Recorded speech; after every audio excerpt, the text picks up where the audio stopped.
The time is now 5:33 on Wednesday, May 21st, 2025, and this public meeting of the D.C. State Board of Education will now come to order.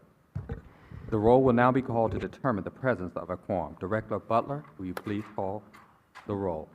Representative Barnes, Representative Lynn, Representative Mayer, Present. Representative Ting, Present. Representative Best, Aye. Representative Chang, Representative Colson, Present. Representative Goulet, Aye. Representative Henderson, Present. Representative Johnson Law, Representative Thompson, Representative Williams, Present. Representative Patterson. Present. Mr. President, you have a quorum. Okay. A quorum has been determined, and the State Board will now proceed with the business portion of the meeting. Members, we have a draft agenda before us. Are there any corrections or additions to this agenda? Representative Henderson? I move that we remove from Section 8, the administrative vote section, items B, D, E, F, and G. Objection. Okay. We have a motion. Is there a second? I'll second it. There's been a second by Dr. Colson, representative from Ward 4. Request to speak. Request given. Go ahead. Okay, so first of all, we already voted to place this on the agenda. So why we would pull it off without any debate, this is about pulling off apparently the ability of students to attend kindergarten, is that correct?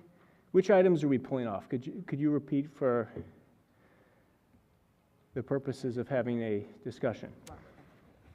Just so I'm clear. The items from the agenda that have been asked to request to move are items D, E, F, and G under the administrative vote of the agenda in Section 8.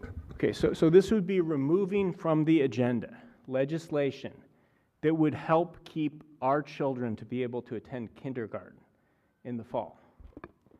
So this is being moved as a procedural matter, so we don't even have an ability to discuss and debate this during the normal course of business after it was already voted to be placed on the agenda. So let me be clear on what's going on right now. We have children in Ward 3 who, through no fault of their own, had been told that they would not be able to attend pre-K3 in their elementary schools. They were not given an opportunity to attend pre-K3, so they enrolled in private pre-K. These children went through private pre-K, they went through pre-K4. And now they were told, no, you cannot attend kindergarten, even though the policy for the last 10 years has been to attend kindergarten. The children unique to my ward and children across the city who are moving in from other states were told, no, you must skip kindergarten. You're not allowed to attend kindergarten. They've tried to work in good faith with DCPS. The reaction of DCPS was to report our families. In one case, to our Child Protective Services Division of our city for educational neglect when the child is enrolled in pre-K4. That is an appalling abuse of government discretion. It should have no place in the city. That family who was signed up to testify did not testify before this board.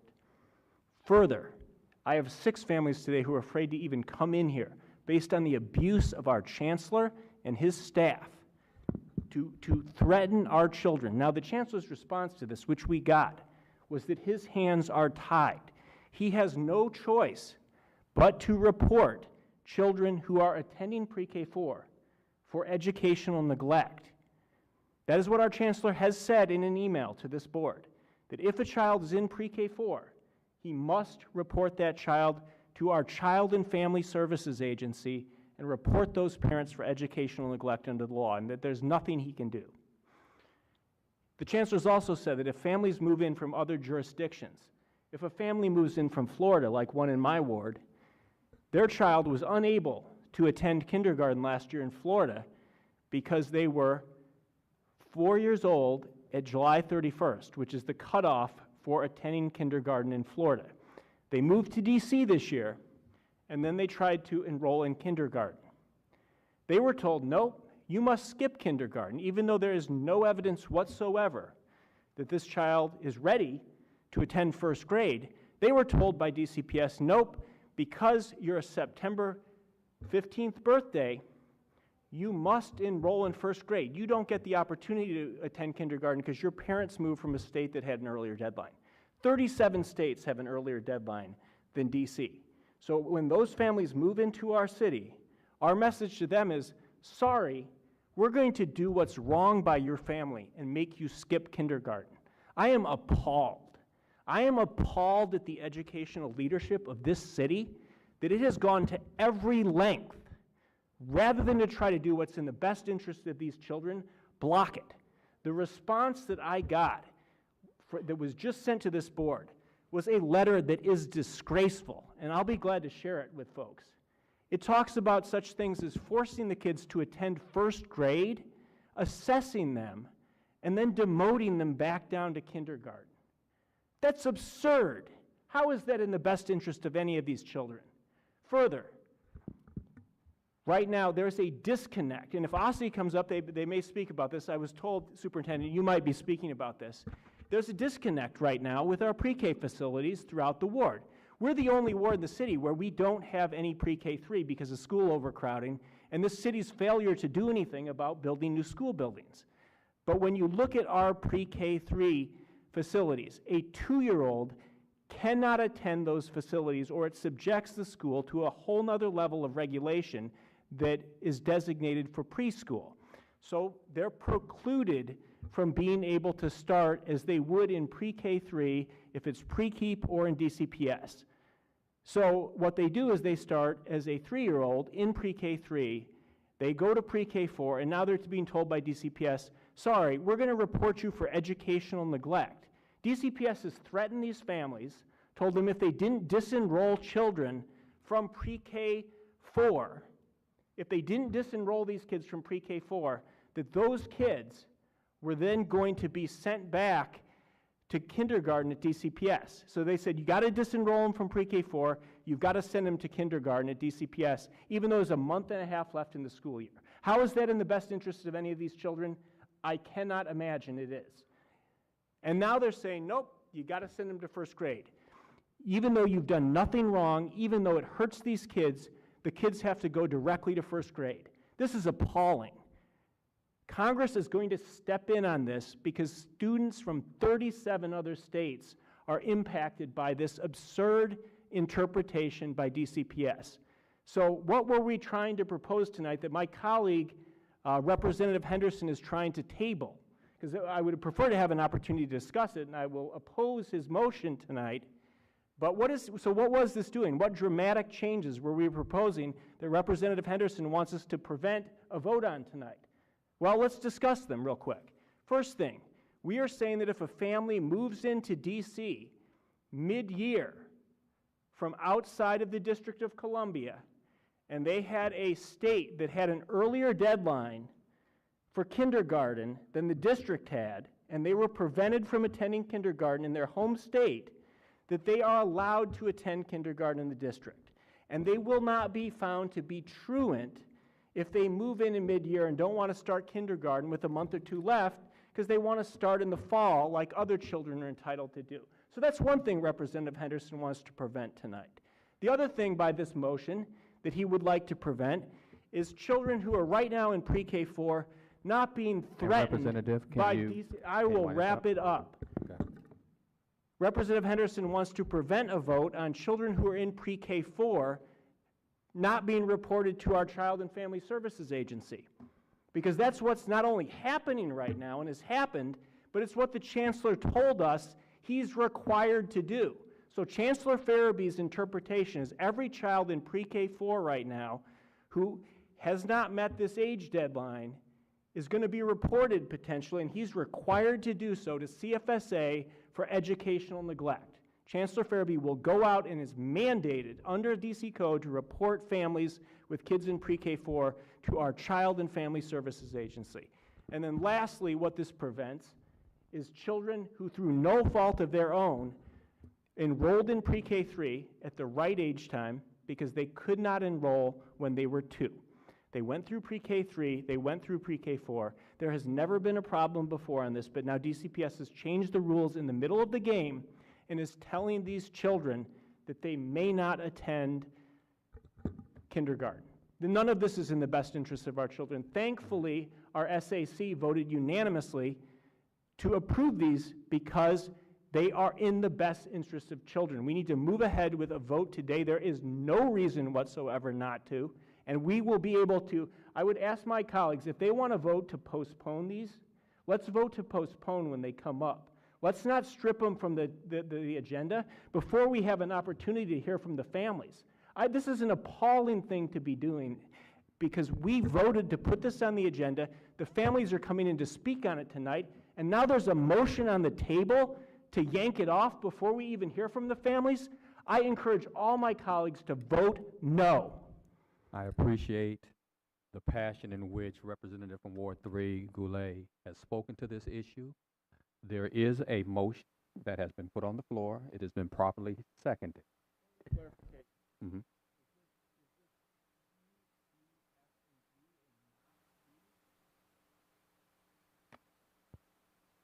Want a clarification from the proposal?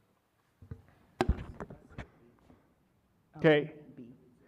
I'm sorry, point of clarification.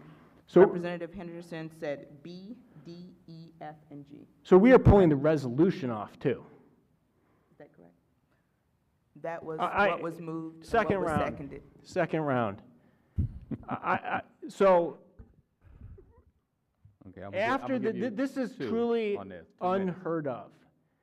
That we would, after we have gone through the entire process at the state board, that we would pull a resolution from the agenda that's gone through committee, that's gone through the SAC, that's gone through a working session, that there has been no one who has reached out to me to tell me there was this concern, to pull this off the agenda tonight. It's appalling. I encourage my colleagues to vote no. Do you have a amendment to? Not. I encourage Okay. my colleagues to vote no. Okay, it has been properly moved and seconded. Is there any other comments before we vote? Representative Thompson from Ward 7. Good evening, everyone. I actually am someone who has reached out and expressed what I thought was going to be a path forward. I do want to acknowledge both Representative Goulet's not just feelings but concerns. I also want to acknowledge the parents and families' concerns. I will say individually, I do believe that there is a path forward and some steps we need to take, which we outlined as a board. And we, as a board, did not take all of those steps before getting to this vote. I personally want to make sure that I have an informed vote, and we may end up in the same place, and I'm not saying no action should be taken. I almost will never advocate on the side of no action being taken, but I do want actions to be taken that that actually will remedy the concerns. I have some concerns with the approach at this point, given what we didn't do. I know Representative Goulet and I had that conversation earlier, which was a difference of opinion in how to handle this, not a difference of opinion in is it an important matter to handle or not. And so I am hopeful that we as a board will still take those steps. I do think that we have not had enough communication with the chancellor, with DME as a body around this. I know that we were supposed to take the steps to send a letter. I believe that those will be helpful steps. I am even open to, at a later time, if we needed to have a virtual special call meeting and those were not fruitful steps, to then immediately move those things forward. But I do believe that there are steps that we could and should take that we have not yet taken, but we did agree upon in the working session before voting on these measures. And so I just want to both acknowledge and appreciate Representative Goulet's concerns and discuss, and do want to frame this as not inaction, but actions that, in my opinion, do need to be taken. So I just want to put that on the record. I'm not telling anyone else how to vote, but I do want that to be clear because it was what we agreed to as a board. It is what we were supposed to do. And we as a body did not make sure those things happen, which is also not necessarily supporting those parents as much as we could do to this point either. And I would hope we don't make that a pattern. Point of personal privilege. So on this matter, we've gotten the response from the education cluster. Like sending a letter asking them to do the same thing that we already asked before, I mean, it was not going to help because we got their response. We got their response in writing today. And their response is no. Their response is to continue to traumatize families, continue to harass kids, and we as a board are going to table this before we even hear from the parents? You've got to be kidding me. We have parents who are coming in to speak tonight about the trauma that our chancellor has put these families through. And we're going to table this measure before we hear from the public after we have gone through more steps on this than anything, and they've already made their position clear to us. They have made it clear that they will continue to harm these families. They will force them to go to kindergarten. They will assess them in kindergarten, and then if they deign it, they will demote them they will force them to go to first grade, and they will demote them to kindergarten. This is insane. This is absolutely insane. I have lost all confidence. If our school leadership, our deputy mayor, our chancellor put the same amount of effort into serving kids as they did into trying to block children from attending kindergarten, we would have the best run school system in the entire country. Okay, With all well, due, I yield. Okay, Sorry. thank you, Madam. with all due respect, I do think there's a different path forward. One of the reasons we got a response is because I asked for one. And so I do think that communication matters. I do think that how you communicate matters. I also believe that this can be resolved. I am in no way saying that I condone everything that has happened to this point. I'm in no way saying that we should not be moving to get to a solution. I just am offering that I see a different way to get to a solution. And there have been many things before this board that have had a lot of work and energy put into them. I believe, I don't know if it was last meeting or the meeting before, that we voted to table transmission on something that I know I have put at least 3 years of work into. You know, I'm going to support bringing that back. So, I appreciate that. we'll And so do that I am- next week. Stay on I am subject. not saying that we should take no action, but I do believe that there are different steps we should take. And I am committed to working with Representative Goulet to get a resolution on this. And so I do want to be clear, just because it was stated that certain things we agreed to, I wanted to be clear what we agreed to. We agreed that we as a board were going to send a letter. We have not done that. We agreed that we were going to have a meeting with the leadership and the chancellor and the leadership and the DME. That has not happened. That's not to say no communication has happened, but I want to be very clear on those particular steps were not taken. And the least we can do is actually take the steps we outlined to get a remedy. And so I am actually going to ask to close debate on this because I know, the maker of I've asked to close debate, but I'm willing to remove that if you have some strong comments, Representative Henderson. I would just like to say, I left the working session 2 weeks ago thinking that we were going to take these actions. It was my understanding that our hope as a board was that we would come to a resolution on the cases that were in question without having to take these actions.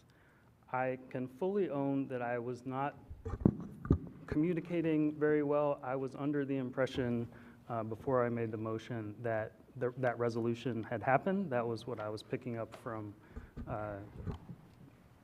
conversation before we quorumed. I'm sorry, that was incorrect. I agree with Representative Thompson that I think there's a way forward. I simply moved to take it off the agenda because I thought that's where we were. That was clearly not where you felt we were. I was also not aware, I don't know what people are here to testify about. I definitely want to hear the public testify on this and any other issue, and was not trying to squelch their voice in any way. And I also do remember recently things being tabled that we've done lots of work on, so I didn't realize we were doing something unprecedented. And I will move to end debate. Okay, I I do that? think before you can end the debate, we have one more. We have our student representative team.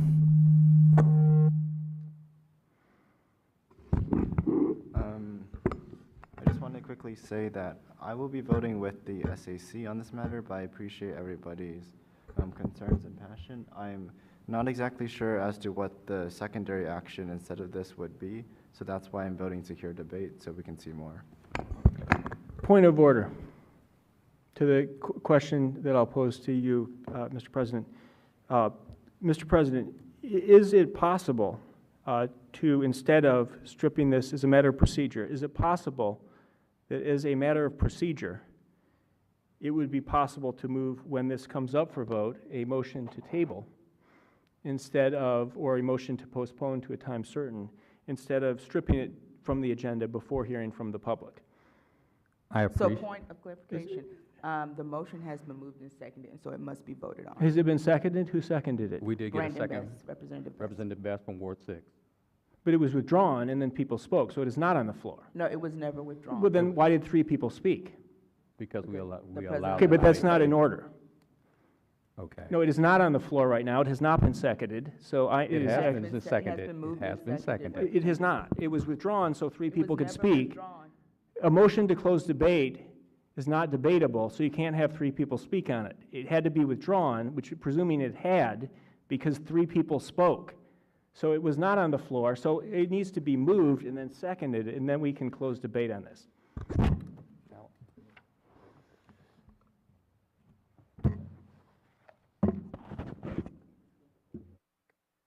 Okay, so I've been told by our parliamentarian that it has been properly moved, it has been properly seconded because she recorded it as such. We gave you a point of order, so to speak to it and debate it. So what we're going to do is have the debate. I do hear you as far as tabling it at a later time, so people's votes can reflect that at this given time. We'll vote on it, and then if it does not pass, we'll entertain what you just suggested at a different time. So I wanted to make sure that all of our representatives here understand what's going to happen. We're going to vote to remove it from the agenda first. If that passes or not passes, if it does not pass, so to speak, then we will look to table it later in the agenda after hearing. At the end, where we take up the resolution, after we hear from the people who are going to be debating tonight or talking about it. Are we clear? Representative Thompson, we good? Okay. All right, so right now, Madam, will you take the roll? To be clear, the motion that is before the board that has been moved and seconded is to remove the following items from today's agenda. In Section 8 of the agenda under administrative vote, B, SR 25-9, calling for changes to compulsory public school attendance and enrollment requirements in DC. D, let students attend kindergarten emergency declaration resolution of 2025. E, let students attend kindergarten emergency amendment act of 2025. F, let students attend kindergarten temporary amendment act of 2025. And G, let students attend kindergarten amendment act of 2025. Was moved by Representative Henderson, and this is to change the agenda, and was seconded by Representative Best. And now we'll call the roll for a vote. Representative Mayer. No. Representative Ting, No. Representative Best, No. Representative Chang, No. Representative Colson. Representative Colson, Thank you. No. Representative Goulet. This is on a motion to remove it from the agenda. It is the motion to remove it from the. No. He's voting. Okay. Representative Henderson, No. Representative Thompson, Abstain. Representative Williams, No. Representative Patterson. No. No changes have been made to tonight's agenda. I appreciate everyone listening to, we want to make sure that people are heard this evening and talking about this particular issue, and I look forward to hearing from our panelists and other individuals who may speak on this particular issue. With that being said, we now have, seeing no further discussion on the motion. The motion is adopted on the agenda. All in favor of the agenda being as is? All in favor? Aye. Aye. Any nays? Abstentions? The agenda stays the same. Okay. We now have the minutes from our May 7th working session. Is there a motion to adopt these minutes? So moved. It has been moved by Representative Thompson, second. Second. Second by Vice President Williams. All in favor? Aye. Any nays? It carries. Thank you very much. All right. A moment, please. Okay. Good evening. I'm Dr. Jacques Patterson, the at-large representative and president of the State Board of Education. On behalf of the State Board, I want to welcome guests and members of the public, including those who are watching, although we are not streaming this evening because of capacity. We would normally say we are on the District Knowledge Network. We still on with this? We're still on? Are we still? Okay. My apologies, I thought we were not. These meetings typically take place on the third Wednesday of each month in the Old Council Chamber at 441 4th Street Northwest. This evening, we have 23 public witnesses who have signed up to share testimony. We encourage the public to sign up every month at SBOE.dc.gov. We are coming up on a graduation season and the end of another school year, which has been a great school year. Congratulations in advance to all our graduates that will be graduating in the very upcoming week. The State Board is looking forward to celebrating our graduating student representatives, which are also here tonight, and we soon will be giving them their strolls. The Student Advisory Committee members next month, okay? So we look forward to that. Student voice is a critical component of the work we do to improve education across the district. We are currently recruiting next year's SAC and student representatives. So please, sign up. It is out there. You can go online and sign up, and we're looking forward to seeing those people sign up. We strongly encourage rising sophomores, juniors, and seniors to sign up or apply to serve as a student representative next year. Members, there are flyers in your material promoting the application process. Please share them with the school leaders across your local community. We want to congratulate, again, our now confirmed State Superintendent, Dr. Antoinette Mitchell, on her recent confirmation. I will now turn to her to share her remarks as she comes up.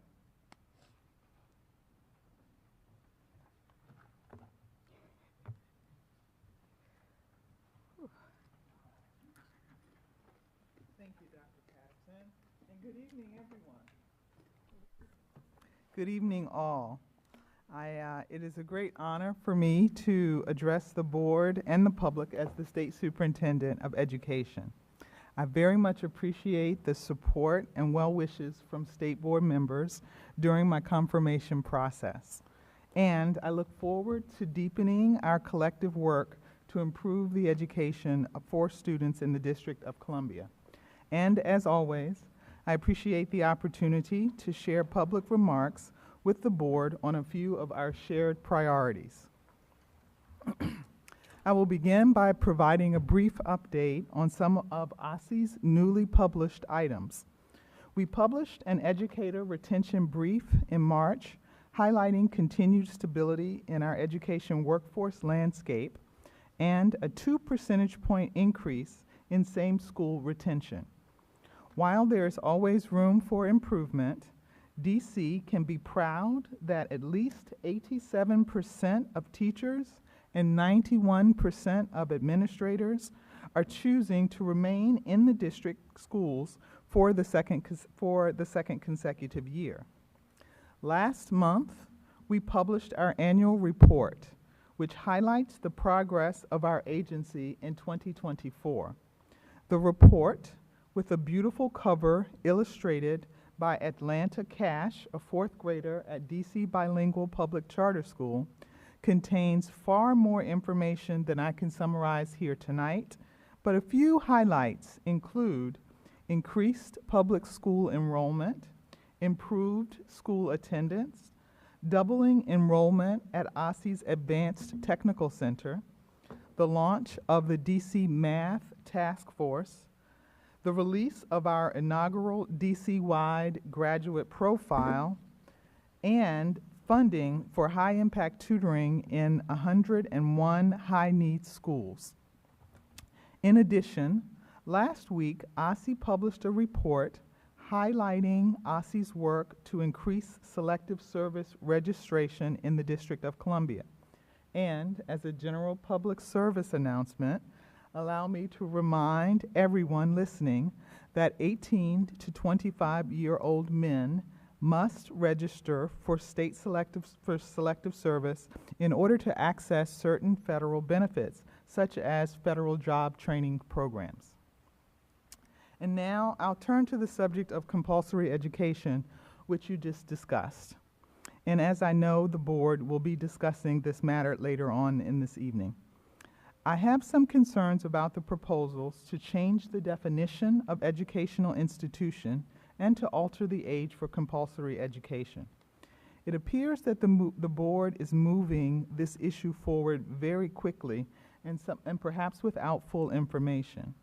For example, the resolution states that OSSI requires a student to turn 3 by September 1st to enroll in a private or parochial pre-K education program. This is not correct. Further, because the proposed legislation does not define the term pre-kindergarten educational program, it would appear to authorize an 8-year-old to attend daycare instead of school.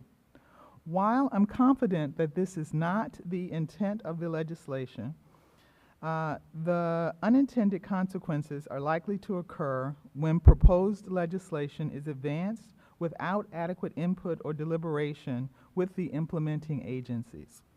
Consequently, I would encourage board members to further engage with the educational cluster and certainly with OSSI rather than moving forward with this matter at this time. Moving now to tonight's panel, I am so excited to see that OSSI's Homeless Education State Coordinator, Nicole Lee Mwanda, will join your other panelists to discuss how to best support students experiencing homelessness in the district. With more than 20 years in the field and more than a decade at OSSI, Nicole brings a wealth of experience to our agency's work supporting students and families experiencing homelessness. As the head of OSSI's Homeless Education Program, she supports LEAs to ensure that students and families in need are connected to necessary resources through federal funding opportunities, policy supports, training, and technical assistance on diverse matters, ranging from data sharing to school-based supports. I am very grateful that the board is hosting a panel discussion on this issue because this sizable DC student population rarely gets the attention they deserve. I expect your questions will help the listening public better understand what DC does to support students experiencing the difficult circumstances of homelessness. As I conclude my remarks this evening, I am cognizant of the fact that Mayor Bowser will soon present her fiscal year 26 proposed budget and financial plan to the City Council and the public. I know that this is a matter of great interest to this body and many of those in attendance today. Although the district's finances face significant headwinds due to the economy's continued transition to remote work and the large-scale reductions in force at many federal agencies, I am grateful to work and live in a city with a mayor and a city council who have continued to prioritize education even during difficult times. I was particularly pleased that Mayor Bowser has already announced that she intends to propose increasing per-pupil funding for DC schools by nearly 3% and fully funding for OSSI's 3 biggest early learning programs in fiscal year 26, the Child Care Subsidy Program, the Pay Equity Fund Program, and PKEEP. These OSSI programs and many more will help support continued academic achievement gains in fiscal year 26 and beyond.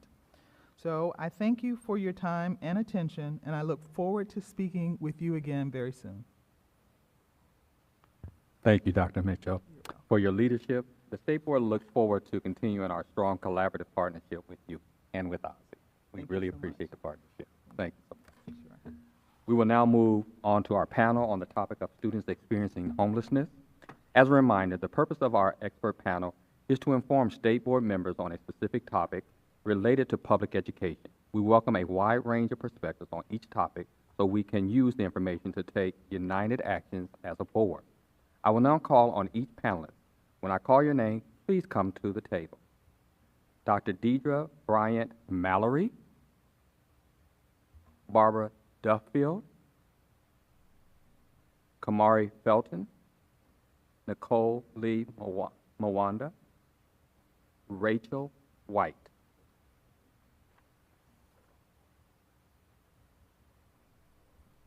Members, you have in your materials written testimony from Teresa Mooney, Senior Analyst at Bellwether. Panelists, each of you will have up to 5 minutes to share your testimony, and then we will move to one round of questions from the board members. We will begin with Ms. Bryant Mallory. Please begin when you're ready. 1 second, we have a new clock system since we are not hybrid this evening. When the light is green, you still have time. When it is yellow, it means you have 30 more seconds. And when it is red, that means the 5 minutes have expired for your time. Thank you.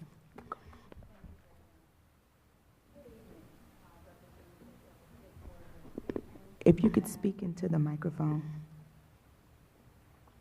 You can pull it.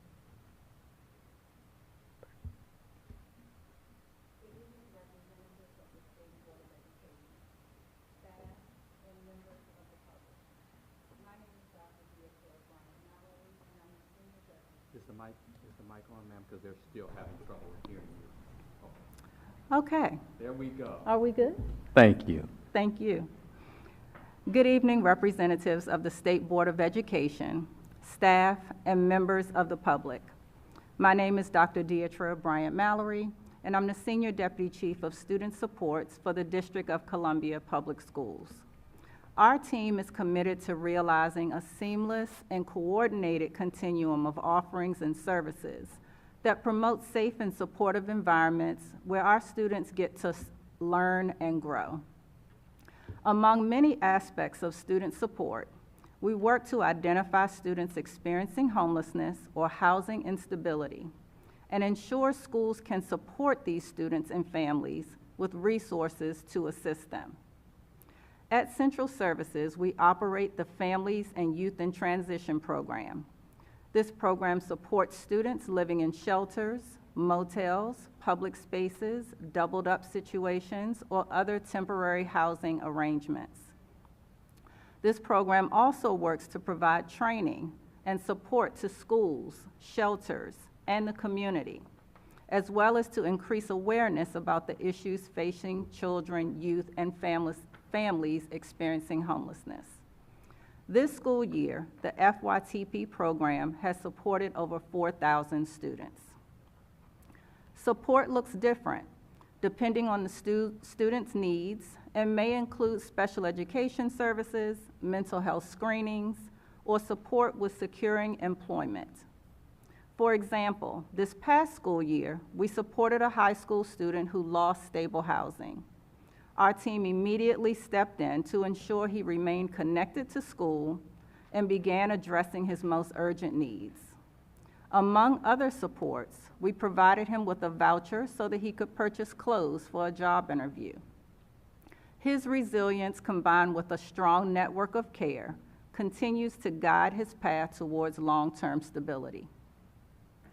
Every DCPS school has a McKinney-Vento liaison who supports students who are experiencing homelessness.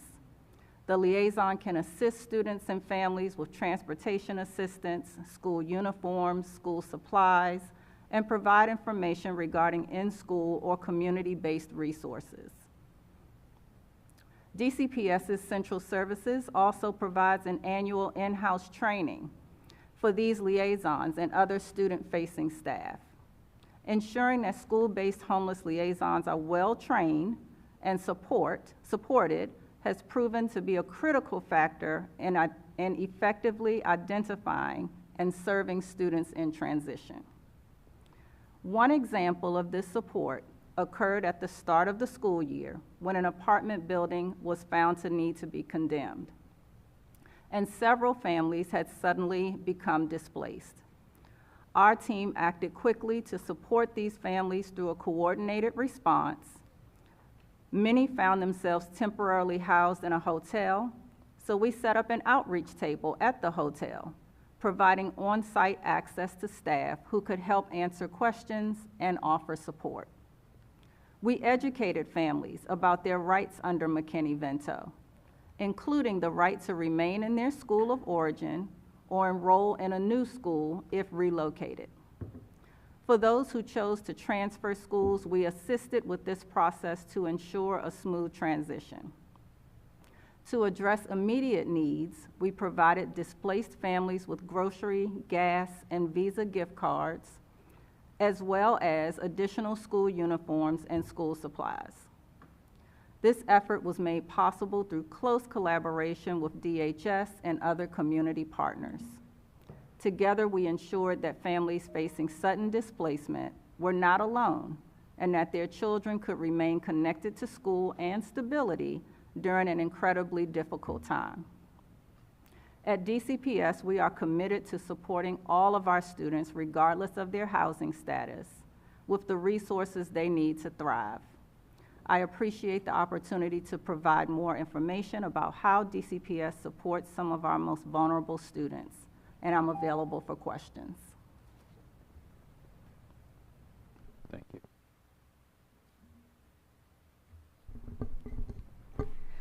Good evening, and thank you for the opportunity to speak with you tonight. My name is Barbara Duffield. I'm the Executive Director of Schoolhouse Connection. We are a national nonprofit organization working to overcome homelessness through early care and education in partnership with schools, families, and youth across the country. Public schools are identifying record numbers of homeless students. In the 2022-2023 school year, which is the most recent year for which we have national data, schools identified 1.37 million homeless students. That's about 2.8% of all pre-K through 12 students, and it's about a 14% increase over the previous year. I know that schools in the District of Columbia have seen similar trends, and other panelists will speak to those details tonight. As high as these numbers are, we know that we are not identifying every child and youth experiencing homelessness. The shame, the stigma, and the fear surrounding homelessness prevents many parents and youth from sharing their situation with school officials. Other barriers to identification include lack of awareness of the definition of homelessness and lack of training or knowledge of how to, lack of awareness of how to spot the signs of potential homelessness. But at the same time, if we don't robustly identify, we can ensure that children and youth who are homeless benefits from the rights that they're entitled to under law. That's why OSSE's homeless education program, with its outreach and its training and its awareness work, some of which we've just heard about, must be strongly supported. Also, we know that targeted investment works. For example, Congress provided $800 million specific to students experiencing homelessness as part of the American Rescue Plan Act. A recent study found that in the first year and a half of implementation, local education agencies that received these funds increased their identification of homeless students, but at the same time, reduced chronic absence, increased high school graduations, and improved academic outcomes. Of course, now we find ourselves in a very different fiscal environment. State educational agencies still have not received their McKinney-Vento Education for Homeless Children and Youth allocations for the next school year, starting July 1st. Education for Homeless Children and Youth funds pay for staffing, outreach, transportation, the backbone of support for homeless students. Looking further ahead, President Trump's skinny budget or preliminary budget would consolidate 18 federal education programs into a block grant. If the Education for Homeless Children and Youth program is among those 18 programs, and if Congress were to enact this proposal, it would amount to a repeal of the McKinney-Vento Act. And a repeal of the McKinney-Vento Act essentially takes us back more than 30 years to a time when children and youth who are homeless languished in shelters, on couches, and moving from place to place.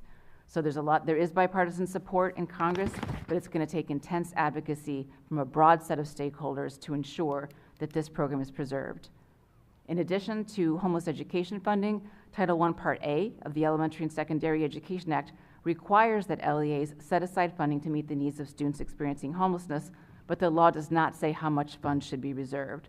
So LEAs need to reserve more Title I funds to support students who are experiencing homelessness. Wrapping up, homelessness is much more than a housing issue. Research shows that lack of a high school diploma is the single greatest risk factor for experiencing homelessness as a young adult, and that makes education one of the most powerful prevention tools that we have. And yet, early care and education are too often missing from community homelessness initiatives. DC's official homeless data comes from HUD's point-in-time count. That excludes 70% of the students identified as homelessness in DC schools. The Community Partnership for the Prevention of Homelessness relies solely on HUD's limited data, and this omission contributes to the invisibility of students experiencing homelessness. While there have been good attempts to create specific interagency plans on youth homelessness or to do youth counts, school-aged children and young children are entirely absent from DC's Interagency Council on Homelessness strategic plan. Over 4,200 children under the age of 6 are estimated to experience homelessness in DC, yet 33% are enrolled in an early education program. So more needs to be done to ensure that our youngest children who are homeless are connected to the services they need to thrive. In sum, early care and education must be central to DC's homelessness strategy, not an afterthought, if we're serious about long-term reductions in homelessness and better life outcomes for all of our residents. Thank you so much.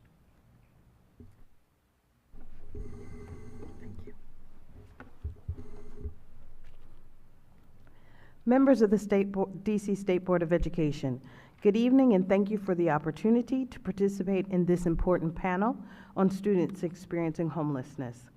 I am Nicole Lee Mwanda, Homeless Education State Coordinator for the Office of the State Superintendent of Education, OSSE. It is an honor to share with you OSSE's work to ensure equitable access to learning opportunities and optimal educational outcomes for students experiencing homelessness in the District of Columbia. In the 2023-24 school year, over 8,000 students were identified as experiencing homelessness in public schools in the district. The McKinney-Vento Homeless Assistance Act is the main federal law designed to help students experiencing homelessness. The act provides enrollment rights as well as support for academic success. It defines homelessness as individuals who lack a fixed, regular, and adequate nighttime residence. In the district, children and youth are identified as experiencing homelessness if they are residing in one of the following nighttime residency housing status categories: sheltered, hotel motel, doubled up, and unsheltered. Additionally, unaccompanied youth also qualify as experiencing homelessness if they are living in any of the previously mentioned circumstances. OSSE's Homeless Education Program, HEP, supports LEAs to ensure that children and youth experiencing homelessness are connected to necessary resources and receive equitable educational opportunities. This support is accomplished through federal grant funding, policy support, trainings, and technical assistance. We address concerns around enrollment, educational barriers such as transportation, school supplies, and clothing. and attendance through consistent communications with LEA and school-based homeless liaisons. As the district's homeless education state coordinator, I assist LEAs, homeless liaisons, partner agencies, and students and parents experiencing homelessness with a variety of supports, including providing grant reimbursements for school supplies, clothing, hygiene products, and laundry supplies so that students experiencing homelessness are not stigmatized. Coordinating with OSSI's student transportation team to ensure that buses are rerouted to students' most stable address as quickly as possible. Collaborating with DHS staff at Virginia Williams Family Resource Center, shepherding families through the enrollment process, providing technical assistance to providers supporting families experiencing displacement due to domestic violence, and connecting LEAs to wraparound services offered by CBOs and government agencies, including summer nutritional resources. I'm often the welcoming and reassuring voice on the phone for students and parents that are feeling hopeless, unseen, and unheard, and are in dire need of assistance with educational and housing resources. I am committed to ensuring that by the time we finish our conversation, the families I speak with feel uplifted and empowered with the knowledge and support that they need to move forward successfully. In addition, my program team reviews data trends to determine if there is an LEA policy or procedure that may impose an educational barrier, and we use these data to inform our training offerings. We offer 2 annual in-person professional development trainings and monthly webinars where we highlight best practices and share information from subject matter experts. Through all of my team's work with LEAs and families, we emphasize a customer service mindset and relentlessly focus on improvement through reflection and adjustment. In conclusion, it is imperative that OSSI, LEAs, and service providers continue to work collectively to remove educational barriers and provide resources so students experiencing homelessness have equitable access to learning opportunities. And ultimately, we are improving educational outcomes for this vulnerable student population. Thank you for your time and attention, and I am pleased to answer any questions you may have.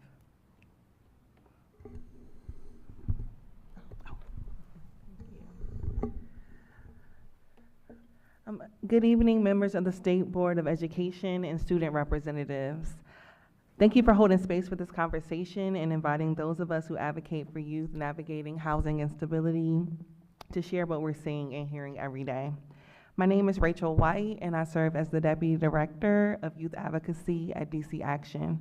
Through our research and advocacy, we partner with young people and youth homelessness service providers across the district to better understand what youth experiencing homelessness really need and what's standing in their way. This year, we published the 2025 State of Youth Homelessness report, which you can find in your May folder or on wearedcaction.org.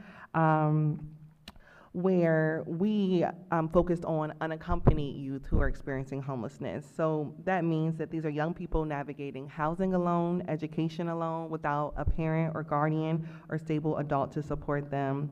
Over 2,000 unaccompanied youth under age 25 received services through the Department of Human Services just last year. Additionally, hundreds more children and adolescents and families experiencing homelessness and housing instability have been identified, which include those who are doubled up, staying in motels, couch surfing, and these students are often invisible to the school system. But for unaccompanied youth in particular, school becomes optional only because survival is mandatory. We've heard from young people who have stopped attending classes because the only available shelter that was available to them required a 4 p.m. check-in time. Others missed days or weeks of school because they lacked bus fare or a place to shower or to change clothes. Some tried to enroll in summer school or GED programs were turned away due to missing documentation despite having the legal right to enroll. While federal law under the McKinney-Vento Act guarantees immediate enrollment for students experiencing homelessness, even without an ID or proof of guardianship or other documentation, many youth still fall through the cracks for a variety of reasons. For number one, not being identified. They may not know their rights, or they may encounter school staff who aren't fully trained to recognize or support them. That's why the role of the McKinney-Vento liaison is so essential. Across DC, we've seen liaisons step in to help students get transportation, access to hygiene supplies, enroll in classes, and navigate referrals. They often become the one trusted adult a student can turn to, but the system can't depend on a single staff person per school. We must ensure that every adult in a school building, including teachers, security guards, secretaries, bus drivers, counselors, are trained to spot the signs of housing instability and respond with compassion and confidentiality, because often the first signs aren't shared, they are observed. This isn't about effort, it's about equity. Students experiencing homelessness are often doing everything they can just to stay afloat. Our systems need to meet them with that same urgency. That's why DC Action recommends that the State Board of Education leaders, number one, ensure enrollment is seamless and stigma-free, especially for unaccompanied youth and students who lack documentation. Invest in and expand McKinney-Vento capacity so that every school has a trained, supported liaison, not just on paper, but in practice. Fund essential access to support, such as transportation, supplies, hygiene products, technology access, and ensure students know how to request them without shame. Require training for all school personnel to recognize and support students experiencing homelessness, with an emphasis on trauma-responsive care and youth-centered policies. And lastly, promote interagency collaboration between OSSI, DCPS, LEAs, DHS, and community organizations to provide consistent coordinated services across systems. In closing, a student experiencing homelessness is not failing, it's the system that is failing them. But that is something we can change. And together we can ensure that every young person, regardless of their housing status, has a real chance to learn, to graduate, and to thrive. Thank you for your time and your leadership, and I'm willing to accept any questions that you may have.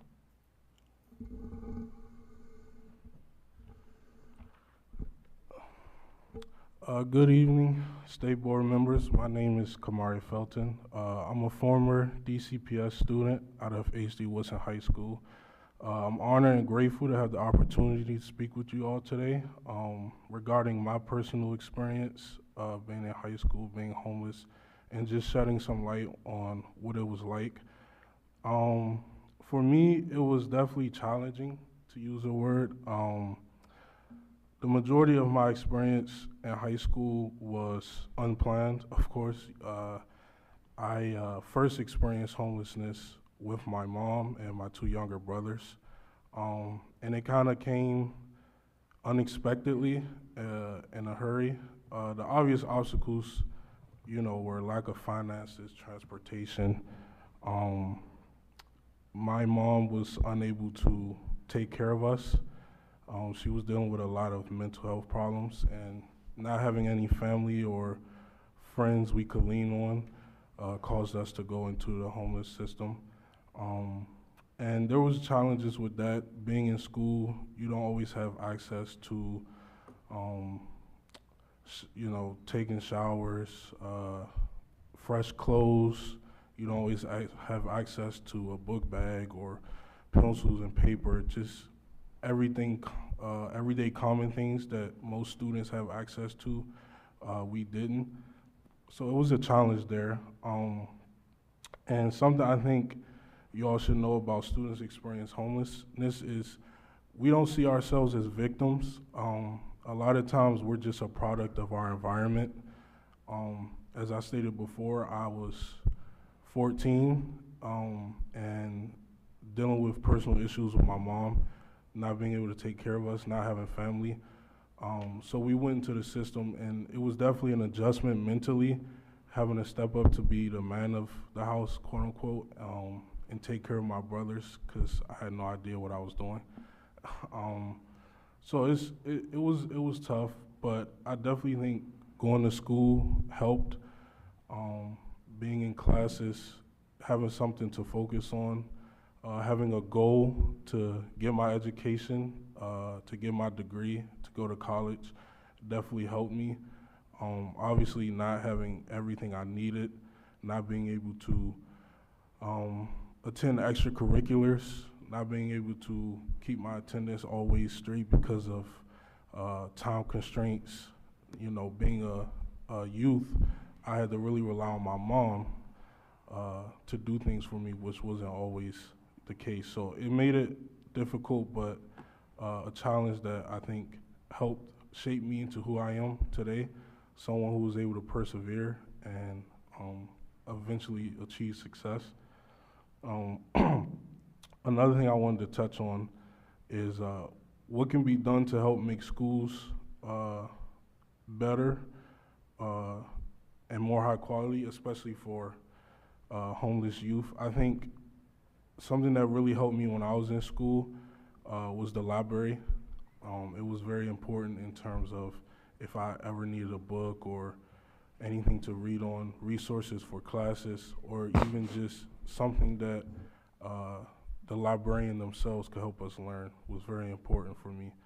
Another tool I recommend is Boys and Girls Clubs. I attended one called Playtime, an organization that was very vital for me in terms of tutoring, in terms of clothes, food, and even just somewhere to go when, you know, my shelter situation was dangerous or, you know, other moments that I needed some outreach. They were very good. So I definitely recommend speaking to Jamila Larson. I put her information below. I think it'd be very helpful for a lot of homeless youth who need more support or even just someone to talk to, somewhere to go after school if they have nowhere to go. It was very good for me. And one last thing I wanted to touch on, what's important to remember about homeless youth is a lot of us do need and want help. We just aren't used to having anyone there. So showing that there's genuine people who can support us and want to be there goes a long way. We just need direction, just a helping hand, that's all. Thank you.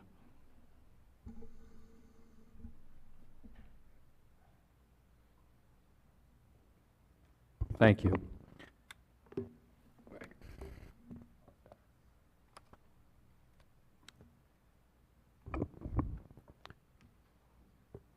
Director Butler, you can now call on members' questions. Each member will have 3 minutes. A reminder, members, that we have 3 minutes for both the time to ask the question and the panelists to respond. Director Butler. Thank you. Representative Mayer. Hello, thank you all so much for being here this evening. My first question is for Mr. Felton. Is there anything that you wish your school could have done for you that you hope will eventually be available to more students experiencing homelessness? Yeah, I think as far as educational-wise, more adequate like books. We struggle to have updated information for a lot of our classes. Another thing was teachers. Throughout my from 9th to 12th grade year, we had a lot of substitutes, and we didn't really learn, so it kind of stunted our growth in a sense in key subjects like math, biology, etc. So just having consistent tools and access to learning, I think, is important, because a lot of homeless youth want to get their education. They want to get out of their situation. I think going to school, graduating is the very big first step to that. So just having access to quality teachers and resources is good. Thank you. This next question anyone can take.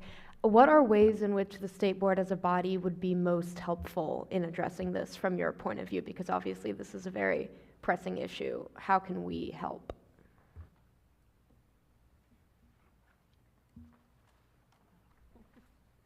Sure, sorry. When doing our research for the State of Youth Homelessness Report, when we did speak with McKinney-Vento liaisons, was that there were like restrictions on how they could spend the funding dedicated to homelessness services, and so wouldn't necessarily couldn't meet the needs with the funding that's provided by the district, and would even have to use their personal funding to provide supports. I don't have it in front of me like what the specific needs are, but like I know some of you mentioned, like you can provide clothing, but there aren't necessarily showers, and things like that. So that there's more flexibility in how the funds can be used to meet the unique needs of the students. Do you have anything, do any of you have anything you want to add to that? It's all right if not. All right, I have no further questions. Thank you. Representative Ting. I would like to echo Representative Mayer's points, and also thank you to Dr. Colson for bringing up this panel. Homelessness is a very pressing issue, and thank you all for your testimony, especially for those of you who work every day to make sure that our homeless students have access to the resources they need. I'm ashamed of our city in that we can't provide textbooks and teachers to our students, especially homeless students, and I'm sorry to hear that, and I would fully support State Board of Education using its power, its bully pulpit to advocate for not only increased funding for these basic services, but also increased funding into outreach and other support services to fund the excellent work you guys do. Thank you. Representative Best. Thank you all for coming out and speaking, especially you for sharing your story, Kamari. So I have two questions, but I feel like we're probably only going to get to one. But I guess the first one is how should we be measuring success beyond enrollment numbers? What indicators matter the most when assessing whether we are truly supporting students experiencing homelessness?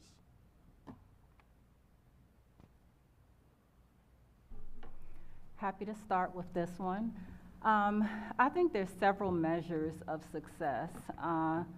Certainly, we know that the mental health of students is a precursor for academic success, and we want our kids to be mentally strong. We want them to be resilient. We want them to be able to advocate for themselves and all of those things. At DCPS, we have initiated a screening system for vulnerable populations, starting with homelessness as a vulnerable population, because we know that it is an adverse childhood event. It's an adverse childhood experience. And what we found was that of the 2,300 students that we screened, 1 out of 4 of those students had a need for Tier 2 or Tier 3 support.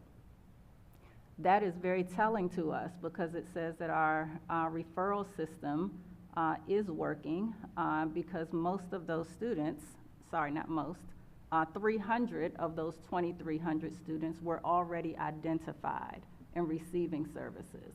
So starting to close the gaps around mental health is one way I think that we measure success. I think another measure is using what we call the multi-tiered systems of support process in schools. When MKV liaisons have identified a need, they serve as not just distributors of materials and uniforms, they also serve as advocates.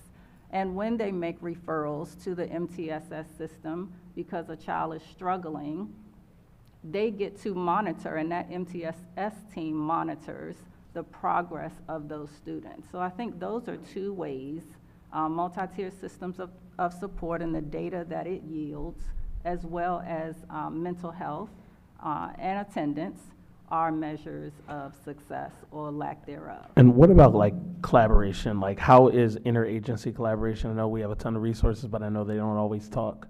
And I know we don't have time to answer, but yeah. Well, we'll take the 10 seconds. I know that spend a great deal of time together, especially around identification. They use their click system, we use Aspen, and we compare to see if we are missing any students that are eligible for MKV support. Thank you. Thank you. In addition, Representative Chang. Thank you. To the folks who are providing programs, I think the three of you on the right, direct services, to what extent are the students you're serving actively reaching out to you to find support versus you're conducting outreach to find, either through data or through community outreach, the students and actively recruit them to participate? So thank you so much for that question. One of the things that is imperative in the District of Columbia that has been a really bright spot in providing supports to students experiencing homelessness is a collaborative effort in the identification. And so OSSE's Homeless Education Program has a data sharing agreement with a community partnership for the prevention of homelessness. And so they provide us with data every time a student a family attempts to receive services in the district. That data is entered into their HMIS system, and on a monthly basis, OSSE receives that information. We take that information, combine it with all of the data that we receive from school systems like DCPS, and we have that data available in a ClickSense application. So I give you that context to say OSSE is able to see, as well as each school system, how many students have been identified as experiencing homelessness just by that school system, as well as how many have been identified through community partners and government agencies, and then they can see the overlap. So OSSE trains the school systems, the homeless liaisons, on how to sensitively reach out to those families that have not self-identified, so And that they can receive what percentage of support. that outreach gets a response? So, I don't know if you want to speak to that, but I don't have a percentage, but what I will say is the data between OSSE's Click system and our Aspen system is not always exact. I don't know how many hundreds of students are not represented. Our number is usually lower for self-disclosed identification. Sure. But then when we look at the Click system, we are able to compare and then fish for those students that were not on our list. Yep, and I guess one way to cut that is how many students is your program serving out of the total denominator? That's right. Well, Are you asking what the yes, number is? yeah. The number for last year is 3864, and we have not seen a decrease, but an increase. And that's Our the, number- sorry, that's the numerator or the denominator? No, That's the our- students you served last year? Our total number of students served for And what would the last year. total number be that was collected in the database for DCPS schools? I'm sorry, I was going to give you the total number of 8,400 that were identified collectively for all schools. 8,400 for all 8,400 for schools. all school systems, Okay, not for DCPS per se. okay. Thank you. But if we think about Re- what's, yeah. Representative Colson. Good evening, everyone. Thank you to everyone for being here, everyone on the panel. I appreciate you all. Just want to say thank you to Ms. Mwanda. We go back to 2011 when I served as a homeless liaison, and this is when the students who are hidden in plain sight came to my attention. Definitely want to thank you for sharing your story as well. Very, very helpful. My question is, and this is to whomever would like to answer it, in addition to serving as a homeless liaison, and in addition to being a DCPS student who's experienced homelessness herself, I also wrote my dissertation on the McKinney-Vento Act in this implementation here in the Mid-Atlantic area. My question from interviewing homeless liaisons in this area is around transportation. And so that's something that came up so often. I know that now all of our students ride free with the Metro card, but what can we do, or what other scenarios have you all considered in terms of transportation, because that specifically ties into our truancy rate? So anyone can speak to that that may want to. One of the things that we have done at DCPS is to provide gas cards, particularly for our younger students, and 58% of our homeless population are elementary age students, and gas cards have been extremely helpful for those parents who are driving their children to school. So in addition to being able to offer gas cards, some of the LEAs have also tried to think outside of the box, finding ways to have parents partner with one another to do carpooling. Some then have found that when families are experiencing extenuating circumstances such as domestic violence or there are issues around safety and they cannot ride public transportation, they have then purchased rideshare services like Uber or Lyft. Ultimately, transportation assistance is one of the biggest resources that families and students are really in need of, whether they're experiencing homelessness or just economically disadvantaged. But under the homeless assistance programs within each of the school systems, they do offer transportation assistance in the form of Kids Ride Free Smart Trip cards, as well as they provide assistance in the form of Smart Trip cards, tokens, and various forms of transportation assistance to parents experiencing homelessness who need to transport their children to and from school. One more question. I know I'm out of time. Never mind. I'll yield. I'll come back the second time. Thank you. Representative Goulet.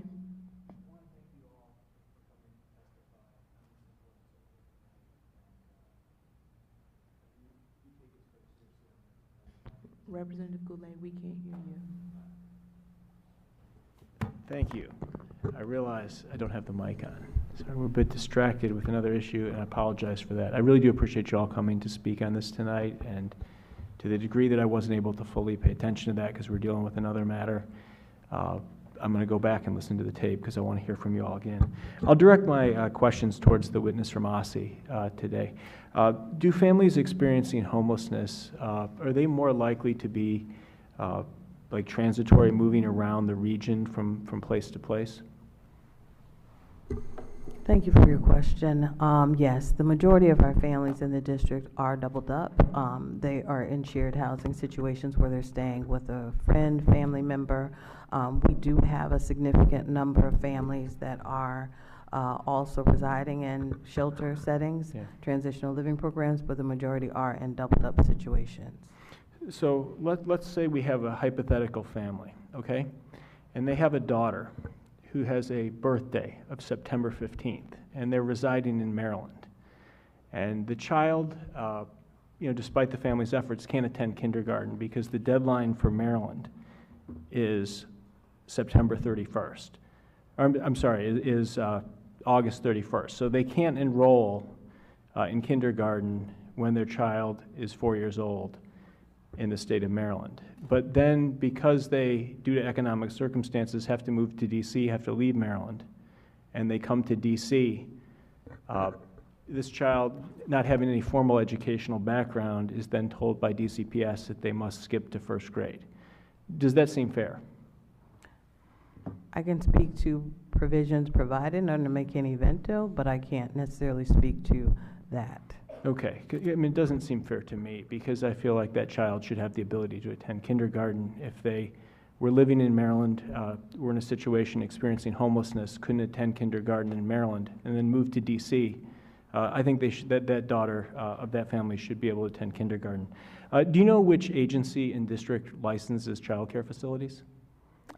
I can't speak to that. Again, I can tell you what we can do. It would be OSSI, and I believe they can set requirements on whether 8-year-olds can attend pre-K facilities in the city because they are the ones that license those facilities. So I'll double back on this later when we get to the actual provision, but I thank you all for your testimony tonight. Representative Henderson.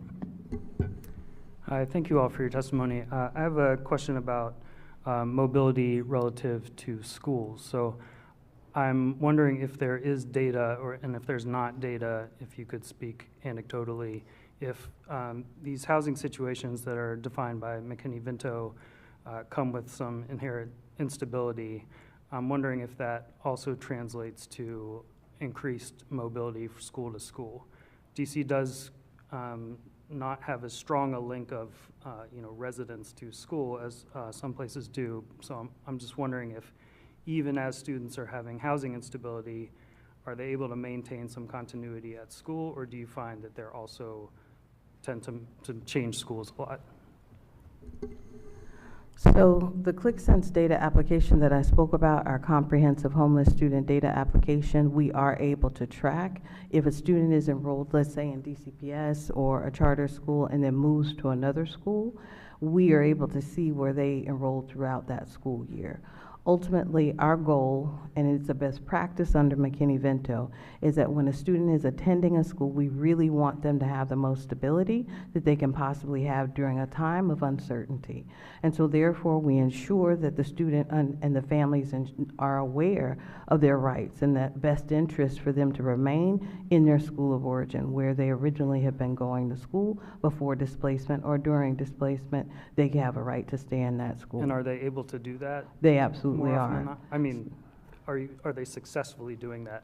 They more are. often than not? So Okay. what we do work to do is to ensure that families are aware of their right to remain at schools, even if they become displaced temporarily in other jurisdictions like Maryland or Virginia. They still have a right as district residents to remain in their school of origin. All right, thank you. Ms. Duffield, you spoke to kind of the federal picture on education resources. I think it's moving the same way in terms of housing supports. So I'm wondering if you or anybody else has a sense that should we be preparing for increases in students experiencing homelessness? Yes, is a short, long, and medium answer. It's not just housing, it's also changes in potentially Medicaid, SNAP assistance, certainly what we're looking for housing resources as well, so yeah. So since that help is not likely to come from federal level, what would you say to local leaders? What might they do to prepare for this? I think prioritizing and targeting existing resources, certainly. That's why I mentioned Title I Part A is there. Obviously, there's other uses for it, but knowing that the student homelessness population is increasing, there is some flexibility there to prioritize the students who are homeless. Yeah. Thank you. Thank you. Representative Thompson.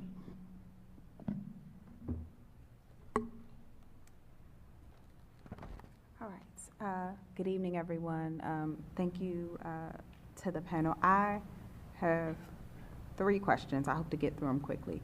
The first, I can't remember who raised it. They raised Virginia Williams. I mean, similar to what Representative Henderson raised about the federal picture.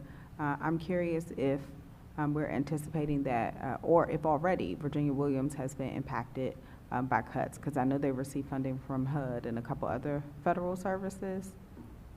I don't know if anyone knows the answer to that question, but. So I'm not able to speak to their funding, but I can speak to our relationship with Virginia Williams if you'd like. Sure, I'll take that. Okay. So again, we have a data sharing agreement with DHS, and so we're able to work very closely with Virginia Williams to provide them with data and supports. So for instance, if a family experiencing homelessness goes to Virginia Williams to receive resources and they're seeking emergency shelter, their staff would then check in with us at OSSI to make sure that the students are enrolled in schools and district schools. And if they're in need of resources, they would then ask for assistance with connecting them to resources within that particular school. If they need assistance with immediate enrollment, then we step in and assist with helping the family get connected with identified LEAs to get them enrolled in school. And additionally, last piece is that the district we are so far ahead of the game as far as homeless liaisons on site, because many jurisdictions in the surrounding area do not have school-based homeless liaisons. So we have them, a designated person at the LEA level, at the administrative level, but we also are required LEAs to have school-based homeless liaisons at every campus. So there's someone on site that can provide supports to the families. Thank you. So that, I guess, gets into my second question, which someone raised about beyond the homeless liaisons, given most of our students are not necessarily in the shelter. They're doubling up with families, right? So they might not even think of themselves as homeless. What are we doing to support the staff beyond them with like the training for spotting, the like what is it like, you know? What does it Excellent look like? question, excellent question. So OSSI's Homeless Education Program has an ally partner program, and so we offer that to LEAs where we actually go in to do trainings for school-based staff or LEA staff. We also offer it for community-based organizations as well to train all staff on how to be an ally, how to support students experiencing homelessness, how to spot them, how to check for signs, and how to refer them to the appropriate homeless liaison. And so that's something that we offer. Also, we're required to do trainings for all of the homeless liaisons at the LEA level, and they're required to do trainings at a staff level within the schools. Vice President Williams.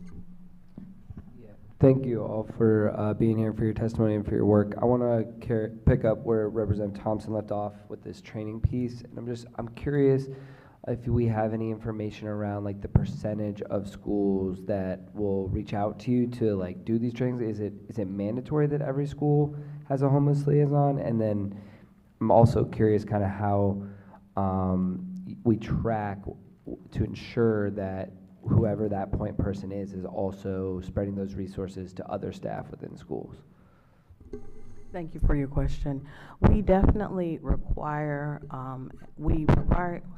LEAs to have their homeless liaisons at the LEA level attend the trainings that OSSI does. We don't mandate that they do ally trainings where we go in. That's on an invitation basis that we go in.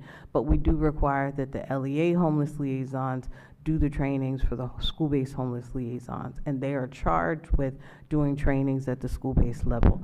The way OSSI then monitors that is we have annual monitoring of LEAs. We select specific LEAs to go through the monitoring process, and when we monitor, we ask questions around that. We ask questions to see if they are in fact doing the trainings as required. And so that's something that we then try to ensure that they are doing that. So we are checking that on an annual basis with identified and selected LEAs. Thank you. It helps to kind of clarify the process. And then I have just a minute and 20 seconds. I have two questions, one for Ms. Duffield and then one for Mr. Felton there. So Ms. Duffield, you had talked about the need to spot the signs of particularly the youngest students in our schools. How can we make this issue more visible or do that best?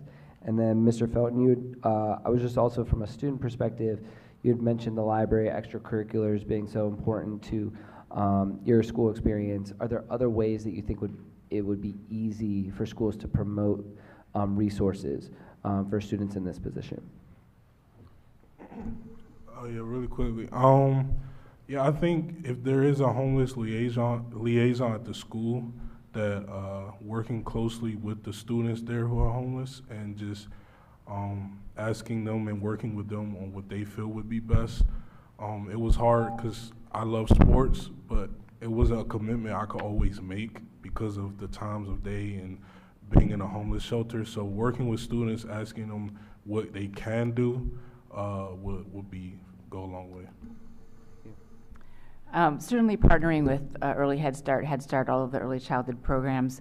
Young children will fall asleep. They will show signs of being hungry, clothing that they're wearing, but also the trust for parents. Parents need to know that it's safe to disclose a homeless situation. So those are some things. Thank you, Beth. President Patterson. Thank you. I want to thank the panel for your testimonies this evening. They are powerful, they are impactful, and we're going to make sure that we're following up on a lot of things. I have just these few minutes, and I have two questions for you, Ms. Duffield. The first of it deals with funding. You mentioned about MKV funding if they go to block. I would like you to dig into that.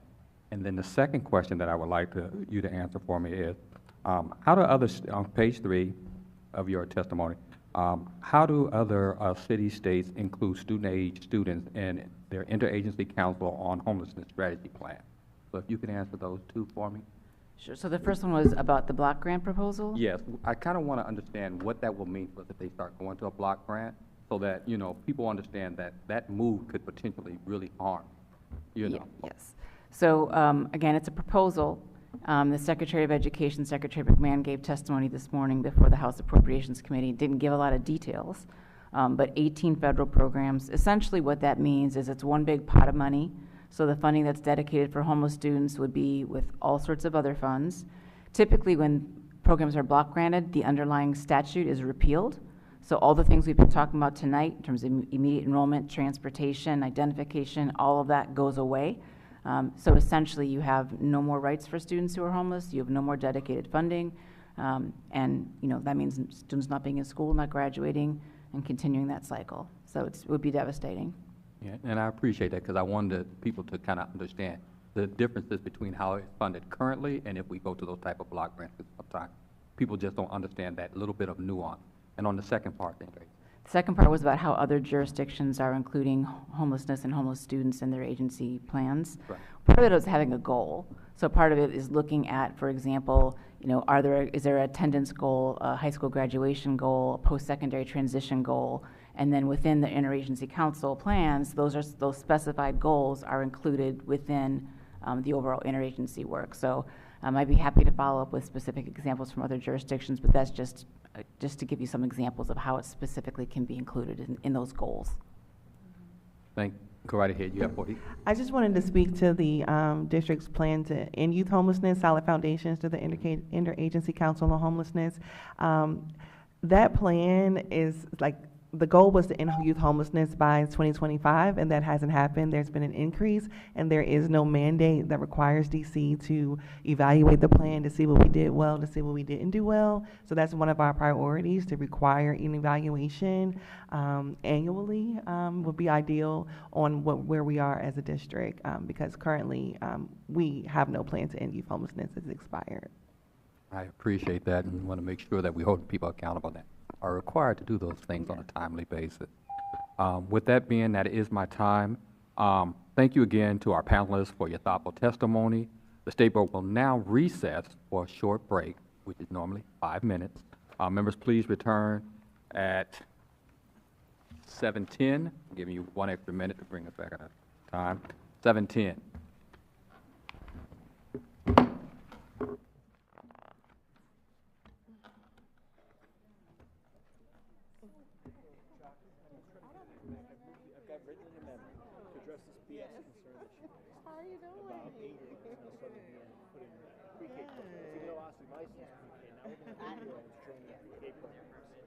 It's obviously ludicrous, and just a disgrace that we've got the superintendent saying this like that here on the dais.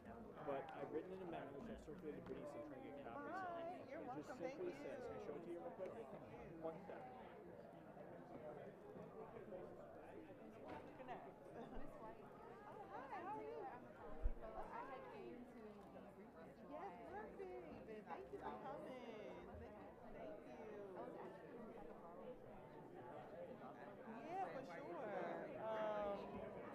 What's the, you're welcome. Thank you, nice to see you.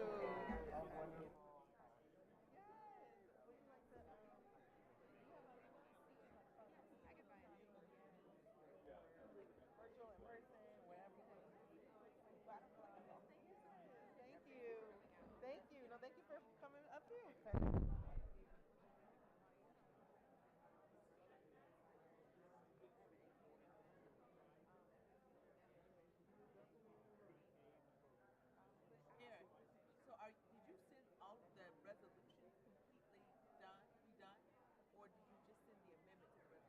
It's in the resolution itself.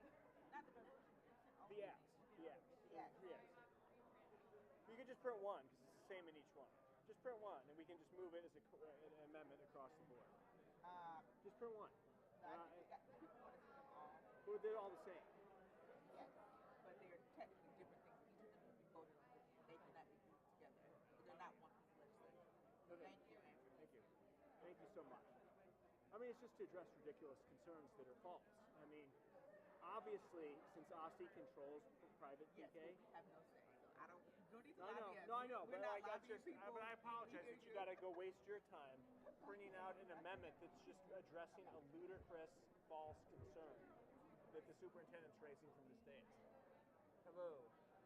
Jennifer, it's so great to see you. Sorry, we had a little bit of drama before you even got here today, but we're addressing it. No, everything's still on track, but there is concern because OSSI's raising nonsense.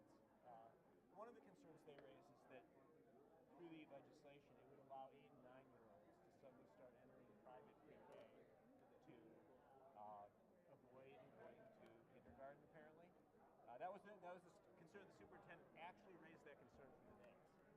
despite it being absolute nonsense, she saw fit to put it on the record that the legislation would allow 8 and 9-year-olds to suddenly avoid, I guess, going to school. So what we're going to just do is change the bill with the amendment to say, public-private would only be exempt from truancy requirements unless the kid reaches the age of 7. So, I mean, and Austin regulates private pre-K, so they're not going to allow a facility to have 8 and 9-year-olds in. But it's just, this is the type of nonsense they're doing right now. They're trying to fight this, they're trying to stall in bad faith, and they're trying to continue to screw with you all for reasons I cannot understand. No, it's just really sick. And, I mean, it's just because they're dug in. Yeah. And they don't want to be told to do this, but it's the right thing to do for these kids. It's absolutely the right thing to do. I know. But your testimonies can be vital tonight. I mean, I think showing how you guys have basically had the rug pulled out from the way, and just expressing the emotional toll that's happened on you all. Now, the superintendent also raised the issue about, well, OSSI doesn't prevent kids, from going to private pre-K, who are less than 3. Well, that may be true technically, but they impose a whole host of requirements in the facility. So if you have a facility that's having 3 and 4-year-olds in there, and then they want to put a 2-year-old in who's a September birthday, they have to then follow all sorts of additional guidance. Or the whole license. Yeah, they have to do a whole new license, basically.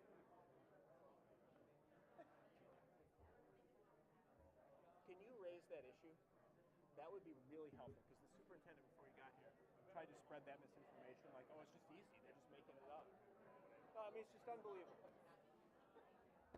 Yes. Yeah. Please put that on the record, because that was a misstatement by our state superintendent up here about that. They are trying to pull out everything to push this off, and they almost have my colleagues supporting it. But I was loud enough, and it was a very vigorous discussion earlier. You missed all the drama from earlier. So what happened earlier was they tried to get this out. They sent a letter, yeah. Yes, they all sent a letter, saying, strip it from the agenda. It's bullshit. It's utter bullshit. So, yeah, they've had all this time. So, I mean, it got to be completely ridiculous. And the state superintendent comes up and gives some speech about how, oh, well, this is going to create a loophole where you can have 8-year-olds get into the pre-K program to avoid going to school. Now, I mean, that is just the dumbest thing in so many ways. First of all, nobody's going to do that. Second of all, they're the ones who license pre-K. So they could say, you can't have an 8-year-old in your pre-K. You're going to lose your license. I mean, it's absurd. So I'll show you the amendment I wrote, which I'm going to move. But here's the amendment.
So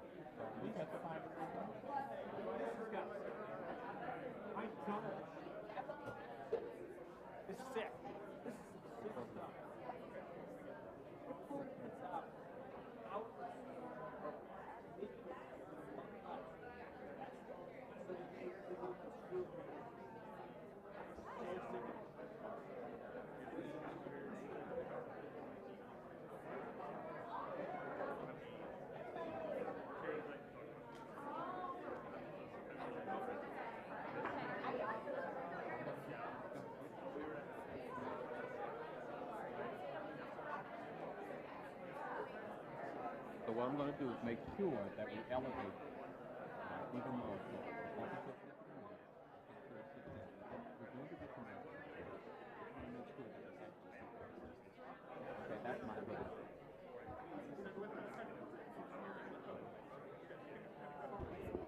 I will be calling us back to order. If members could come back to the dais.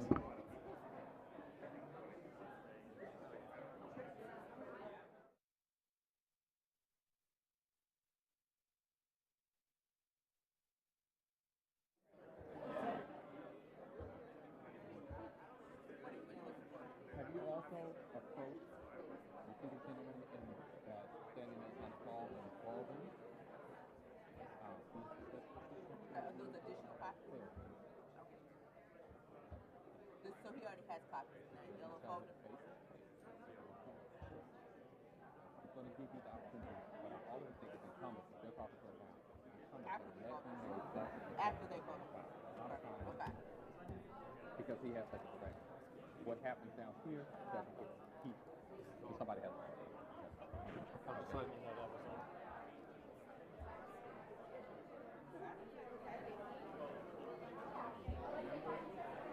Okay, yes.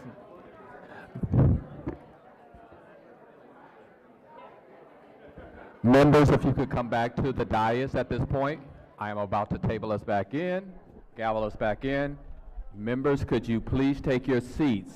I'm about to gavel us in. Thank you.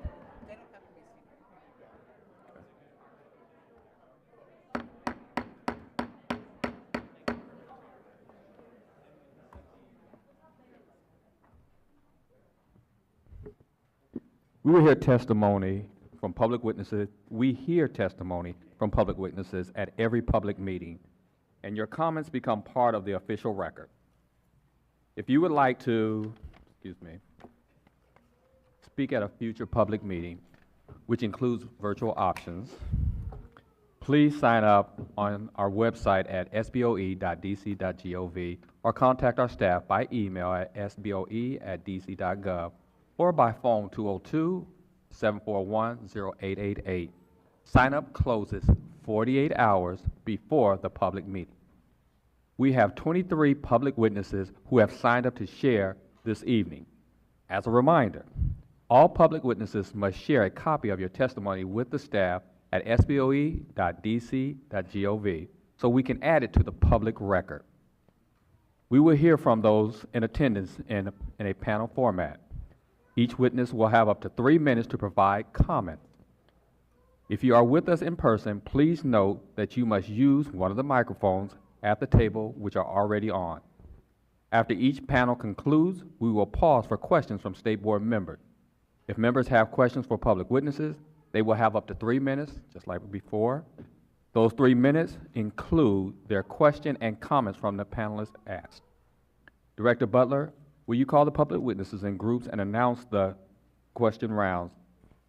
She will also assist with timing to ensure our witnesses and members stay within their allotted time. Director Butler. Good evening, everyone. I'll call the first panel of public witnesses. Joanna Turner. Joanna Turner. Patricia Stamper. Dylan Craig. Andrew Smith.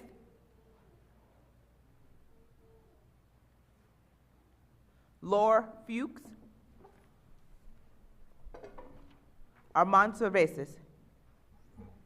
I got Stamper, y'all. She coming.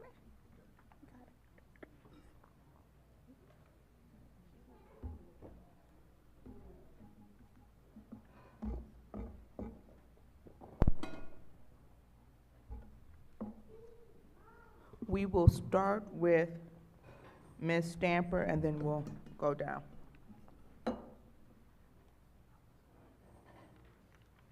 He can start first.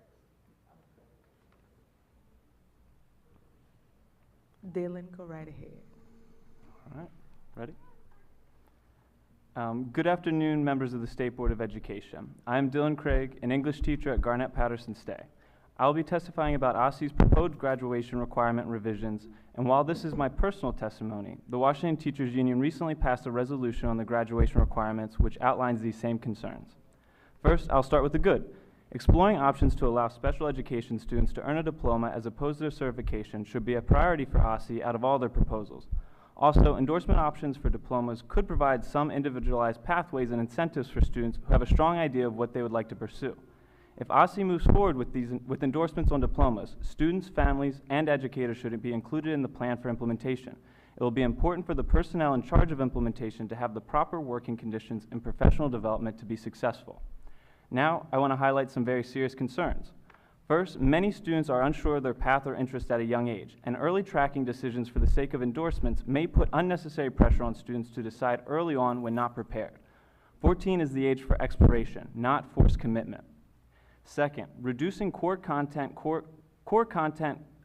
requirements may work to graduate students more quickly, inflating graduation numbers if that is OSSE's goal, but it will produce less qualified graduates into the workforce and into post-secondary educational opportunities. This may have been recognized to some extent, as OSSE's recently bumped social studies back to 4 credit hours in their proposal, but science is still reduced to 3 credit hours with lab courses not required. We are living in a time of crisis in historical understanding and scientific misinformation. Reducing these requirements will hurt our students' ability to navigate our increasingly complex information systems. This is also true of our cross-cultural understanding and ability to empathize with those of different backgrounds. Allowing course substitutions, such as the proposal to substitute computer science for a world language, devalues the interpersonal and cultural elements of the course. There are several other course substitution proposals, sports for PE or creative writing for English, most of which are not one-to-one substitutions and will create significant gaps in learning for students and graduates with wide disparities in critical thinking faculties. While the stated aim might be choice and flexibilities, it allows students to completely skip vital aspects of learning for pathways that simply move quicker. Beyond course substitutions, the proposal for testing out of courses is even more worrisome. Testing out of a course devalues the importance of in-class learning, discussing, and socializing, promoting a culture where class time is not seen as important or necessary. If a student comes to our class with a strong background on the topic already, it is our job to nurture that further and modify or extend projects accordingly so the student can still grow with their time with us. All of these concerns don't even address another issue with these proposals. Any test-out option or credit hour reduction will reduce staffing in our schools, as DCPS will only have to provide resources for the new minimum, taking away dedicated time and resources for students that will result in a loss of educational opportunities in all areas of the school. Overall, early tracking can be problematic for students, credit hour reductions and course substitutions can lead to stark educational disparities, and test-out options devalue the work of educators every day. Thank you for your time. We can go back to Ms. Stamper. Good evening, members of the State Board of Education. My name is Patricia Stamper, and I'm a mother of 2 school-aged children and an educator who lives and serves in Ward 7. I represent ANC 7C06, covering Deanwood and Burville. I'm here today because too many of our students, particularly those in Ward 7 and 8, are being shortchanged on something they should be guaranteed as a part of every school day, daily recess. Under the current Healthy Schools Act of 2010, all elementary students in DC are supposed to receive 20 minutes of daily recess, and middle school students are supposed to receive a minimum of 225 minutes of physical activity per week. However, these goals are not enforceable mandates. The law is not applied evenly across all local education agencies. And students from communities like mine are often the ones that are most infected. Let me be more specific. In Ward 7, only 1 in 4 teens meet the national recommendation of 60 minutes of physical activity per day. More than 35% of children ages 10 to 17 in the district are overweight or obese, with higher rates in our communities east of the river. Only 25% of Ward 7 schools have shared use agreements to access recreational facilities after hours. Compare this to the best practices in states like Illinois, where state law now requires 30 minutes of daily recess. For all elementary school students, mandates that cannot be taken away for behavioral reasons. Florida also mandated 20 minutes of minimum daily recess for kindergarten through 5th grade. These are policies with teeth. We need that kind of commitment here in the District of Columbia. As a mother, I know what it means to watch a child come home from school bursting with energy because they did not get to move during the day. As an educator, I see firsthand the difference recess makes, not just in physical health, but in behavior, focus, and emotional regulation. Recess supports the very outcomes that we care about: academic achievement, equity, and student well-being. I plan to introduce the resolution at the next ANC 7C meeting, calling on the council and OSSE to amend the Healthy Schools Act to require at least 40 minutes of daily recess for students pre-K through 5th grade, and at least 30 minutes for grades 6 through 8, held outdoors whenever possible, distinct from PE, and not withheld for discipline, except when safety is involved. This resolution isn't just time to play on the playground. It's valuing the whole child. DC cannot continue to speak about educational equity without guaranteeing the most basic building blocks for child development. I urge the State Board of Education to join us in this call to lead in strengthening guidance in working with OSSE, DCPS, and other charters to ensure recess is prioritized at all schools for all students, especially those in Ward 7 and 8. Thank you for your time and consideration. Thank you. Andrew.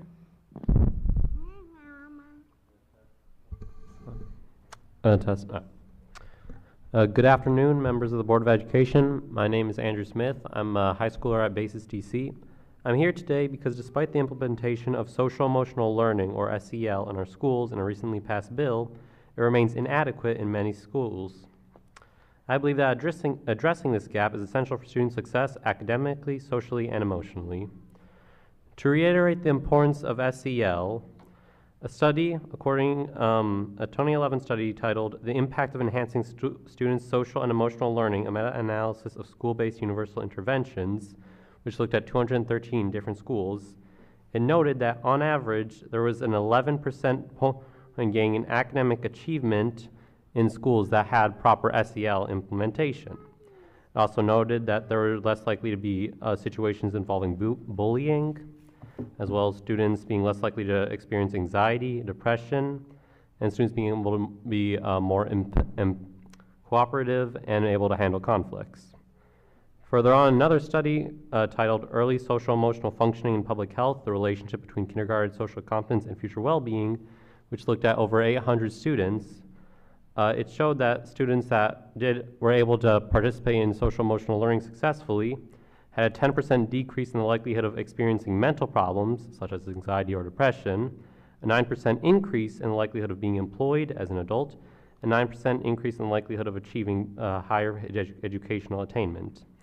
These effects were maintained over the course of 20 years.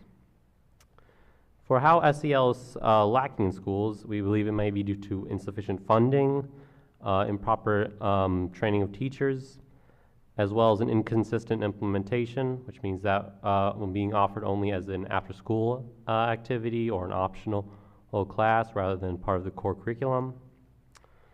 For this, I called many schools to see if they did have SEL implementation or not. Many of them simply said no, almost half.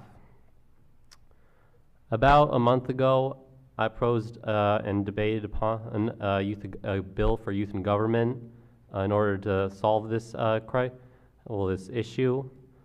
What it suggested was to send checks, like a yearly check to schools to make sure that SEL is being properly implemented.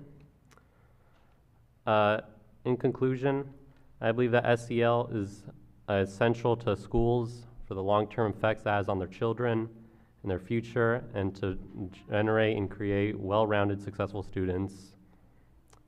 Thank you for listening. I yield my time. Laura?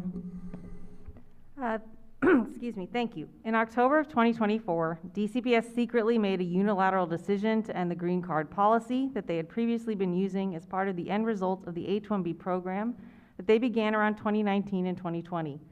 The H-1B program was meant to be started by DCPS to recruit teachers from abroad to fill persistent vacancies, especially around our language acquisition teachers, dual language programs, foreign language programs, but also other persistently hard to fill positions like math and special education. It started relatively small and has been steadily increasing to where now between 200 to 300 teachers are in DCPS on an H-1B visa. Currently, we are reaching out to the DC Council to see what we can do to secure funding to restore the Green Card program. We hope to secure between $200,000 to $300,000 for school year 25-26 that is statutorily designated for the Green Card program. This could then be used to potentially hire another attorney, contract with an outside supporting firm, or do whatever needs to be done to restart this important program. The costs will go up over time, but if DCPS is serious about filling much needed vacancies and supporting the educators they have already offered jobs to, then it is money well spent. I had hoped that more affected educators would be able to come, but they have instead given me statements to read because they are concerned about retaliation from DCPS jeopardizing their opportunity to stay. So we are keeping them anonymous. Here's one statement. I am currently facing a critical situation due to DCPS's decision to stop sponsoring green cards. As a holder of a non-immigrant H-1B visa, which allows U.S. employers to temporarily employ foreign workers in specialty occupations, I was initially assured by DCPS during my onboarding process that they would sponsor my green card application after 2 consecutive years of employment and satisfactory teaching with effective impact scores. Last October, I met with the DCPS attorney to discuss my H-1B visa extension, and he mentioned that DCPS might discontinue its green card sponsorship. It goes on to then go through her situation and how now she is on the verge of being too late to apply for a green card and possibly will have to leave the district. She goes on to say that we earnestly seek a hearing and solution to our concerns. We are committed to working collaboratively with DCPS to find a way forward. Just as we were initially promised when we were hired, we are eager to continue contributing to the district and are willing to take proactive steps.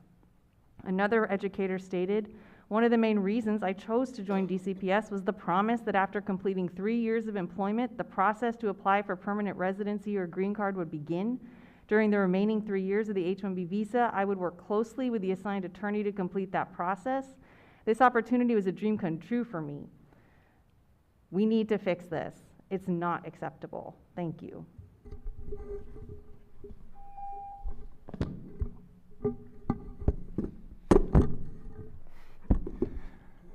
You're good. Hello, good evening. My name is Armand Cuevas. I live in Ward 1. I'm a teacher at Jackson Reed High School in Ward 3, and I've worked at different schools in DCPS and DC charter high schools, teaching here since 2017. So I've been here for almost 8 years, and I've seen so many teachers come and go. So more than ever, teacher retention is important, and I'm here to advocate for our international teachers, similar to Laura over here. So as recently as this past October, DCPS ended the green card policy that was started right around the pandemic. And they recruited tons of international teachers on H-1B visas. They promised them long-term employment. They started families, they bought homes, they deeply invested in the communities here, only to realize, surprise, they don't have a future here anymore. And we are struggling to fill special education teachers, math teachers, I'm also a math teacher, foreign language teachers, I teach ML, English language learner students. And these teachers are integral to our communities.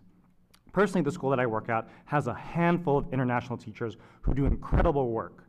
They bring their expertise in various subjects. They speak fluently in Spanish and other languages, and they make our immigrant students, our English language learners, they feel at home with those teachers. Those teachers also hold the students accountable. They participate in after-school activities, cross-country, this and that and the third, supporting state testing and so many things, and now their days are numbered. Their contributions are conditional and their status is diminished. I speak and work with the international teachers every day, and I learn from them how to teach better, how to improve my Spanish, and the way that we support students only strengthens with the work that they do with me and the work that we do together. I urge you all to take a stand as the State Board of Education to apply pressure on the DC Council, apply pressure on OSSI, apply pressure on DCPS. We need 200 to 300K for school year 25-26, aka next year, specifically designated for the Green Card program in order to hire an attorney, contract with an outside firm, or just do whatever it takes to restart this program and keep our teachers here. I know we have the threat of Trump and the oversight from their administration is real, and that threat will falter if we're united across the district. So here, our teachers here at this table, you as the State Board of Education, the parents and students in this room, and together we can support our international teachers. Thank you. We will now have a first round of member questions, and we will start with Representative Mayer. Thank you all so much for coming here this evening. Ms. Stamper, I don't have any questions. I just want to say that I entirely, wholeheartedly agree with everything that you've said. I think that your ideas are intuitive. Recess is crucial to student well-being. As a student, I know that myself, so thank you so much, and I think that this is something that we as a board should pursue. Ms. Fuchs and Mr. Cuevas, I'm curious, has DCPS communicated any of their rationale for suspending the Green Card program? They claim it was that it was a pilot only, so that they never intended to do it like permanently, and that it was using ESSA funds. Do you say that they claim that intentionally, that is not? It's very clear that they have been telling people, including those they just hired this year, that they would be eligible for a green card. It is very clear. Did they promise it with a capital P? Probably not. But nobody takes this job in DCPS without a pathway towards permanent residency. Nobody. Okay. And Andrew, I have a question. Have you, as a DC student, experienced any effective SEL that you want to highlight for us? Sure. I took second step. I believe it was sixth grade. That was more or less the end. I didn't take it in elementary school, which is mostly what I'm proposing. That starts at an earlier age. Elementary school would probably be the best. However, I think that it is useful for helping to, let students understand their emotions, how to navigate relationships, as well as develop socially. Again, I mentioned a lot of the effects, and I do believe that they have, helping just students connect with each other, as well as just a bit build themselves up. Yeah, was there, you want to know anything else? No, that's all. Thank you all so much. Representative Ting. Also, I would also like to thank you all for your testimony tonight. Regarding credit hours and people credit hours being cut, I would encourage our graduation task force to look at including the voices of teachers who teach subjects whose credit minimum requirements are being cut. I would also like to see more funding for DCPS and DC schools so that all students have access to the full range of courses they need to grow and develop as a functioning member of our society. And I also do support recess. I wish I had recess at my school. I sorely need it.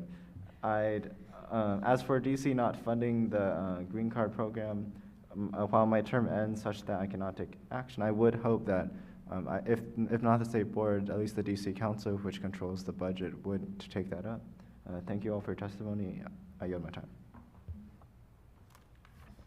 Thank you. Representative Best. Thank you. My question is, and it's going to Laura, are they unilaterally not renewing the teachers with H-1 visas?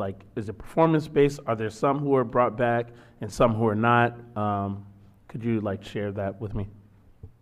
We have just recently heard that some people are being told they're not even going to renew their H-1B. That is very new. I'm still trying to figure out what exactly is going on, and what DCPS rationale is. Obviously that person's pretty devastated. It's only been one report in terms of non-renewal. It's just that you can only renew it 2 times, and then it's not even an option anymore. So I think there's the people who are on year 4 and 5, they've already had their one renewal.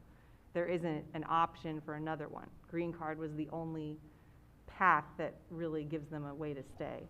And so initially they were informed that there would be a path to Yeah. Correct. It was not guaranteed, so it was supposed to be based on impact. Okay.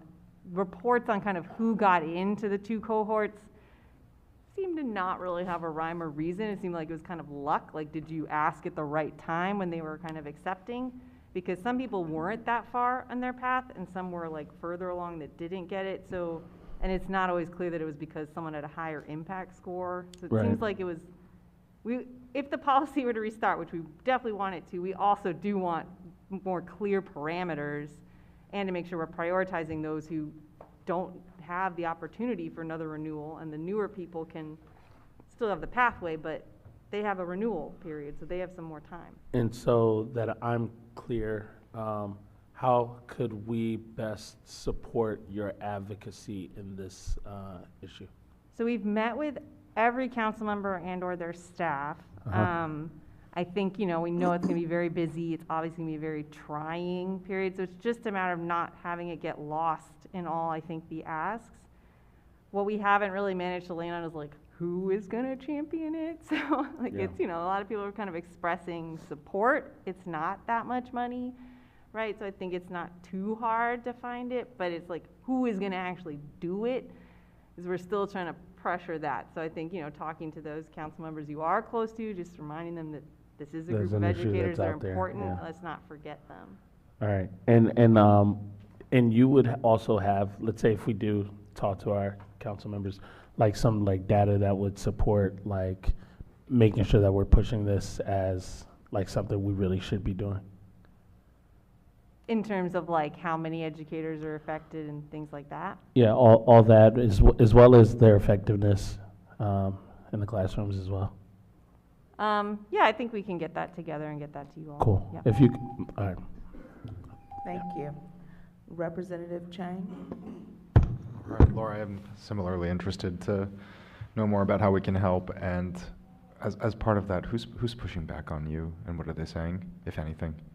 No one at the council level is pushing back. I think everyone's pretty sympathetic. It's just DCPS. They've decided they don't want to do it, and once they kind of go down that road, it is very hard to get them to reverse a policy. But we're also not really sure where the policy came from exactly. We know it's not the lawyer who's doing the most communicating that's working directly with our immigrant teachers, right?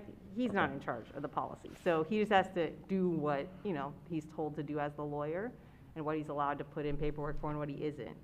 We're not really sure where in the chain. Like, we've tried asking, but they're not super forth. They have no reason to have to tell me anything, so they don't. Yeah. Okay. We'll follow up with you, and I think something to bring up for my colleagues on the Educator Excellence Committee. We've, as a committee, decided to focus mostly this year on strengthening supports for first-year teachers, knowing that that's something that we've also heard over and over again as a need, but this feels urgent. Yeah. Thank you for coming to testify. Represent Ward 2, so it's nice to see a Ward 2 student here, and if there's anything I can ever do to help, please don't hesitate to reach out. But there is one question I had for you, which is, could I get your help to just specify the ask one more time? What is the recommendation that you have for us? The recommendation, at least the one that we proposed in Youth and Government, was to have random yearly checks, from a member from the Board of Education to go check that SEL is being implemented regularly as the class students are taking, mostly just to ensure that is part of the school's curriculum. Got it. Okay. Thank you. Representative Goulet? I think in the alphabet now we have somebody in between me and Representative Chang. It would be Representative Colson. Representative Colson. I'm looking at the name and just misread. My apologies. No worries. Thank you. Thank you, everyone, for your testimony. Please forgive me if I missed it. Mom, can you speak to why recess is being reduced or restricted? Did I miss that? So the whole point of this advocacy ask is not really from me, it's from my son, who's right here. And he said usually when he gets in trouble, his recess is reduced. So I said, let's look into that. Let's see what's happening. So I start asking around and checking with different schools and even educators in different states, and they told me, yeah, there's no minimum. I don't have to give them recess. I just have to take them outside for at least 20 minutes. This is from a Georgia state educator. Then I start asking my friends in California, like, I don't have to do it. It's just recommended that they get 20 minutes. So there's no rule. So even prisoners get an hour a day of exercise and to go outside. We don't even offer our children an hour per school day of physical activity, let alone just free play for an hour. But we give that to our prisoners. So the idea of this advocacy and whole ask was really inspired by my son.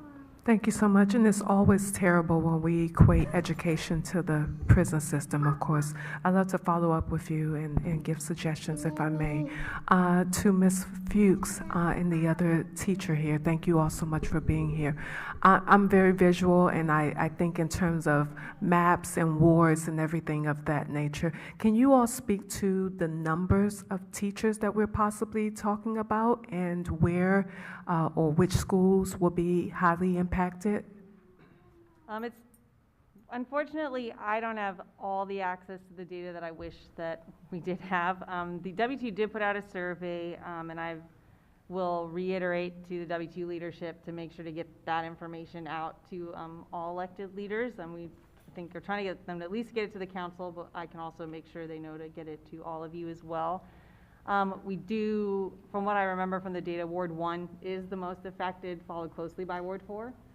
And then probably, you know, it's dual language. It's the schools we'd probably suspect, those with dual language programs, those with high levels of ELL learners, which are concentrated, I think, in Wards 4 and 1 in particular. But it is across the district. So, I mean, every school has at least one person on an H-1B. I know even at HD Woodson, we have several. They're pretty new in their process, so like they're not at risk right now, but obviously they're making, I mean, one of them has decided to go home. He's not staying. And it's for various reasons. It's not just this, right? But it added to the list of reasons why, you know, after a year here, he's saying no. Thank you. Representative Goulet. I want to thank you all for your testimony tonight. I'm glad to work with you on this issue. You know, we have the Student Experience and Engagement Committee, so I'd love to connect with you, you know, work on drafting a solution for this, because I do think every child should have the ability to have a play during the day and recreation. So I look forward to working with you on this and seeing what the obstacles are to solving it. So thank you so much. I want to thank the two gentlemen in the middle for your testimony, and that isn't our committee, but they'll be taking that up, and it'll be something important. I'm going to focus my questions and real comments on the statements the two of you gave. Ms. Fuchs, I really want to thank you for the points you made, and I want to work with Representative Chang on doing a resolution to support this. I think it's really important for retaining our teachers, and you know, and I think there's a place we can find the money. And it's, you mentioned this a lot. I'm coming around to a lot of your thoughts on things, which I don't know if that's scary to you or me or both of us maybe. But, you know, DCPS Central Office has funding for this. And I hope what the council will do is cut some of the bloat in Central Office and reallocate it to this program, which directly helps teachers, you know, maintain their status here that they were promised.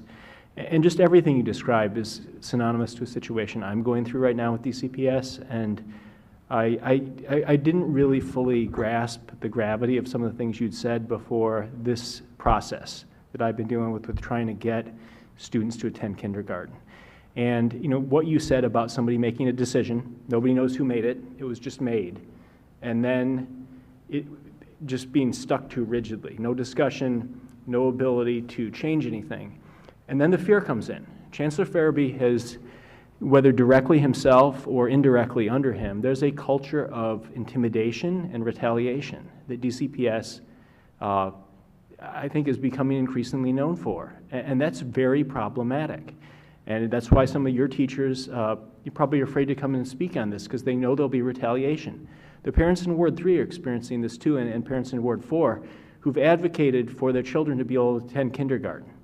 And these parents weren't trying to redshirt, they were following the rules, and they've been told they must skip kindergarten and go to first grade. So what has DCPS done? They've reported families to our Child and Family Services Agency for educational neglect, to intimidate them and scare them. They've pulled kids out of programs that they're in right now, pre-K4 programs, again, to harass and intimidate families for advocating for their kids. And I'm really appalled by the behavior of DCPS, and I think it just speaks very poorly on our public school system that leaders in central office act this way. So I want to thank you both. You have my full support. I think we should do a resolution for this, and I hope council finds the money. Thank you both. Representative Henderson. Ms. Fuchs or Mr. Cuevas, either, could you briefly just say why it is that you need an attorney in this, why that's part of the ask? I mean, ultimately, it's the attorney has kind of communicated, I'd say unofficially, that part of the reason, well, initially, when we were asking like why, right, or not me, but when the people involved were asking why, it was, oh, the paperwork, it's a mess, and there's too many, you know, H-1B visas and renewals, and so I don't have the time. And then it was, you know, well, right, it's like, it's time, like, there's just more work than there was when the program started, so maybe we need a second attorney. Okay, so that's what's We don't want to, needed like, to keep it moving. dictate to DCPS Mhm. what they need to use it for beyond, you need to restart This the green program. card program, so Mhm. spend it on making sure you're doing that. All right, thank you. And Mr. Craig, thank you for your input. The graduation requirements are still a live thing. We don't even have a final proposal from OSSE yet, so your input at this point is really important. I'm curious about, in your testimony, you talked about a 14-year-old and it being too soon to choose a path. But I'm wondering if you see a threshold somewhere in the career or after a student has been exposed to certain courses, and maybe it varies from math to science, but is there a point, say, in math where once you've done Algebra 2, it would be beneficial for it to be open that whatever the next level math is, or might be flexible, that it might be computer science, or it might be data literacy or something like that? Yeah, I think there's room for flexibility, but I don't think it should come at the cost of taking away what would already be important courses to take, important skills to gain. Where that flexibility falls, I think that's a discussion to have, but reducing core requirements and then replacing that with things for the sake of flexibility, I think is the wrong way to go about that. Yeah, I think like through this process, we've moved away from the several reductions that kind of were talked about earlier. I think one of the questions that's still open is that science, like what of the science credits is required. Right, the latest proposal includes biology, but not chemistry, for example. So I definitely welcome input from you, lots of people on like, what are the sort of must-have entry, the base that we want everybody to have, and so where is that point where we want to open up for flexibility? Yeah, and I appreciate what was already stated, which is including more teachers on these conversations to kind of talk about what they see as crucial elements of the curriculum and what needs to be provided for that to work. Yeah, absolutely. Thank you. Representative Thompson. I'm not sure if I have questions. I'm not sure if I have questions. I appreciate the testimony. I especially appreciate the thing we're going to be wrestling with, the flexibility versus minimum requirements. And so thank you for raising that, because that's timely for us. I hear you, Commissioner Samper, on the recess. I want recess right now. Right now, for some reasons that are probably obvious, and maybe some are less obvious. So happy to keep that conversation going. I will note that we were supposed to deal with the health and PE standards earlier this year. We haven't gotten to that. I don't think it's that we will never get to it though, and so I'm wondering what other updates we should be considering. And so I appreciate you bringing this to our attention. And to the student who raised the question about SEL being properly implemented, I actually do have a question. You mentioned that we should be doing school checks. in your point of view, what would that look like? Because it's something I've also raised. Like, we passed all this stuff, we should go check and see. But like, from your point of view, as someone who's in schools every day, what should that look like for us? I assume it would have like a member, like just at a random point coming to school and perhaps like either seeing the class in question, and then also asking students to see if they have like on a regular basis, if they take these classes. Was there more to the question, or? No, not unless you have more advice. That's it, Megan. Okay. And then I appreciate my colleagues who have mentioned following up on the visa issue. I do not sit on the Educator Excellence Committee, but I do know we have regular check-ins with the other our other cluster partners, and so I would also just encourage we use those times to just ask questions, gain information, and looking forward to the follow-up information. I will yield the rest of my time unless there is something someone wanted to add which was not covered. All right, thanks everyone. Vice President Williams. Yes, thank you all for your testimony. Stamper, I'm going to start with you. Kids need recess, right? So I'm curious, whether it be your son's experience or outside of that, the one reason that it hits home for me, when I started teaching now, I'm a high school teacher, as you know. I started in 3rd grade, and my principal took recess away from my class for not being able to walk the hall well enough for a month. And may I ask how long was the recess that year? What was the minute time? 30 minutes. 30 minutes, Yeah. and this is for 3rd grade, right? Yeah. Remember I said the state of Illinois mandated that was at least 30 minutes of recess. So they took, 30 times 5, that's how many minutes? 150 minutes worth of recess away from 3rd graders. It did no good. How did the behavior of your class respond? We I'm just just banded curious. together and watched like educational videos inside and played games, but we needed to be outside. But I'm curious, have you seen it as a broader problem, and are there other things kind of holding it back outside of viewing taking away recess as punitive? We're going to correct this behavior if we take away something that the kids want. So I see both sides of the coin. As an educator, it's like, how can I motivate my students to do the right thing? I know I'm dangling this thing in front of you. You want to go outside. I need you to act right because so-and-so's coming to observe my class, and I need these assessment scores to be up. So I get it. But as a kid, I want to go outside. I don't care about your scores. I don't care about impact. I'm just trying to go play.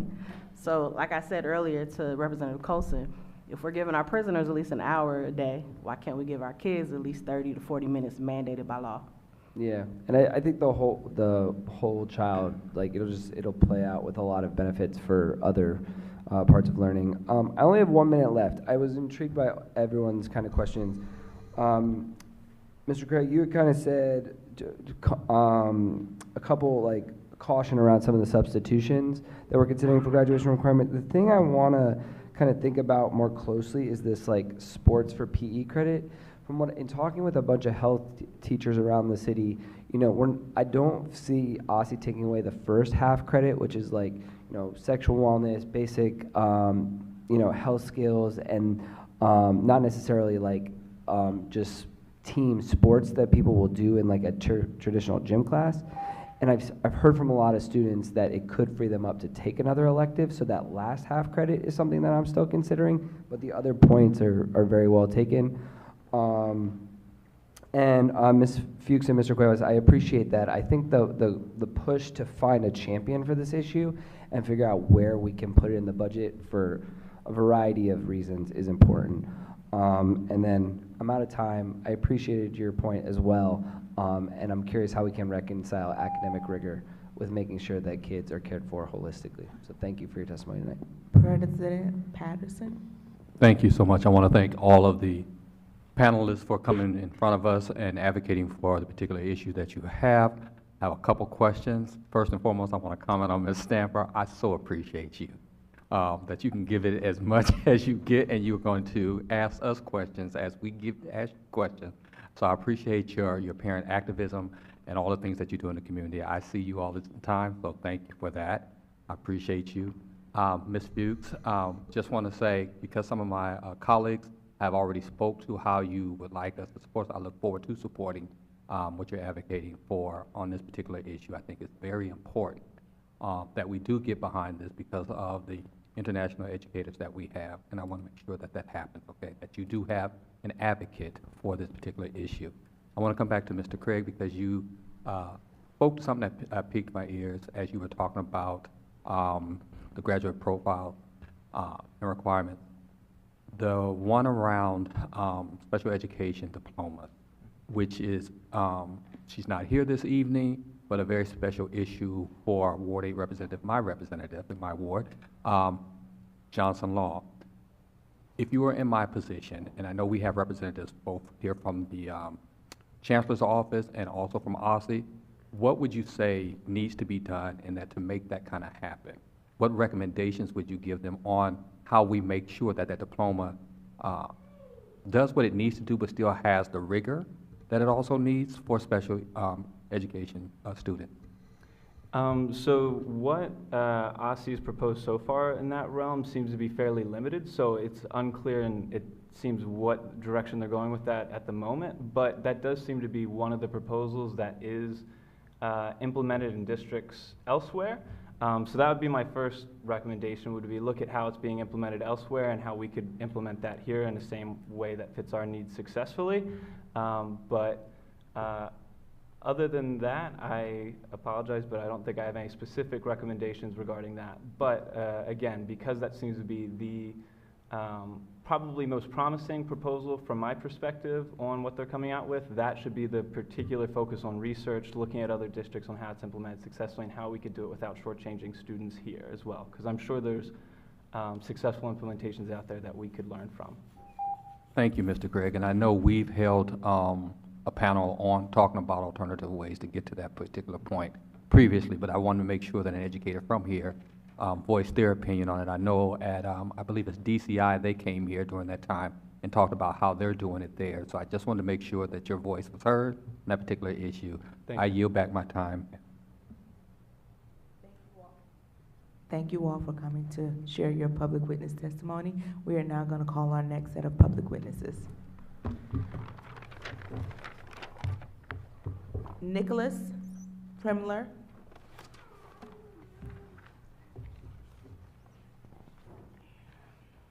Rachel McNitch.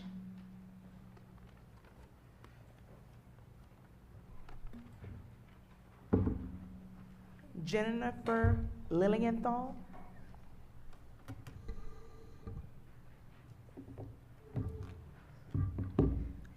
Jennifer Cummings. Is there a Jennifer Cummings? Lee Bernstadt.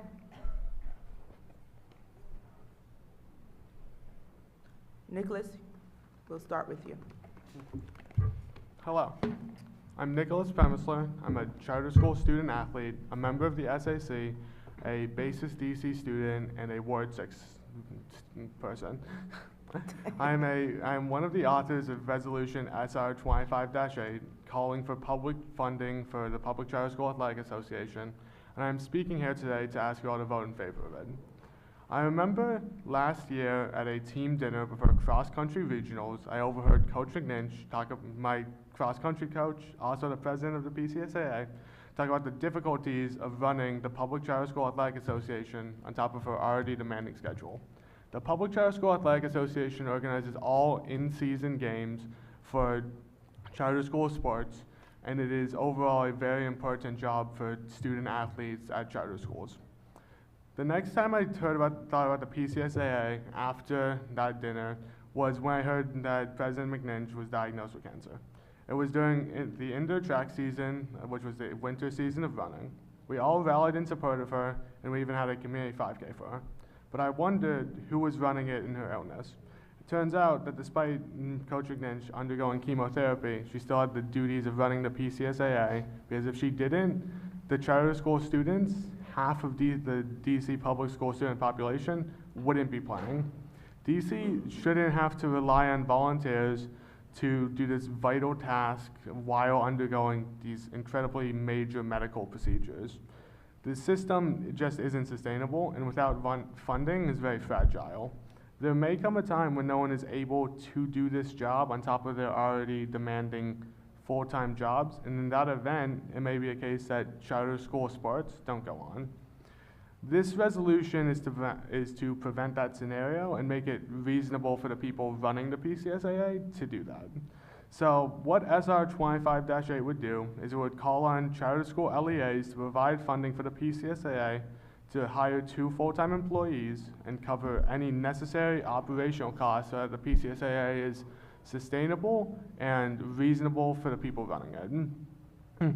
I ask all board members and representatives to vote in support and in favor of this resolution, and if any of you have questions regarding it, I am happy to answer them. Thank you.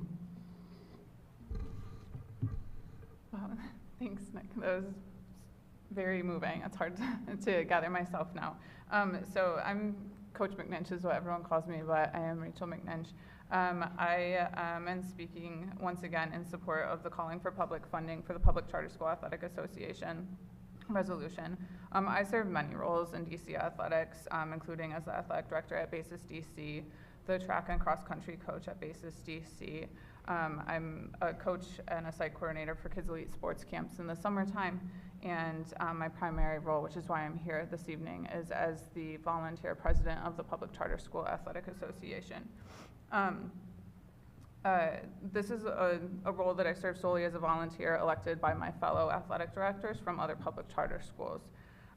Together with 4 other elected volunteer board members, I oversee all middle and high school charter school sports for a total of 62 schools. That's 43 middle schools, 19 high schools, and 10 of those which are dual middle and high school. It's important to recognize that the PCSAA was initially formed by a volunteer board of athletic directors that just came together strictly to try to put on sports opportunities for our charter school athletes. However, we have grown to an immeasurable size. We in fact have outgrown the DCIAA in the number of schools that we have, but we do not have any full-time paid staff to oversee the league. The DCIAA, on the other hand, has 10 full-time paid staff members to do what I do for free, on top of my other job, on top of beating cancer. So I do this, though, because I'm so incredibly passionate about my students and because I believe fully that charter school athletes deserve the same ability to compete at a high level, and they should be afforded the same opportunities as the regular public school students and private school students in Washington, D.C. Some of you may know Clark Ray. He was a personal mentor of mine, and then also he was the former or late director of the DC State Athletic Association. He was one of the first people that I met that was truly a champion for the charter school athletes and truly believed that they deserve the same as the regular public school students. And I feel, especially since he's passed, a great need to continue to fight for these charter school students. As noted in my previous testimony, most people don't even know that the Public Charter School Athletic Association is ran by volunteers because we still get the job done. And with that, the call for funding would not only fund at least 2 full-time paid positions, but it would also fund other things such as awards, the cost of putting on events that we do with the bare minimum. So while we have banners and trophies, they're not as big and fancy as the DCIAA. We also don't have additional awards for coaches or athletic directors or big sports banquets or anything like that. We also struggle to find facilities where we can host events. Thank you. Thank you. Good evening, members of the board. My name is Jennifer Lilienthal. I am a DC resident, a proud public school parent, and the mother of Sasha, a joyful and curious 5-year-old who currently attends pre-K in the district. I'm here tonight to share my family's experience with kindergarten enrollment within DCPS. My daughter Sasha will turn 6 on September 19th, 3 weeks after the start of the upcoming school year. She has attended school continuously since the age of 2 years old, never skipping or repeating a grade. It is important to note, related to Representative Goulet's earlier comment this evening, that we moved from Montgomery County with an age cutoff date of August 30th when Sasha was 3 years old and had already been enrolled in her current nursery school for a full year.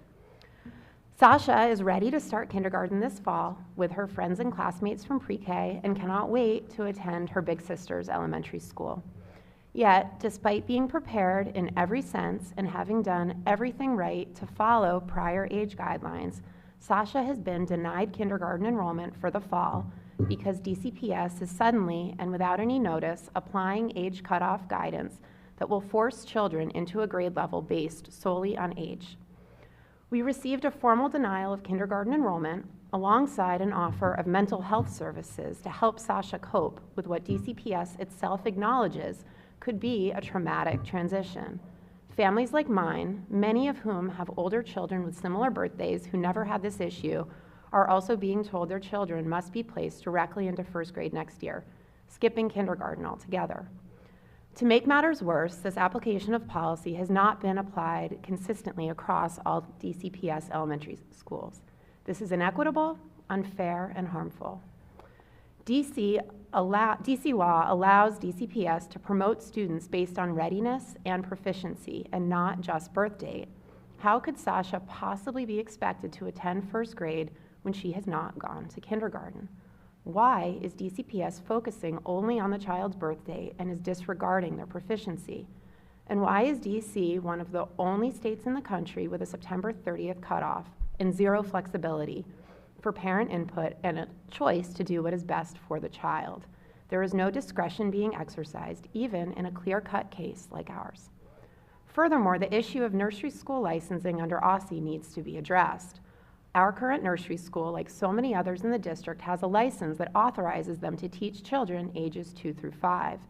Not only are there safeguards in place to prevent older children, which we understand is a nonsensical concern that DCPS has raised to fight this proposed legislation, but it makes it impossible for these schools to enroll students younger than 2 years old. For our current nursery school to change its license to teach students 18 months old, they would have to jump through hoops to reconstruct buildings for access from the classrooms to the outside, hire additional teachers to adhere to authorized ratios, among many other requirements that require significant and unrealistic resources for these small neighborhood schools.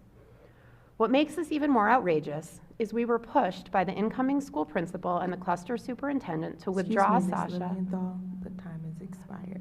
I'm sorry. Can I just raise one other thing that I think is really important for We are 22 seconds, 23 seconds over the allotted time. Okay. Thank you. Okay. We'll go to the next speaker. Good evening, members of the board. Good evening, members of the board. My name is Jennifer Cummings, and I have been a DC Ward 4 resident for 12 years. I am here today to discuss kindergarten enrollment for my youngest son as it relates to the birthday cutoff. I have 4 children. My daughter, who is our oldest, is 12 years old, and I have 3 boys at ages 11, 8, and 5. As we have done with all of our children over the last decade, they started at our neighborhood OSSI licensed nursery school, CCPC, then went on to our inbound public elementary school, Lafayette. 2 of our 3 children, on the recommendation of our school's educators and pediatricians, started kindergarten at or around the age of 6. In their cases, there were no exceptions granted, no notifications from any DCPS administrator. Simply put, there were no issues. There was no reason for me to think my interpretation of these policies was incorrect or that we were doing anything wrong. Separate from that, I really need to stress our intention. This has nothing to do with wanting our children to be the oldest in their class, and this certainly has nothing to do with getting a leg up on their academics or trying to be top of their class. Quite the contrary, as this path has allowed them to be on par with most of their classmates. This has everything to do with their emotional maturity and academic readiness to enter kindergarten. Prior to enrolling our youngest in K at Lafayette for the next school year, our son's current pre-K teacher sent a letter to the Lafayette Principal Prawl and Superintendent Carruthers, which was completely dismissed. His teacher's assessment was based on his current development and skill in her words, and in her words she states that he is making progress towards DCPS's pre-K standards, but is still working on. Then she goes on to state specific markers for DCPS's pre-K exit expectations. Then she states that by putting him in the first grade, it would likely have a negative impact on his academic performance as well as his social and emotional well-being, as the program is not structured to meet DCPS kindergarten exit expectations, as he has not been exposed to many of these concepts because they are not developmentally appropriate for pre-K. This assessment came from educators who know his needs and abilities best, yet DCPS has been unwilling to even acknowledge this recommendation. Instead, upon enrollment, we received a first grade placement letter which referenced mental health teams and academic intervention support, clearly accepting that by placing him in the first grade, this could cause potential academic and emotional harm. I know we're at time, but thank you. You still have 17 Oh, seconds okay. into the letter. I also know firsthand experience that these are very limited resources that should be going to kids in real need, not because my child was forced to skip kindergarten due to this arbitrary birthday cutoff. All this being said, I'm asking for a reasonable solution for the upcoming school year. Had we known at any point closer to the beginning of the current school year that this change in interpretation was possible, we would have enrolled him. Thank you. Leave. Good evening, representatives. My name is Leave Bernstad. I'm a graduate of Capital City in Ward 4, and today I'll be testifying on DC's restraint and seclusion laws in the context of school discipline measures. My up-to-date testimony, I've been told, is in the Dropbox, but not in the binders. Just a quick definition, seclusion here means the involuntary confinement of a student in a room from which the student is physically prevented from leaving. Seclusion does not include an exclusionary timeout. Just a little bit of background. In school year 2011 to 12, restraint and seclusion tactics were used over 200,000 times nationwide. In 163,000 of those instances, students were restrained. These students that were restrained, 75% of them are students with disabilities, which shows that there's a proportionate amount of students that are receiving restraint and seclusion that are also students with disabilities. Restraint and seclusion tactics are both physically and mentally violent, but are also not conducive to restorative practices. The district technically has laws about restraint and seclusion, but I just want to outline a couple key ways that I think that those current laws aren't reaching far enough. So I have 4 key reasons. The first is there's permissive language for use. Restraint and seclusion are permitted in undefined emergency situations that pose imminent serious physical harm. However, the issue really stems from the fact that these are largely undefined, which is what creates disproportionate opportunities for abuse of the policy against students with disabilities. I've noticed from conversations I've had with parents and also a few reports that I have linked in the document, that these specifically tend to occur at charter schools. The second problem is that there's insufficient protections for students. While the current policy prohibits medical and mechanical restraints, it continues to allow other physical restraints that can traumatize and severely damage students without requiring the involvement of a medical or mental health professional during or immediately after an incident, unless there are visible injuries present, which obviously we know that visible injuries aren't the only marker of kind of internal injuries or increased mental stress on students. The third point is current weak accountability measures. Untrained staff are currently allowed to use restraint or seclusion, given that 90 days after that incident, they received training for restraint and seclusion. I think that is not coherent enough because students can still be harmed kind of while those untrained staff are using restraint and seclusion. And the current policy does not outline specific disciplinary actions or consequences for staff who misuse restraint or seclusion. It just says that it will be investigated, but it doesn't come to conclusions specifically about the context for responses in the context of restraint and seclusion. And then finally is limited data transparency and oversight. Current policy mandates internal documentation and incident review, but does not include a public reporting of aggregate data on restraint and seclusion, which makes it really difficult for the public to hold schools accountable for instances like this unless oversight bodies kind of prioritize intervention on that, which we know that they don't, at least from conversations that I've had with parents. That's what they've communicated to me. And yeah, I will follow up via email because 3 minutes is not a lot of time. Thank you all for your testimony. We will now have a round of questions from State Board members. Representative Mayer. Thank you all so much for your testimony. I want to start with Nick and Coach McNinch. Thank you for being here again tonight. I plan to vote yes on SR 25-8. Thank you for your enthusiasm and persistence with this. My first question is to both Ms. Lilienthal and Ms. Cummings. How prevalent of an issue do you think this is? Have you talked to other community members who have experienced similar issues? Yes. people are starting to come out of the woodwork now that enrollment decisions have come out. This never was an issue previously because principals were able to use their discretion, and just like in Jennifer's family, her older children had no issue with this. But there are families that are very surprisingly getting the same news that we've gotten, that our children have to skip a grade. So it's not limited just to one school. And again, we're finding out 3/4 of the way through the school year, and we're getting contradicting confirmation, even from the chancellor himself, on assessments and retention. And you know, as implied in that letter, you know, this could cause our children unnecessary academic and emotional harm. Had we known about this even at the beginning of the school year, we could have made the right choice. But learning with 2 months left in the school year, we feel like we have no choice.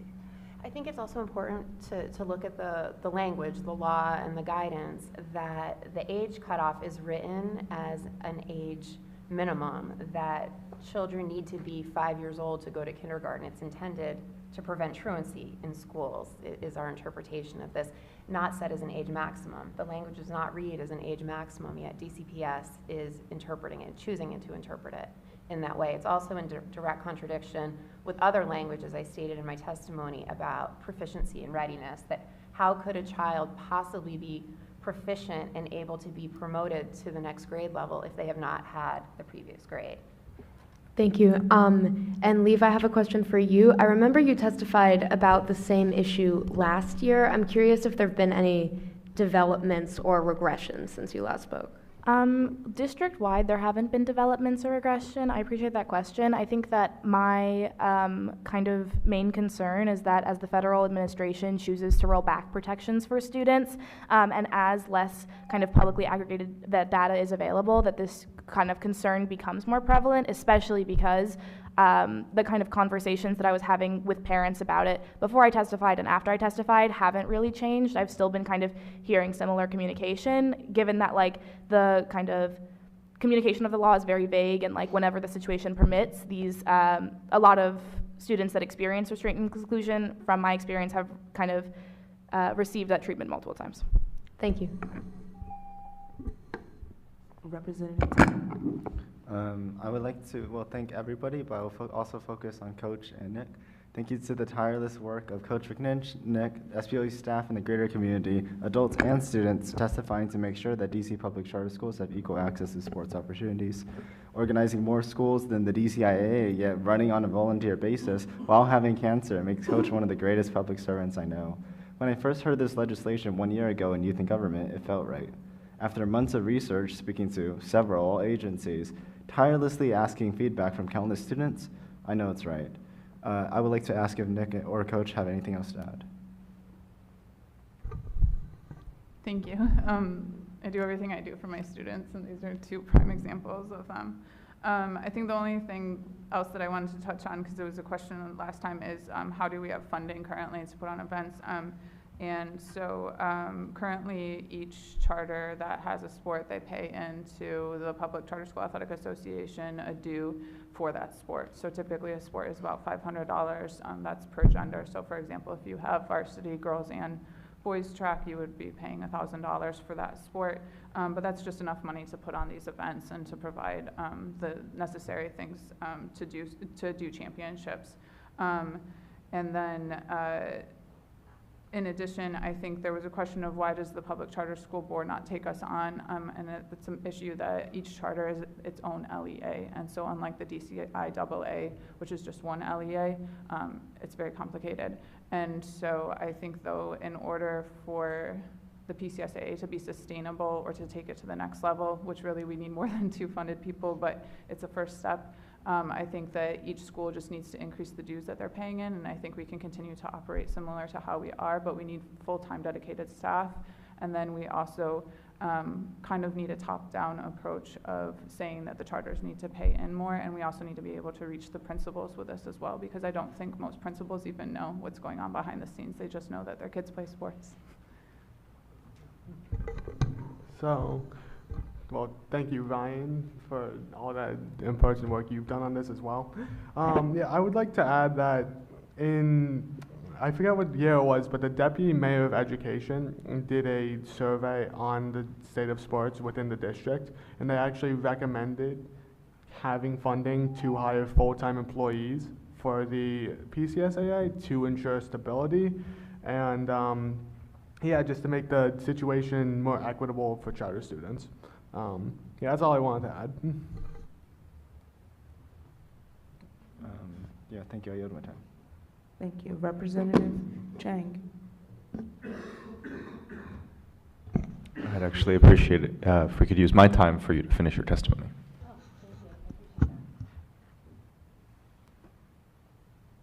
What makes our situation even more outrageous is we were pushed by the incoming school principal and cluster superintendent to withdraw Sasha from her current pre-K program and enroll her in kindergarten the remaining 2 months of this current school year, accusing us of truancy. Of course, this could be farther from the truth. Pulling our daughter out of the remaining 2 months of her pre-K year would have caused a huge disruption to Sasha's education and well-being. When we declined their suggestion, we were reported to Child and Family Services for educational neglect. We repeat that. We were reported to CFSA for keeping our daughter in school. And I was contacted by CFSA hours before I was set to testify at last month's school board meeting. DCPS's intimidation worked. I pulled out of testifying because I was scared. This is not just bureaucracy. It is a threat and an intentional abuse of government resources. It misuses the time of caseworkers who should be working on actual truancy and child neglect cases. It is weaponizing a government agency to threaten and punish my family for trying to enroll our child in kindergarten. And it makes us seriously question whether DCPS is keeping children's best interests at the forefront. I'm not here asking for special treatment. I'm asking DCPS to use the discretion it already has to make thoughtful decisions based on children's needs and readiness. This is a right that should belong to every child in every ward. Literally, all I'm asking for us is to not force my daughter to skip kindergarten and to allow me and my husband to do what we know is best for our daughter. We need clearer policies applied consistently and with compassion, and we need your leadership to ensure no child is denied a foundational year of their education due to an arbitrary date on the calendar.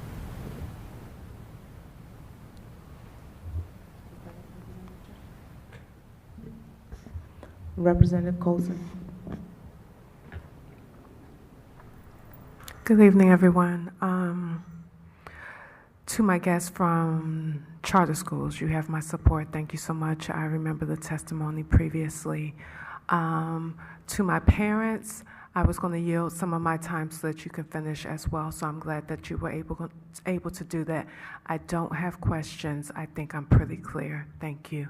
My question for you is, your topic is pretty unusual.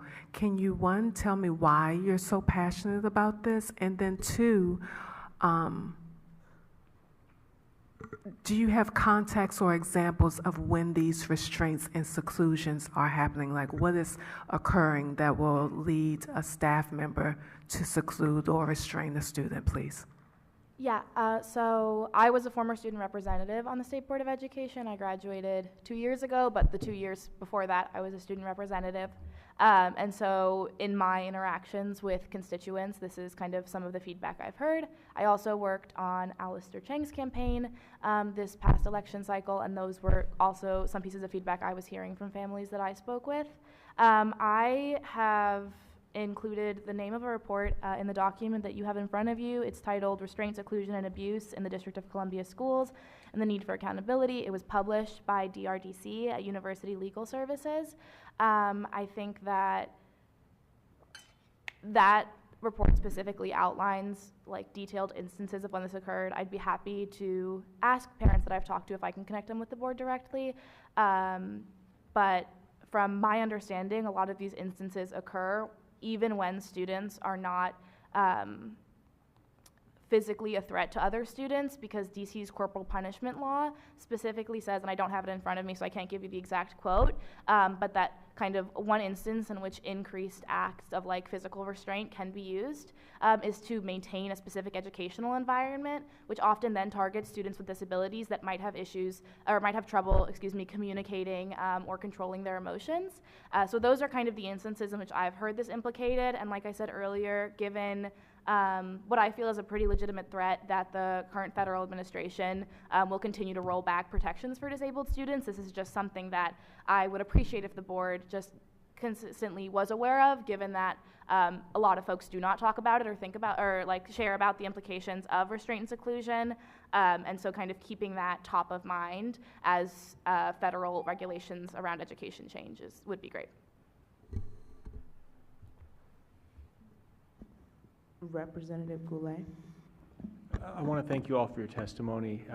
I'll recognize Representative Ting has just been a champion on this, as well as Representative Best on this issue of charter school sports, and I want to support it in any way I can. I think all our students should be able to have access to athletics. I want to thank you both for your testimony. I know we've been in touch discussing this, and it's just tragic that you have to go through this.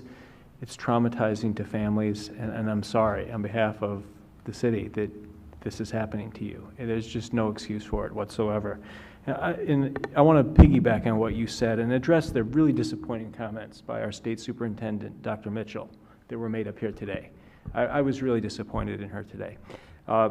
She's spreading misinformation up here on the dais. And two facts I want to put on the record is, one, the idea that we're going to suddenly have 8-year-olds going into pre-K is just preposterous. It's absurd. OSSE regulates pre-K facilities here in the District of Columbia. Yes, they do. And they set the standards of who they license and who they don't. So we fixed that concern. I have proposed an amendment to the legislation that resolves it. So we say that, well, if you're 7 years old, you can be considered truant. Just in case there's an influx of 8, 9, 10-year-olds, maybe teenagers entering pre-K here in the district. That's a real concern our superintendent put on the table, that older kids would start entering pre-K. But let's move on. The other thing she mentioned was whether or not, you could have 2-year-olds, entering licensed OSSE pre-K facilities in the district.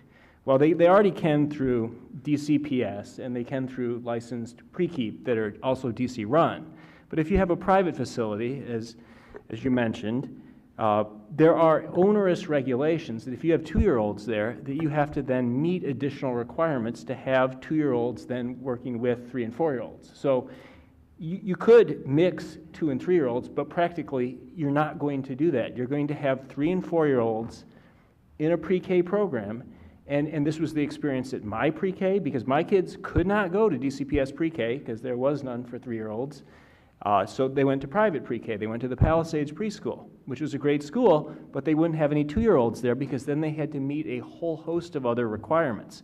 So it may not be prohibited by law, but it's prohibited by OSSE regulations and reality. So we have the state superintendent sitting up here saying things that maybe factually are true, but are meant to be misleading, because there is absolutely no situation where a pre-K 3 and 4 are going to let 2-year-olds in Ward 3. Because it disrupts not only the whole business model, but the organization of the school. So I'm really disappointed our leaders have not tried to work over the last 2 months towards a solution. I'm so sorry you've had to go through all this, but we'll try to fix it tonight. Representative Henderson. Thank you all for your testimony. With apologies to this panel, I usually don't do this. I try not to use my question time to make a statement. But it's been a weird night. I did not have recess today, so I'm making an exception. I want to say at the beginning of this meeting, I moved to remove some items related to compulsory school attendance from the agenda. And I did that because I thought we were at a point where we were making progress on that. Apparently that was a mistaken impression. It does not mean, as was suggested, that I don't care about this issue or your concerns or your situations. My hope from the beginning, when this issue was raised to us, was that your situations would be resolved in a way that works for your family. As you have interpreted, I believe that the law gives the discretion to do that, and it's still my hope that that's what will happen. I know there are some who feel like we've passed the point of that happening. I still feel like there are some steps that I had thought were happening that haven't happened, and I do hope we can still move towards resolving your situations. I am especially concerned about using legislation for this because of an issue that's been raised about redefining what an education institution is, which I think might be problematic, particularly at this time. But I do hope that DCPS will use the discretion that it does have to resolve your situations positively for your kids. I also categorically oppose the use of CFSA as an intimidation tactic in any case, and I'm sorry that that has happened. I'm glad that you both have come to testify today, and you would have been able to do that regardless of what was on the agenda, just to be clear, but I'm very happy to hear your concerns firsthand. And I do have 50 seconds left. So on the sports issue, thank you for pursuing this. I'll say more when it comes to a vote, but I really appreciate the iterations and engagement that has gone into getting the resolution to where it is now, which I think really appropriately puts the burden where it should lie with the LEAs needing to decide to prioritize this and support you. So I hope that will happen. Representative Bernstadt, thank you for raising this again. I'm sorry that you've had to bring it a third time, and hope that we will make some progress. Thank you. Representative Thompson. Good evening. Thank you, Representative Henderson, for your comments. I want to start with the resolution about the sports. I appreciate that you all did the work, looked around, and figured out both what was happening, but also like how it can be addressed for other people. I will say, I graduated from a charter high school. We did not have many sports. That was a different time. I graduated from one of the first charters in the city. And I don't think I knew or was aware, and we have come a long way since Ray Clark's work and his advocacy. But something you said struck me when you mentioned the principals and how much they know or they don't know. You said the principals just know sports happens. They don't know too much else. I'm curious if there's also like a certain amount of education that needs to happen within LEAs just to better advocate for resources for students, or if there's if there are other things that you meant by that. But I'm curious if you could speak to that a bit.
Okay, I would say that's helpful.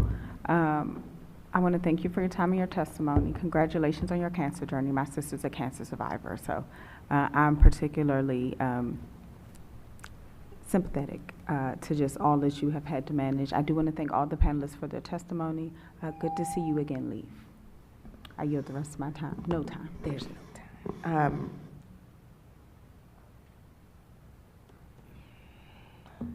Representative Best.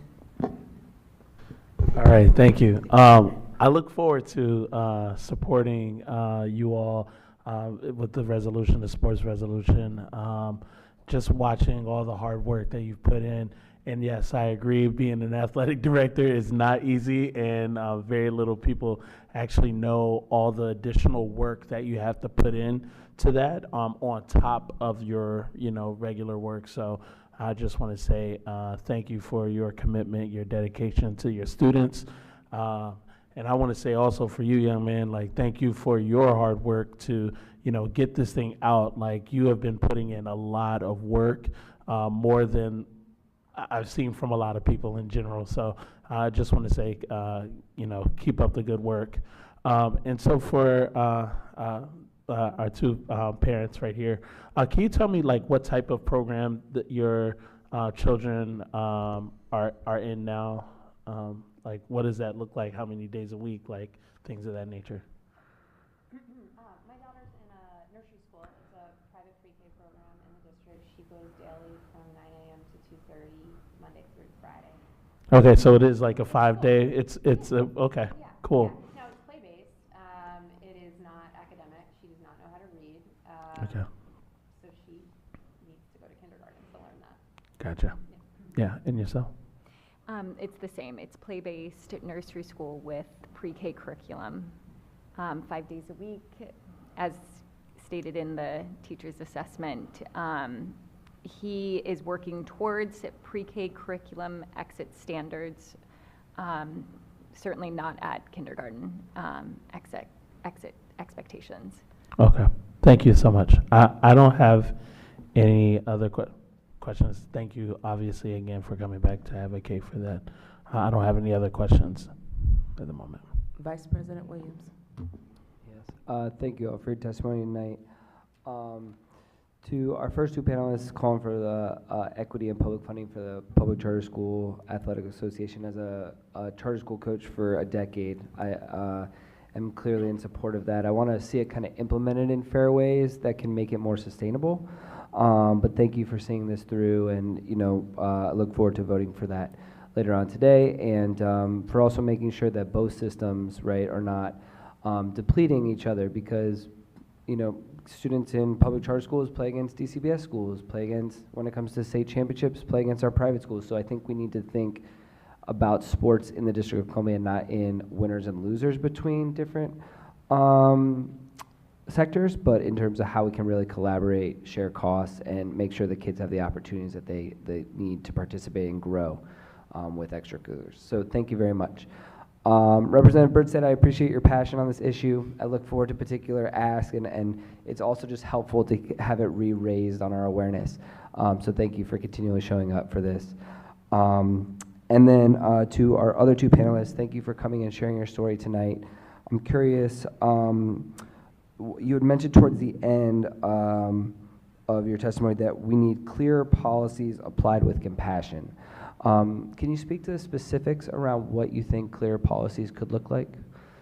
Well, the policies that exist right now, as I mentioned before, you have the age cutoff, but then you also have readiness and proficiency. And they need to all be connected to one another instead of solely looking at the age cutoff guidance and disregarding proficiency, readiness, and promotion. How could you apply an age cutoff when a child has not had a certain grade? I get that. Yeah, and I am interested in kind of teasing out the relationship there. I don't know if it's always kind of cut and dry, but I think that's a... And it's definitely not cut and dry. Yeah. That's kind of the point that we're trying to make, is DCPS is disregarding any request to even evaluate our case, solely stating the age cutoff without looking at the current grade level and the reasons behind why they are where they are right now. And we're looking for just a reasonable solution. You know, that we talk about assessments and retention, but no one has really clearly defined what does that look like. Right. You know, we're hearing one thing from administrators, we're hearing another thing from the principals and I get that, and the superintendents. communication is a serious issue too. I only have 15 seconds. You had mentioned that if you had found out at the beginning of the year, as opposed to 2 months with left in the school year, things would be different. What would you have done differently? I would have enrolled my son in kindergarten in the Okay. yes. But skipping it altogether just is unacceptable. Yeah, and in that sense, this could have been avoided. Correct, yes. Thank you. Absolutely. President Patterson. Thank you so much. Again, I want to thank the panel that's before us. Couple things. Ms. McNee, thank you for bringing up Clark Ray. I know Clark Ray quite well. I knew him quite well. We worked in DC government a number of times, and we had a lot of fun. Let me just say that. He's an awesome person, so I appreciate you invoking his memory and how much he dedicated to athletics and the programs that we have. I also want to speak to the point of the inequities that's in this.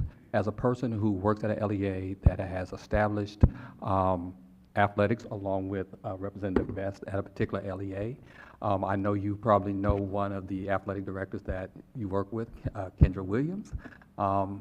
I just want to say there are some very different funding models as far as how this can be implemented, and I want to make that aware to you because DCPS does not fund DCIA, okay? They're funded by someone else. So what we have to look at is that it'd be very hard to put the onus on the LEA on the charter side, because a lot of times you have some very large charters like HIP, Friendship, and then you have the one-offs and everything like that. And what you're asking for is to put it in the UCFF, right? And that would be hard to do. I support this, but I want to look at the model of how we implement it, okay? So I'm going to support it this evening, but then we want to look at how we can do this in an equitable way that doesn't put too much pressure on the LEA itself, because that's a difference and imbalance of what happens on the DCPS side, okay? So I just wanted to put that out there. Thank you first and foremost for Clark Ray, but also I look forward to working with you on that aspect of how would you implement this to make it feasible, okay, for the LEA. Secondly, I want to speak to the parents and everything. I appreciate your passion for this, and I support you on this.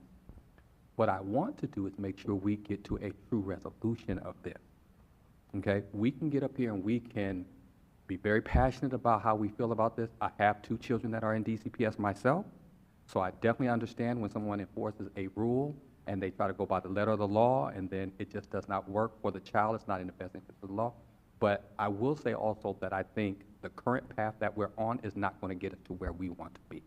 Now, I want to be very clear about that. I think if we do something this evening and pass it this evening, then that's it. I don't see it getting to the council and the council doing something or the implementation.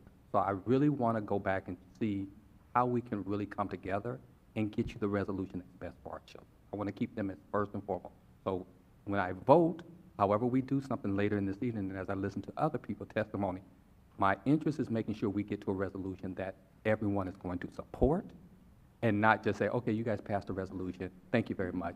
We're going to sit it over here on the table, okay? Thank you. We want to thank the panel tonight for your testimony. We will now move to our next round of public witnesses.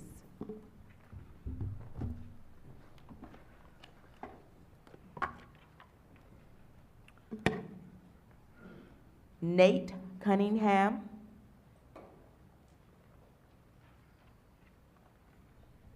Lakeisha Davis. Lakeisha Davis. Angela Gore Curry.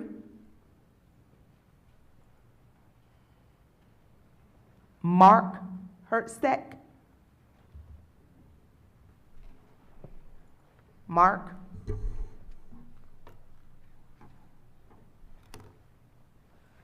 Amy Tarapel. Tirapelli.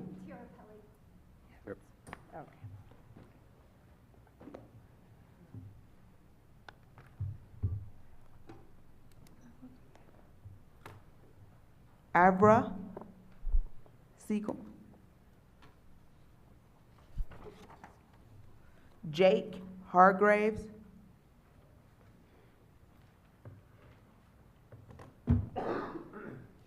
Ashley Ruff.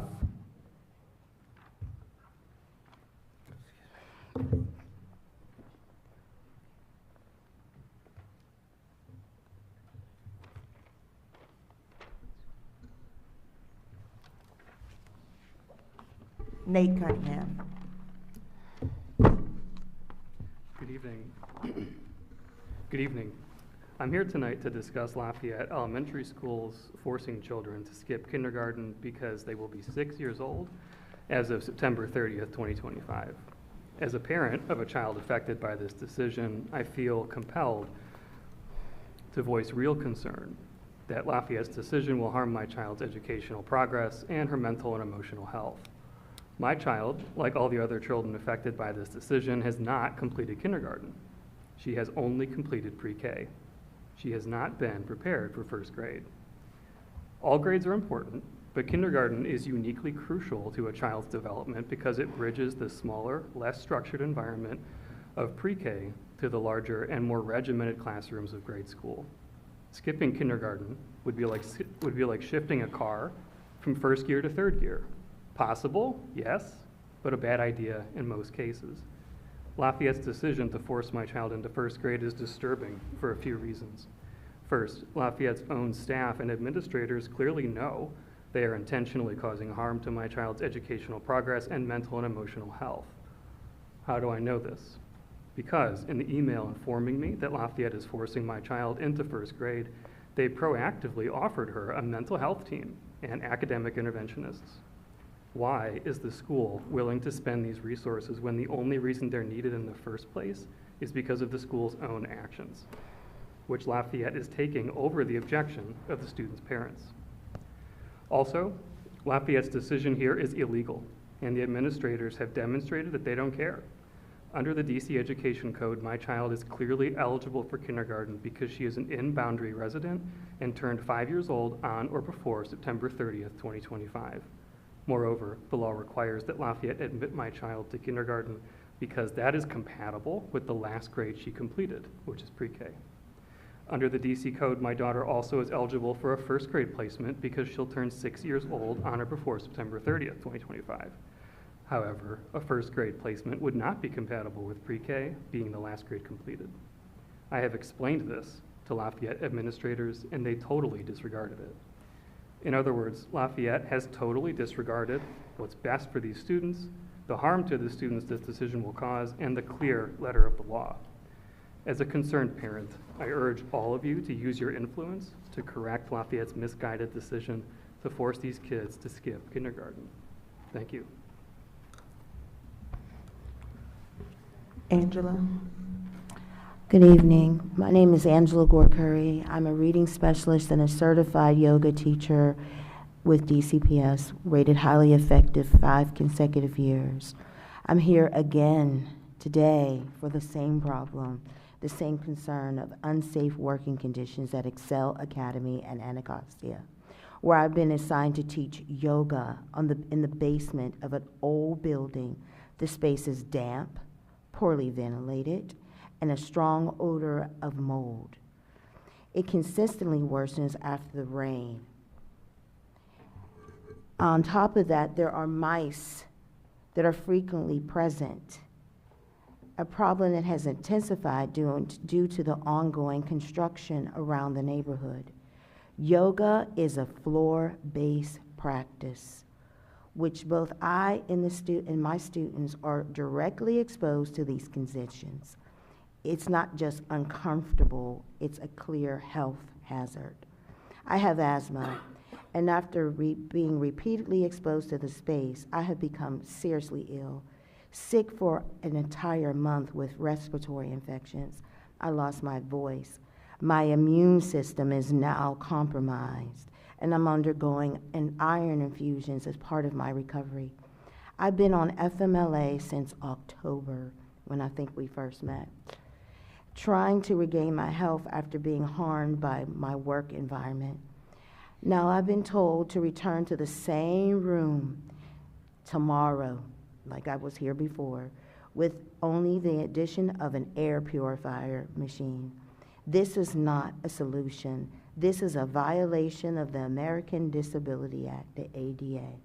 Asthma is a protected disability under the ADA, and as my employer, DCPS is legally obligated to provide a safe, accessible workplace with reasonable accommodations. Yet, I have not been given a safe environment. I've not been accommodated, and it has failed to prevent any of my medical harm. What's worse, I'm now being put in a position where I have to choose between my health and my employment. I should not be asked to quit because of preventable solution that DCPS has failed to correct. I'm asking the board to intervene immediately to help me secure a placement at another school where I can do my job without the risking my health. I want to work. I want to serve students, but I deserve a space that is safe. Thank you for your time. Amy?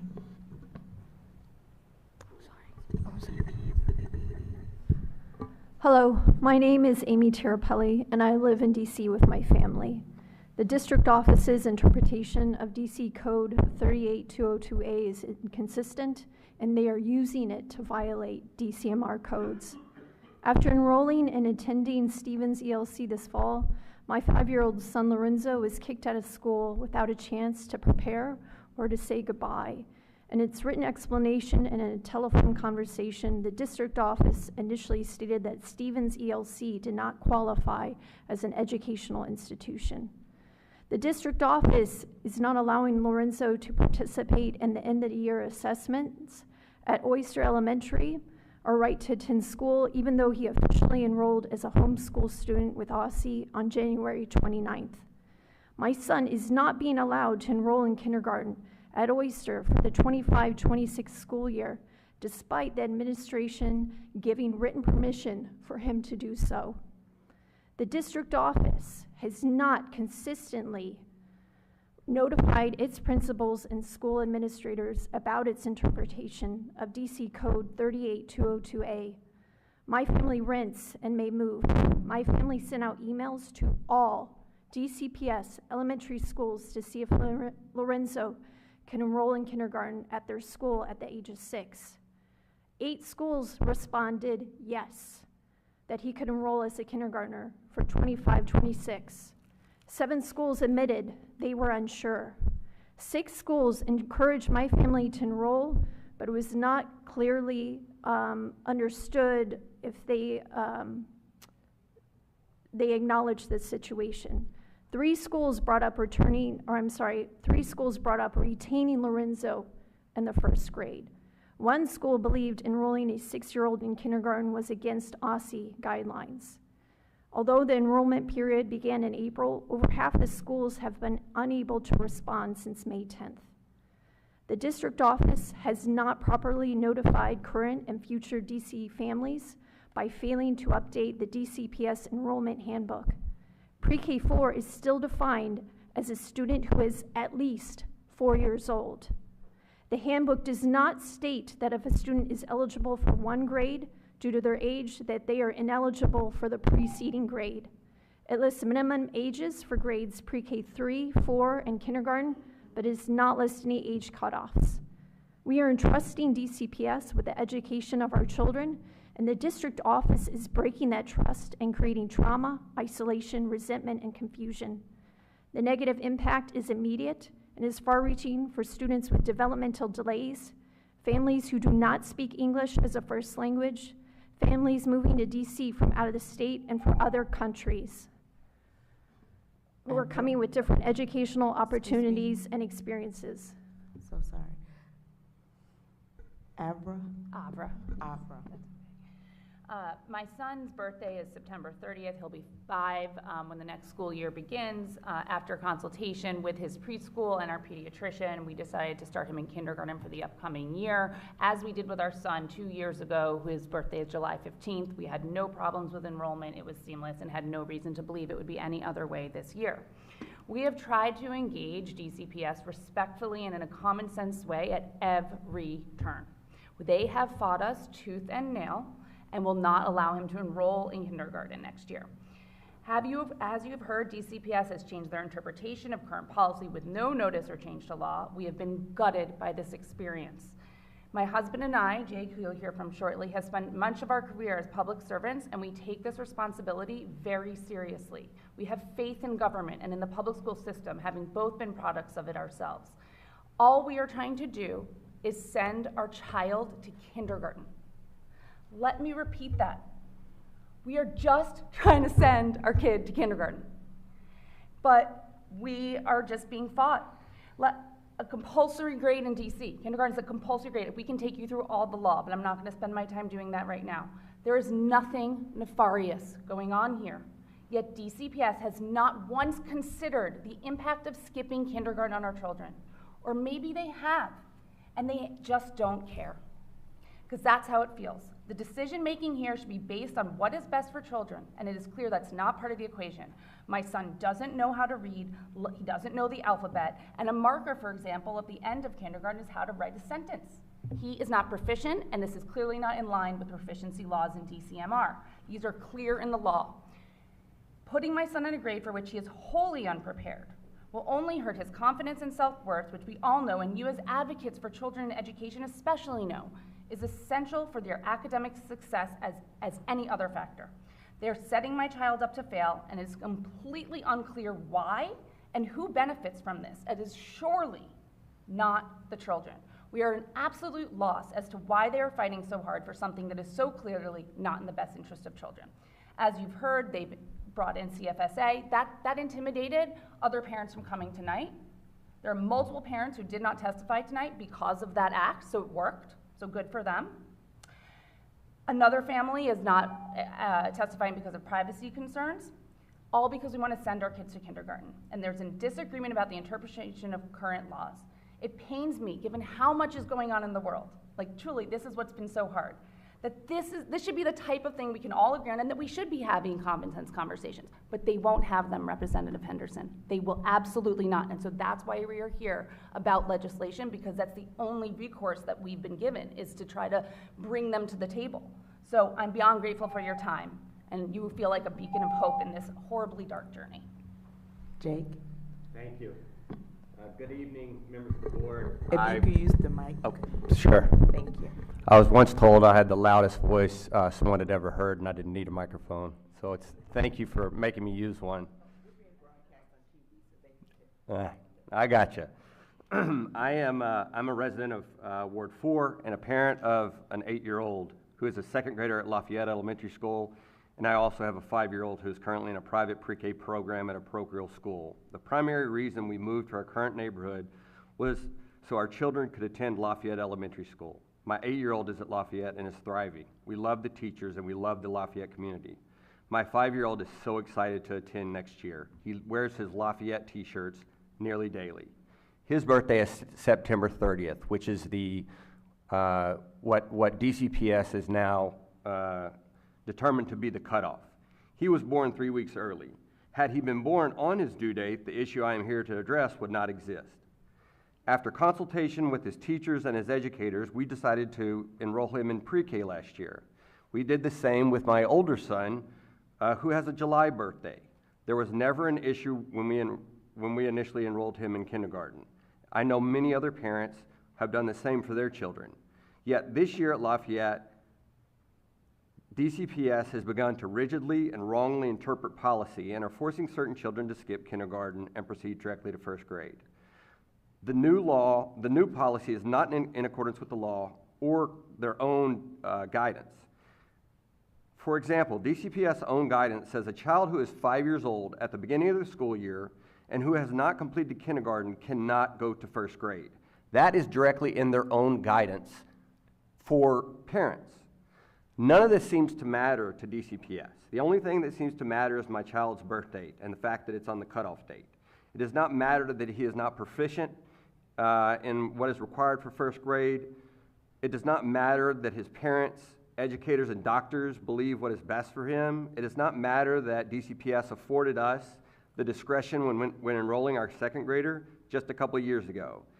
It does not matter what the law requires DCPS to do. We have tried for months and months to engage DCPS at every level in a reasonable way.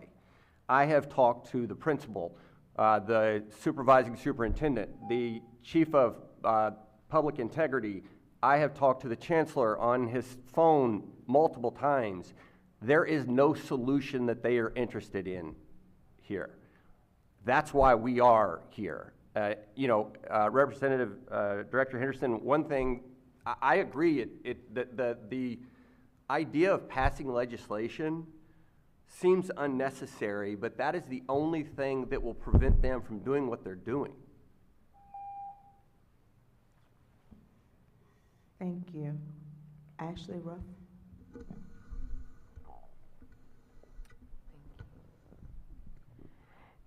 Good evening, members of the State Board of Education. My name is Ashley Ruff, and I'm here tonight not as an ANC commissioner, but as a proud parent and Ward 7 PLE board member with PAVE DC. I want to begin with a question. What is homelessness to a DC student? Sometimes it's not just about lacking a roof or four walls. It's about missing safety, stability, and basic needs that many take for granted. Homelessness for a student can mean not having access to clean clothes, running water, or a quiet place to study. It can mean sleeping in the car, bouncing between relatives, homes, or worrying if tonight will be the night that they're separated from their family due to the lack of stable housing. What's often missing in these conversations are the invisible struggles families doing their best with limited resources, navigating a system that too often fails to offer adequate support. Parents should never have to choose between food and shelter or between clean clothes and sending their children to school. Yet these are the choices too many in our city are forced to make. Lack of federal and local funding and an absence of comprehensive wraparound services have left gaps that directly impact our scholars. When a DC student beats the odds and achieves academic success, we celebrate, and we should. But we must also ask, how many more of our students could reach that level if we ensured they had stable housing and the basic tools to thrive? Housing security isn't just about shelter. It's about peace of mind, safety, and the ability to focus on learning rather than survival. When students live in environments filled with instability, crime, or neglect, it impacts their ability to thrive academically and emotionally. Chronic absenteeism is often linked to these very issues.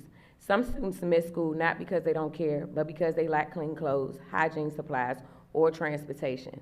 Sometimes it's as simple and devastating as not having toothpaste or a shower. The reality is this: homelessness amongst our students is at an all-time high. Some families are without a physical address, others are without basic necessities. Either way, that impact on our children is real and unacceptable. And how do I know this? Because I'm living it. I'm a parent currently facing housing insecurity. So when I speak tonight, I speak from firsthand experience and from the heart. Thank you for your time and your commitment to our students and family. I hope this testimony reminds you that behind every policy is a child who wants and deserves a safe place to call home. I encourage the SBOE to call on our council members and on our Congress to support supportive housing and initiatives supporting safe housing for our students and all over.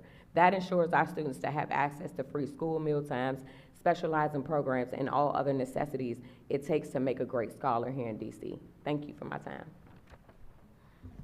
Thank you all for your testimony. We will now have a round of questions from our board members. We'll be starting with Representative Mayer. Thank you all for your testimony, and thank you, parents, for your passion for this issue and for showing up in numbers tonight. Ms. Gore-Curry, I remember your testimony from a few months ago, and it is distressing that you're facing these same issues. Could you remind me, has any progress at all been made in these developments? No, none. I've asked to be moved to another classroom that they were using as storage. They said they couldn't because they were using it for storage. I asked to share the multi-purpose room with the other PE teachers. They said we couldn't because they were using it. I've asked to be moved to another school. They said they couldn't because of operational needs of the school. But then I got a letter on May 9th while on FMLA that I have been accessed because of operational needs. Okay. I have my deepest sympathies and apologies, and I think we should discuss what we as a board can do. I do not know. And Ms. Ruff, thank you for coming tonight and talking about such an important issue. I have no further questions. I yield my time. Thank you. Representative Ting. I'd like to echo Representative Mayor's statements regarding the situation about the asthma. I'm just morbidly shocked that in so many months it hasn't been fixed, because it's a simple matter of allowing you to use another room in a school building. I don't understand why that takes so long. As for the kindergarten thing, I don't really have any questions for anyone, as everyone's been extremely clear. The SAC voted unanimously to support Eric Goulet's legislation, and so I'll vote with them. Thank you. I yield my time. Representative Colson. Good evening again, everyone. I work with children, and we do a lot of restorative conversation, conflict resolution, a lot of talking, a lot of listening. And I hear the facts, but sometimes listening to the facts doesn't really get to the heart of the issue. And so for my parents regarding enrolling their children in kindergarten, you all have spoken with principals and everyone in between. My question is, which may help us get to moving forward, is what do you all sense, what do you all feel is really the issue? I understand the facts and the policy, and people are telling you no, but from your conversations, what do you think the why is? Why are you being told no? Can anyone answer that? Yeah, We can start there. Honestly, I think it's that the law hasn't been read in a long time, the actual statute. I think DCPS is relying on their guidance, and the guidance is probably not exactly in line with what the law says. And apart from, the intransigence to the intransigence, bureaucratic obstinance, I think, is really what it is. I think there's a position, and they've staked it out, and they're going to defend it. I have the statutes right here. We can read them if you'd like. They're very clear. Yeah, I would second that. I mean, I think the law is very clear on this issue. Like, they're applying a truancy law to a situation that is not dealing with truant children. There's very clear law on the books that directs them what to do in this situation. They just are ignoring it. And they are ignoring the guidance that they've already put out that contradicts their position, and they won't engage us on that. I think that's the mystery here. If there was listen, parents, I understand why you are confused, etc., but it's, no, I'm sorry, your child is going to first grade there, and we will provide mental health support for them in that journey. And that is very concerning as a parent, that our nation's capital public school system, that's how they plan to resolve this issue, irrespective of the law. Thank you. Representative Goulet. I want to thank you for your courage in coming out, all of you, to speak. Thank everybody for their testimony, but specifically because I'm involved with it, is this issue with the Ward 3 families. I want to address a couple issues my colleagues raised up here. One was furthering the misinformation that we received from our state superintendent, that somehow changing the law, in terms of the definition of what a school is going to create this open-ended concern with children enrolling who are 8 years old in pre-K all of a sudden. It's not a real concern. OSSI is not going to allow 8-year-olds into pre-K. I mean, those facilities wouldn't be licensed if that was happening. So we've drafted an amendment just to address frivolous concerns that they raised today, which was that, and this was my colleague from Ward 5 raised this, that changing this definition would just undermine education, because we'd have 8-year-olds going to pre-K. That's not what's going to happen, and we've said, and we have an amendment to solve that. The other issue is the delay. There's harm in delay tonight, and that is that I know I've spoken with some of you, I'm not going to call out the specific ones, who are looking at having to hire attorneys on this now to sue the city. So there's an expense in waiting a month on this. an expense to the families who are being wronged on this. And I have no confidence in any good faith being exercised from DCPS. Parents have been working for months on this with DCPS. What's happened is DCPS has escalated the retaliation. Another witness spoke about this today. When they've referred families to Child and Family Services, and our chancellor has said his hands are tied. As a mandatory reporter, he has to refer our families to Child Protective Services. And I will say this, Chancellor Farabee, if you refer one more family to Child Protective Services, I will go to Congress myself and say to Congress, it's time to intervene and remove our chancellor. Do not refer another family to Child Protective Services for educational neglect, Chancellor. I'm saying that loud and clear to you right now. Or I'll go to Congress and say, I've lost faith in our city. This is ridiculous. It's a failure of leadership by Chancellor Farabee in every way. And the idea that they're going to, if we wait a month, something good's going to come out of this, every bit of evidence points in the other direction. We have given them every chance. I sent this legislation to them on May 2nd. We got just nonsensical comments to it today. There's been no good faith. Waiting a month just allows them more time to try to not help these families, more time to retaliate. And what they're doing right now in my ward, and I've heard from multiple parents about this, is they're going and looking to see who got enrolled in kindergarten right now and shouldn't, according to their guidance, be there. And they're now trying to retroactively punish those families, as you just mentioned, with pre-K4. So that's what they're doing right now. DCPS is using any time they can buy tonight to work in bad faith against our families in the city, and they shouldn't get it. Thank you, Representative Goulet. Representative Henderson. Commissioner Ruff, thank you for testifying. And I forgot your name, I'm sorry, with the environment, not Jake, no, sorry, I remember you. Angela. Angela, I'm sorry about the situation that you're facing. We have tried to draw attention to indoor air quality as an issue across the city. I credit Representative Mayer for working very hard on that. For the parents, I certainly understand being in the position of thinking that legislation is the only thing that will work, because I've come to that conclusion on several issues myself over the years. I am still apprehensive about that route, and not because I'm concerned about 8-year-olds going to kindergarten, but because of national trends about what public school funding and where funding goes for schools.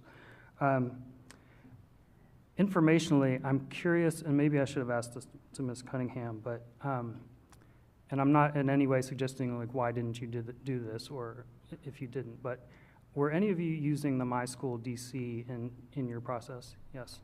Yes. Go ahead. Yes, I actually got permission from my school DC in writing, and they said all we had to do was get permission from the principal, that it was the principal's choice. And I want to say they did call Child Protective Services on us after they kicked my son out of school. He was enrolled and attended school every day until they told him he couldn't come. Sorry, and who's, then dropped who's the him. they in this? The district office. Of DCPS. That is correct. Okay. They told him not to come. They kicked him out, and he was enrolled and attending every day. And then they called Child Protective Services on us. Luckily, I had a representative from that organization who I could show all this documentation from, and she took the time to read it over with me and saw what was going on. She was very understanding. I want the district, they just didn't care. They like washed their hands of my son, and I only enrolled him with Aussie on January 29th because early stages said they couldn't evaluate him until he was enrolled with them. And they are violating DCMR code. They are not allowing him to participate in the end of the year assessment at our right to attend school because they know he will not pass and that he will get to go to kindergarten next year because the end of the year assessment is in Spanish and his Spanish exposure is limited. So they're telling me he can't do the assessment now. He has to roll in first grade and then do the assessment in the fall. They are violating DCMR code. Thank you. Representative Thompson.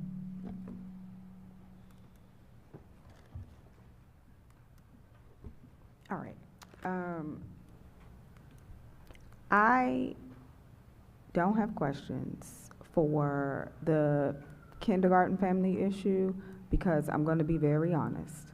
I think that this is a conversation that is best handled not via testimony. That is my opinion. I totally understand folks losing confidence in the system. I not only represent a ward, but I grew up in a ward that has been underserved and under-resourced for a long time. So it is not uncommon or shocking to me to have people say, I feel like I'm not heard, a decision is not made, all the different things. I deal with that on a daily basis. So I know that may be a new feeling for some people in some parts of our city. It's a feeling, though, that nobody should have. Now, I am offering, and I think we should be offering, and what should have happened before this evening was a certain amount of conversation with us. Because what is never good is well-intended decisions that then lead to other bad consequences. I am worried that in our haste to make things right for you all, we also have not done our due diligence in exactly what things should say or should do. And that is not good rulemaking, which is one of the reasons Representative Henderson is saying he does not want folks to confuse the fact that we are saying we are not in a place, some of us are saying we are not in a place tonight to vote on legislation. I will also be honest, some of that is our fault as representatives as a whole. We do not want that to be confused as inaction, because I would imagine it took a lot for you to come here tonight. I'm sure you have had many conversations with many people, and I'm sure this is the most important thing in you all's life right now. That being said, I'm going to turn my attention to the other two witnesses for a moment. To the teacher, no questions, to the teacher from Excel. If we already have your testimony, I'm happy to follow up with DGS. I do not represent Ward 8, but I'm very effective in dealing with facilities issues. If you have not shared that testimony with us, I'm happy to follow up with you and get that shared with DGS. I would also recommend you talk to your union president in the back because some of those things, hey Jackie, okay, yeah, some of those things are personnel issues. So I would make sure you see her before you leave. Wait a minute, I have 10 seconds. I'll talk to you in a moment. Commissioner Ruff, thank you for all your points this evening. It is timely, not just because of our topics, but also because of what our city will be facing given our personal recession. Thank you all. Representative Thompson. Representative Best. Commissioner Ruff, thank you for sharing and being vulnerable to share your story with us. So earlier I had an opportunity to, speak with a couple people from DCPS because I wanted to get a better understanding of the challenges. So I'm glad that I'm getting an opportunity to speak with you all as well. I'll start off with sharing my thoughts. I don't believe that we should be forcing students to skip grades and then holding them back if it doesn't work. To me, that doesn't make sense. It doesn't add up. If a student is transferring from one region to DC, then they should be allowed to continue their academic journey in the same grade. So that's my first thought. With that being said, I think the challenges that we are seeing, some of the challenges that we're seeing is that some of the placements, I guess the nuances of all this, is the academic setting versus the non-academic setting or play-based programs or part-time programs. I think from an equity stance, some of the things that I'm hearing and some of the things that resonate a little bit with me is what is the difference between someone being at a play-based program or someone who can't afford it, who is at a neighborhood grandma who takes their kids during the day. So I think there is a larger challenge that we need to address, but one, understanding what defines an educational institution should be something that we think of, and I do see that you put that into your resolution. The second is how are we engaging families to share that certain things are not considered educational institutions when they enroll in these programs, so that families are properly informed. So then it comes like, so then what do we do, right? So they should be able to continue in their proper grades, in the proper academic settings, but there are not enough pre-K4 academic programs that are available. So I think there's like a deeper conversation that we have to address. And I also do believe that like calling CPS isn't the answer. I'm sorry that you had to go through that.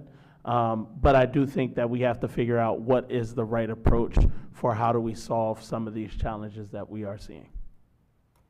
Thank you. Representative Chang. I think I have a pretty clear understanding. I appreciate your testimonies. Vice President Williams. Yeah, thank you all for your testimony tonight. Mr. Ruff, I appreciate you raising that issue. And there's a lot that I think we need to follow up with regards to the panel as well. Ms. Gore-Curry, thank you for your continued self-advocacy. I second what Representative Thompson had said, that there are some resources that would be good to connect you with. I just want to say, it's not an air quality issue. It's a violation of the ADA. They're not making accommodations for my condition. And there's mice on the floor that I'm expected to teach on. Yeah. I can't, I have to choose between my health and my job. It doesn't seem fair, and it's not just an air quality. Yeah, no, This it's is not. ADA. It's not fair, and it's not right. And I think it's one reason why, you know, I ran for this position, and why in multiple iterations of this board we have worked to create better oversight in our city. And it's something that we grapple with as a board. It's one reason why the previous iteration of the board tried to expand certain state board authorities to make sure not that we can play gotcha with other agencies, but to make sure that we can advocate for the well-being and welfare of people living in our city. And I think it's one reason why I was disappointed in our board for tabling, you know, our decision to not send some of our work to the council at our last meeting, and hopefully something that we can reconsider so that we can create a more functional system that can avoid these situations, because you should not have to be dealing with that. So I appreciate that, and I think there are larger systems in place that need to be corrected and improved so that we don't have these situations in the first place. To the parents here tonight, I sympathize with your frustration, and I think outside of the outcome, it is just deeply concerning and troubling to me, the communication that you've been given, and the dismissiveness of and the inconsistencies of some of your experiences. I think, Ms. Terapelli, the data that you had is very clear. Why should you have written some schools gotten 8 answers in one regard, 3 answers in another, and 5 in another? That doesn't make any sense. You know, something's wrong in that picture. I think the difference in a day, you know, for being able to start, you know, when there are conflicting laws on the books, is also something that should be met with conversation and not a blanket decision that just says deal with it. And so I do also, while I appreciate Representative Goulet's work in getting us to this point and your continued advocacy over the last month, want to make sure that we are also following up with some of the questions that I need clarity on to figure out the best path forward that can get you the outcome that is most responsive to the needs and welfare of your children. So I appreciate you being here tonight, and it is something that we will continue to work on. President Patterson.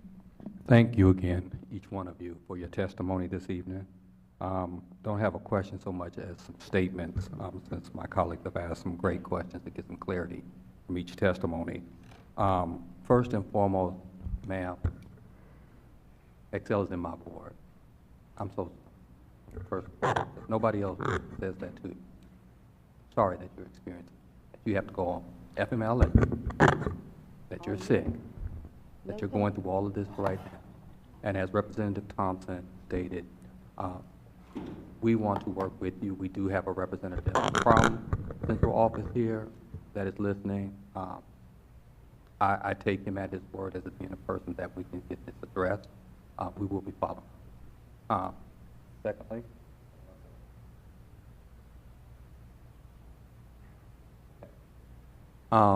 Secondly, what I want to say is I've heard the word a couple times.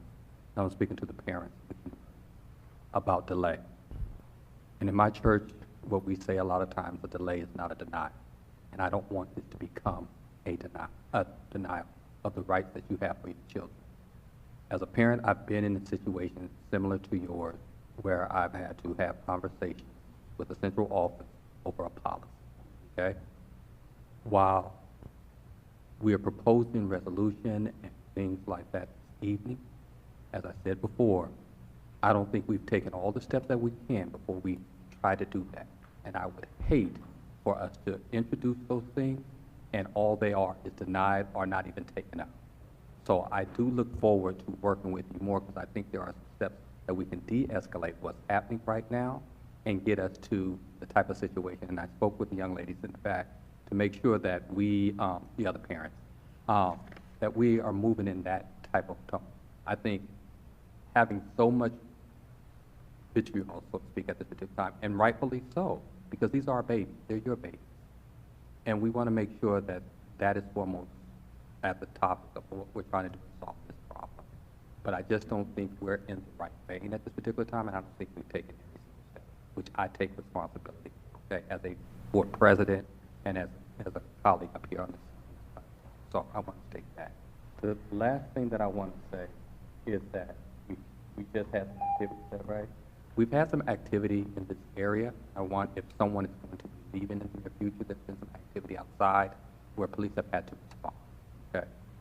So for your own safety, I just want to make sure that you are aware that there's some police activity in this immediate area, and it is being attended to at this time, okay? So I just want to make sure that, okay? Thank you all. We will now prepare for our final public witness panel of the evening.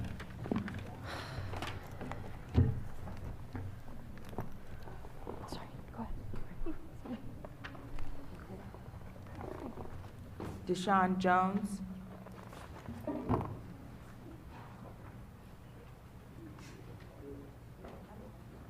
Deshaun Jones. Yvette Sibley? Yvette Selby. Yvette Yes, Selby. Kiana Lamons?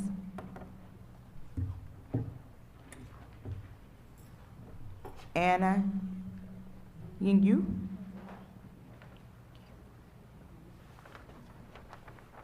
And we'll start with Deshaun.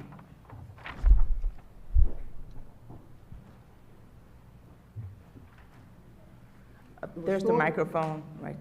Move that microphone.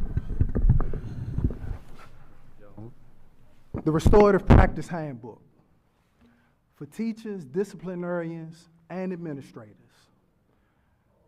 This book was published in 2007, and I actually received instruction with some teaching from it in 2014 as I worked with other students in a school-built atmosphere. Also, we know that restorative justice comes from working with children in juvenile detention centers, and it has helped. It was empirically studied, and it has helped to minimize, bring down recidivism. I think I said that incorrectly, but y'all know what I mean. My point to the matter is, I remember when it was brought into our school system almost 10 years ago, and here we are 10 years later, and people have doubts. I don't have any doubts. I used it with my children. In addition to parenting skills that I got from Triple P parenting, common sense parenting, and effective black parenting. When I combine that with restorative thinking and restorative practice and restorative questions, and I used it consistently, I used it religiously, it became second nature for my children and for me to clearly know and understand which direction we were going, especially when we had to differentiate between consequences and punishment. When you differentiate between consequences and punishment, the consequences are what the offender has to take responsibility for, and you use your restorative thinking and your restorative questions to help make sure that you're not being accusatory, but you're sparking some thought You're invoking thought into the offender to clearly identify what wrongdoing they've done, what harm they've caused. Even ask them, how is it that their behavior could possibly affect the community in which they're trying to learn? Of course, we know that home and school are two primary agents of socialization. So when we have the consistency and using the practices of restorative justice with our teachers first, our disciplinarians, and our administrators, last but not least, of course, when our parents learn and when we implement it properly, uniformly, the same way our teachers want our parents to help children read at school, and the therapists and the doctors give our children, our parents tasks that they have to do, we need to transfer that back and forth with each other so that we can implement a skill and a practice that has shown to be effective, empirically studied, and to minimize recidivism.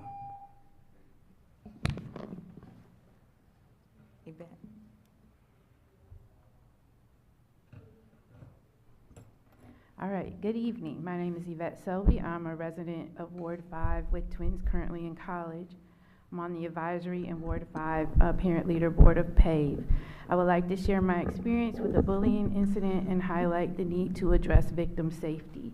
When my twins were in kindergarten, they attended a K-8 school in a small building, and the school was set up to avoid the intermingling between the grades.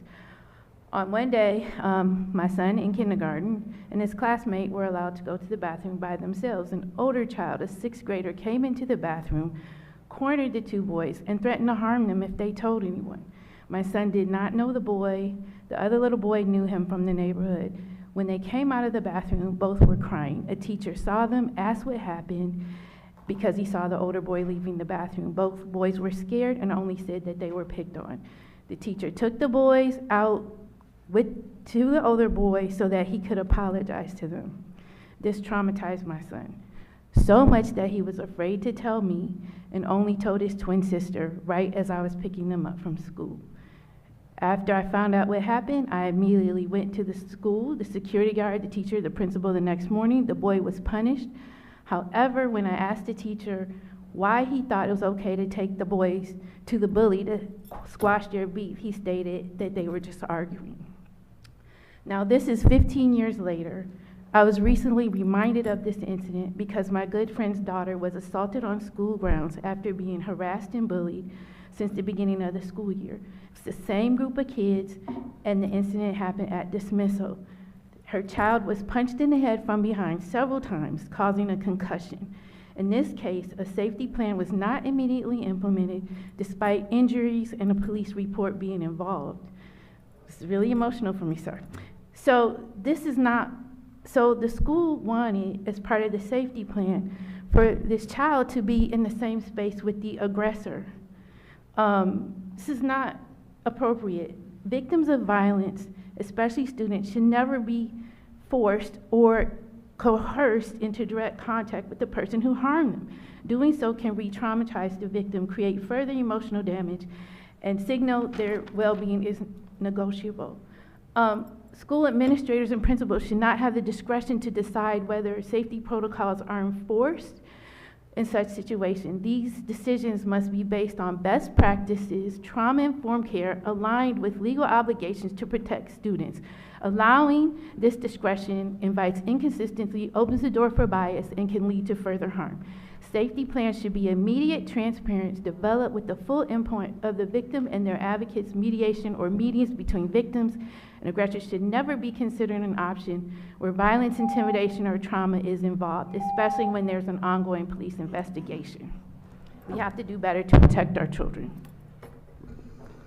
Good evening, members of the State Board of Education. My name is Quiana Lamont. I'm a proud Ward 7 resident and paid parent leader. All my children attend DC Public Schools. I'm here today to speak about the critical importance of continuing to fund Safe Passage. Safe Passage is the key to helping students in the district thrive. Having a safe way for our students to get to and from school each day will increase the number of students in school. The more frequently students go to school and can focus on learning, the more likely it is that they will see improvement in math and reading outcomes across the district. Safe Passage plays a critical role in ensuring our students can succeed. I understand that we are entering a tough budget year. However, we must continue to stay committed to funding safe ways for our children to get to and from school. PAVE is advocating for continued funding and expansion of the DC School Connect program. We need to expand the program in order to give more children the opportunity to have a safe and reliable way for students to get to school. I urge the State Board to advocate for the continued funding and expansion of the DC School Connect program. We are also advocating for the continued support of Safe Passage Ambassador program. SBAs plays a vital role in our community. However, the quality varies greatly across schools and locations. This is why we are advocating for standardized training for SBAs, which will include training about neighborhood-specific context. Ensuring each SBA receives standardized quality training can help all SBAs perform to the best of their ability and keep our children safe. I was excited to see Councilmember Pinto bill on Safe Passage Ambassador training. Our babies deserve to feel safe. This is why I urge the State Board of Education to support the passage of Councilman Pinto's Safe Passage Training and School Engagement Amendment Act to support the continued funding of Safe Passage Ambassador program. Thank you for the opportunity to testify. I look forward to answering any questions you may have. Thank you. Good evening, esteemed members of the board. My name is Anna T. Dadianug. I'm a junior at Basis DC, a Ward 7 resident, and I currently serve as the DC Youth Mayor, stepping into the role of Representative Ting. I'm here today to express my support for resolution for SR 25-8. First, I'd like to recognize the success and support this resolution has received from the youth of DC.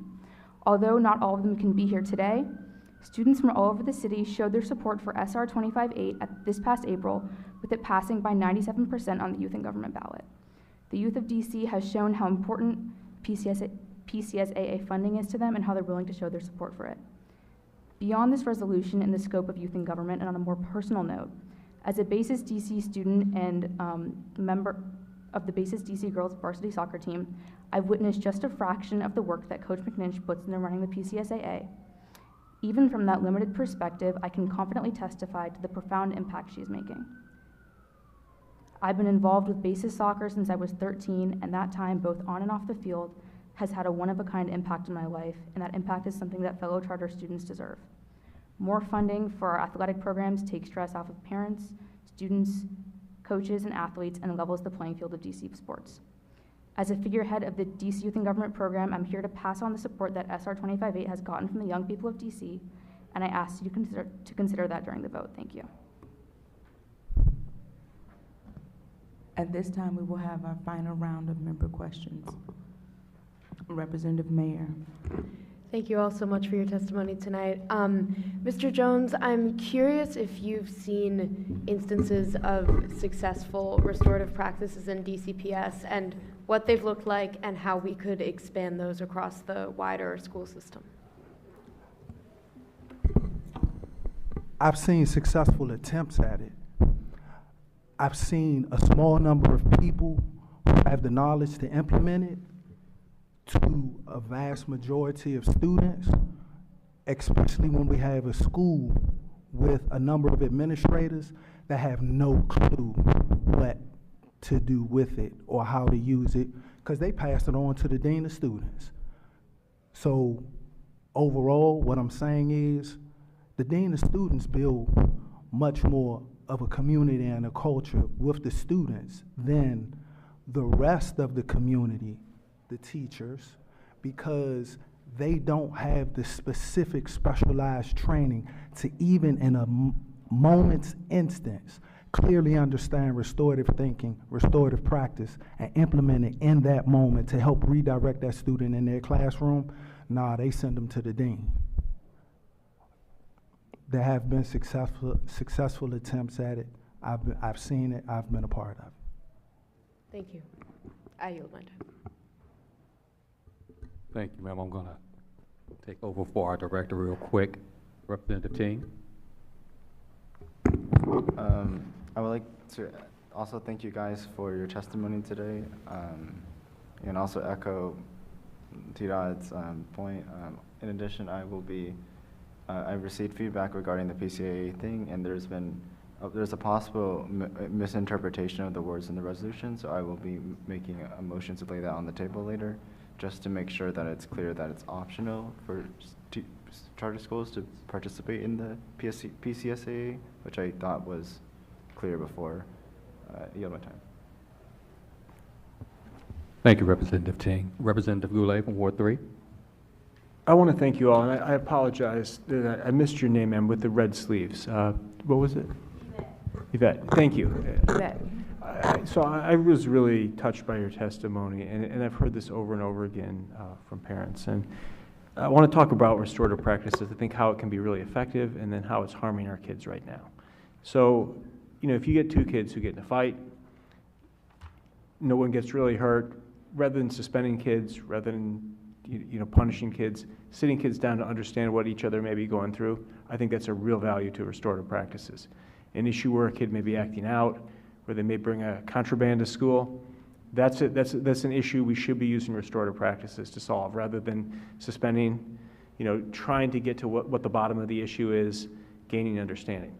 What is disturbing to me is that what you said, and I've heard countless incidents from parents about this.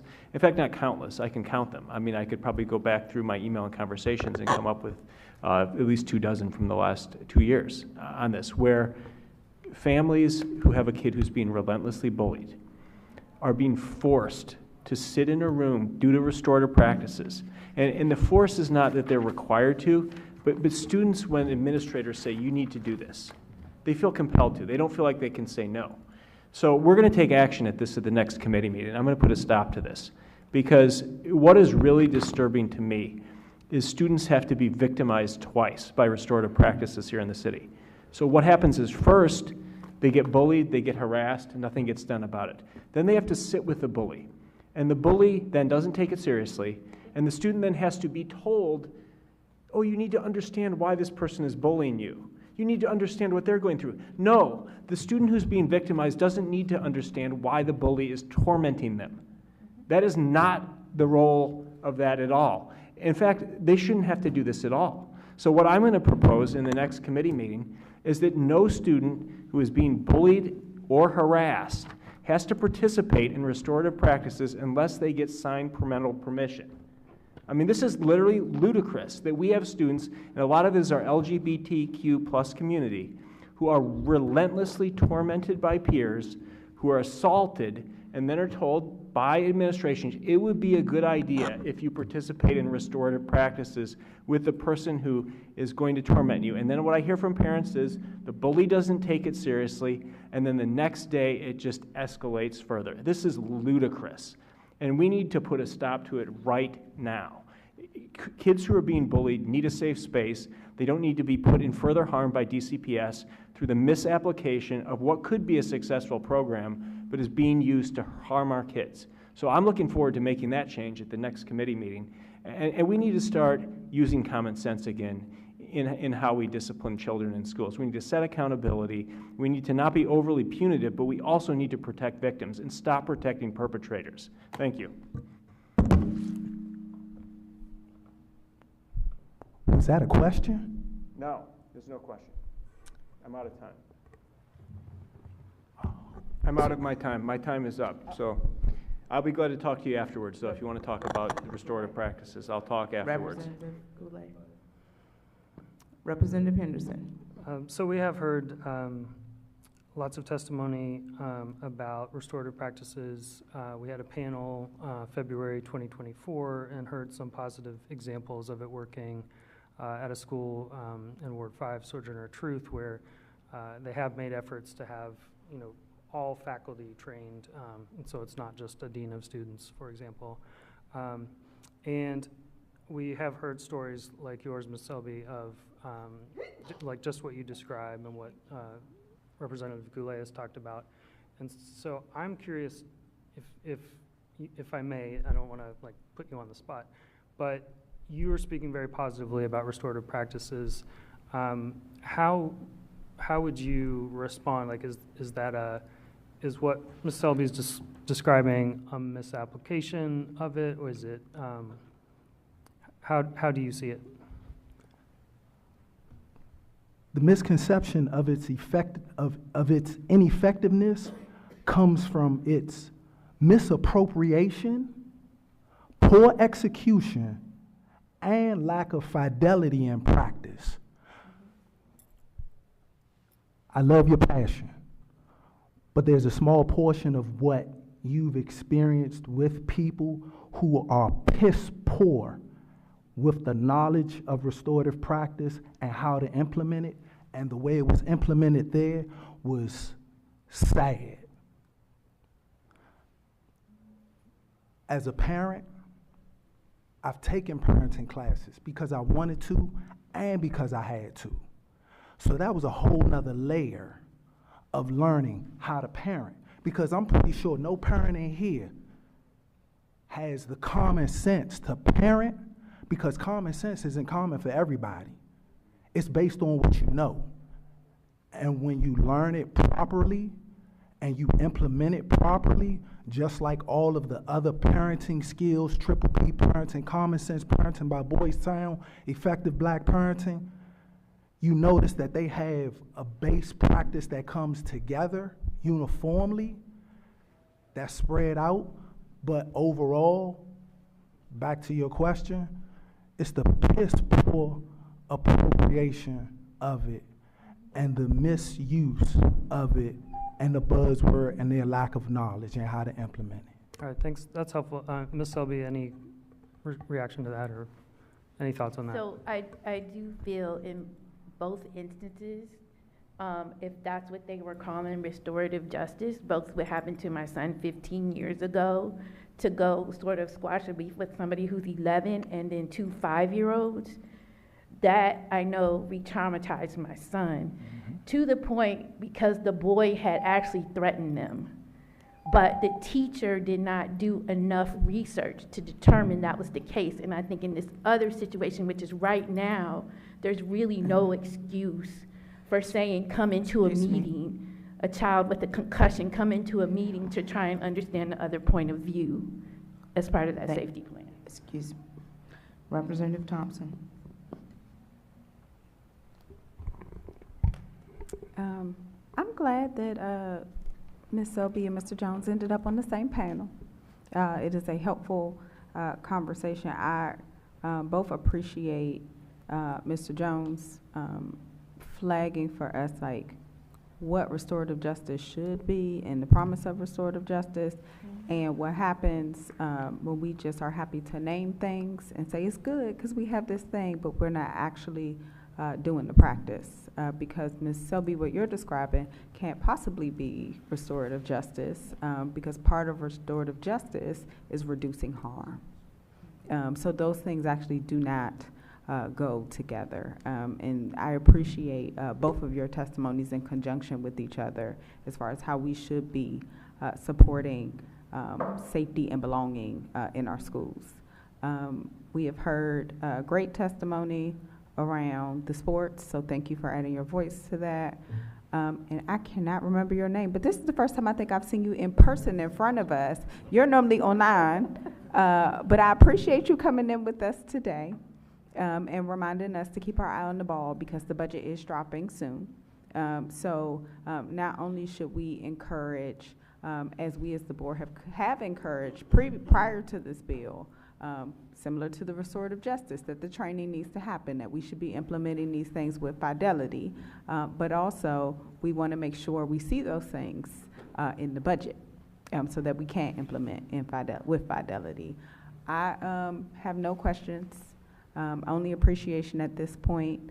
I don't know if anybody didn't get to finish something. You're welcome to finish with my last 1 minute, but you got to keep it to exactly 1 minute because you are the last panel. It's time to go home. All right, perfect. I will yield the rest of my time. Representative Best. All right, so as we start to think about like restorative justice, I start to think about like the pendulum swings, and I think about like why it was even brought in in the first place. So initially, they're out here suspending everybody, you know, everyone's getting sent home all the time, right? And then it goes back. Now it's like no one's getting in trouble, you know what I mean? And so we have to find a way to get it back to the middle. And I think that I think I actually align with a lot of what you say, but I think there's some key things that I've been thinking about lately. Restorative justice can be life-changing if done properly, right? If not, it fails our students, it fails our staff, leads to lack of accountability, which ultimately harms our children in the long run just as much as if we didn't have it at all. And so you actually hit on a couple things when you're talking about the buzzwords. I literally wrote it out. I was like, many schools adopt like restorative justice as a buzzword or a checkbox. And they use these circles sporadically without actually integrating it within the broader school culture or discipline system. And so it undermines the trust and effectiveness at times and can feel performative rather than transformative. So we have scenarios where, you know, we've heard of students who were bullied or assaulted and they were asked if they want to leave or transfer, where the student who was doing the bullying or the aggression or the assault gets to stay. And so, like, you know, it gets back to a part or a question of like, yes, when done right, it can be game-changing. But what happens when you've had a system that's been done incorrectly, or a program or initiative that's been done incorrectly for so many years? I think now it's time for us to get back and try to start to retool that thing so that we can do it right. Because it is often they'll put one person it's that one person's role to try to do it, and that's not how it's supposed to be. And so I do think that restorative justice, when done properly, can be life-changing. But right now we're in a scenario where, unfortunately, we're not seeing that as much as we should be.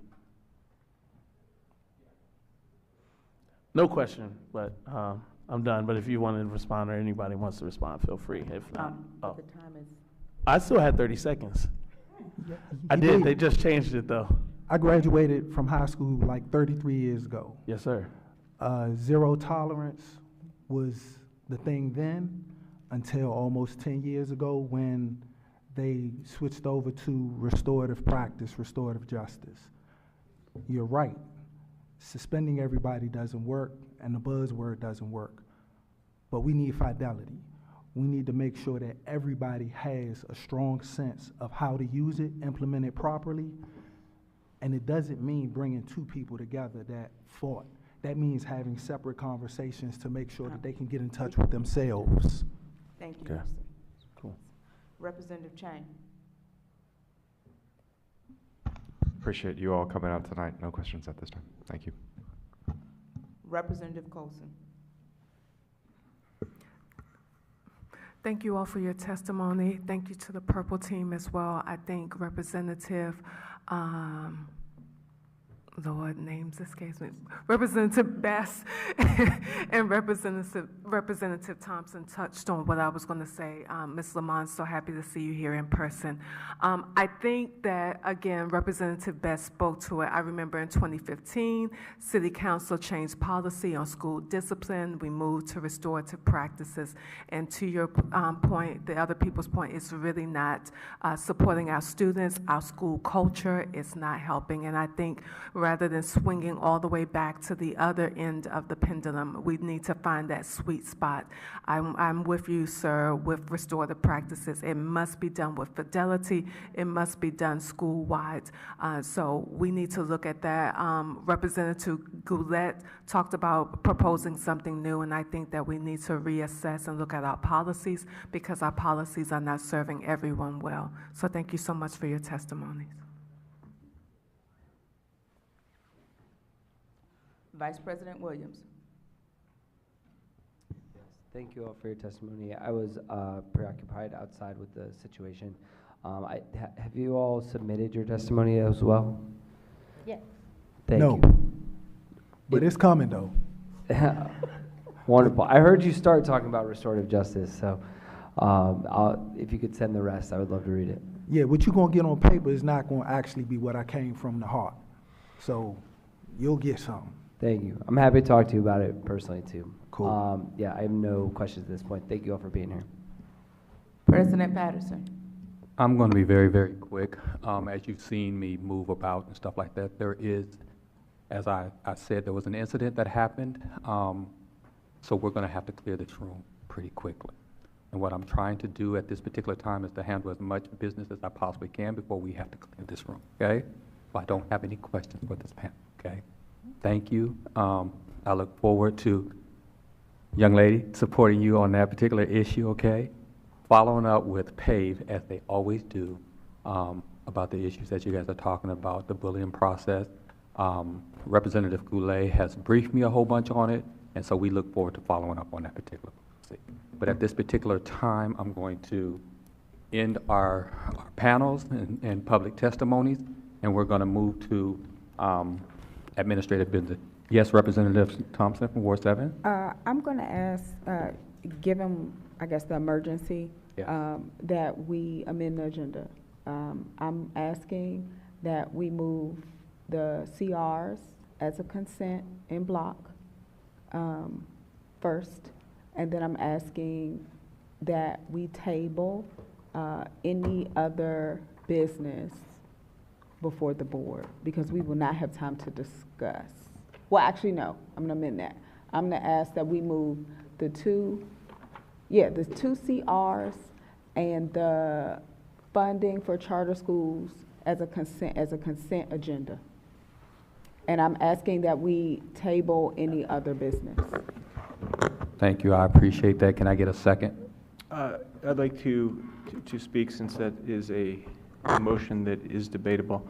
There needs to be an amendment moved to the charter school piece. So what I'm going to propose, which I think is a good compromise on this, given the issues that we're facing, is I'm going to propose that, and out of respect for you as president, because you want more time on this, right? I'm going to propose the following: is that we get back together in 2 weeks, which is the date of our that we would have our regularly scheduled meeting, and that I would like to try to move in block the public school charter sports resolution, which we have to make the amendment to, and then the changes I've called for on compulsory school attendance, which is item B, D, E, F, and G. I would like, without objection, I would like to move to postpone those 2 weeks in block. And then we can come back, Representative Ting can move the amendment that he wants to move, and then you'll have 2 weeks to be able to meet with leadership to see if we can reach an amicable solution, which I think works for everybody, and then we can get out of here. So what you're proposing is not a tabling, but a postponement? Yes, a postponement to a time certain, which is 2 weeks. So there's two things. So I think there are two separate items. There's a motion on the floor. I'm speaking to her motion, that I have an alternative motion I would like to make at this time. Yeah. Because her motion will not allow us to address the Representative Ting's issue with his resolution. You good with that, not moving it now? Just a yes or no. You want to move it now or no? You want to amend it? Okay. So I'm going to go back to what I said at the top. I am asking that we vote on the CRs as a consent agenda, and that we table any other business before the board. That is my request. Second. Okay. It's been moved and seconded. It's been properly moved and seconded. and Objection. There needs to be unanimous consent, I believe, to change the agenda at this point. Is that correct? No. It does not need to be unanimous, but it does need to be voted on. You all do need to vote on that, her suggestion to change the agenda. Right. It's been moved and Yeah, seconded. but that's a motion not just to change the agenda, but a motion to table. We can't do both at the same time. You can change the order of the agenda, but you can't table items from the agenda. So Eric, I know you want to fight me on this 2 weeks, and we can have the conversation about I want the 2 weeks. I am just suggesting that we table it. The reason I'm suggesting that we table it is because I believe in good faith, we can have a conversation as members about how to handle it. I'm also willing to convene personally, if you want to have a special meeting, we can have a special meeting. And so I'm not trying to take your 2 weeks away. I'm trying to be conscious of the fact that Jackie's sitting in the back of this chamber.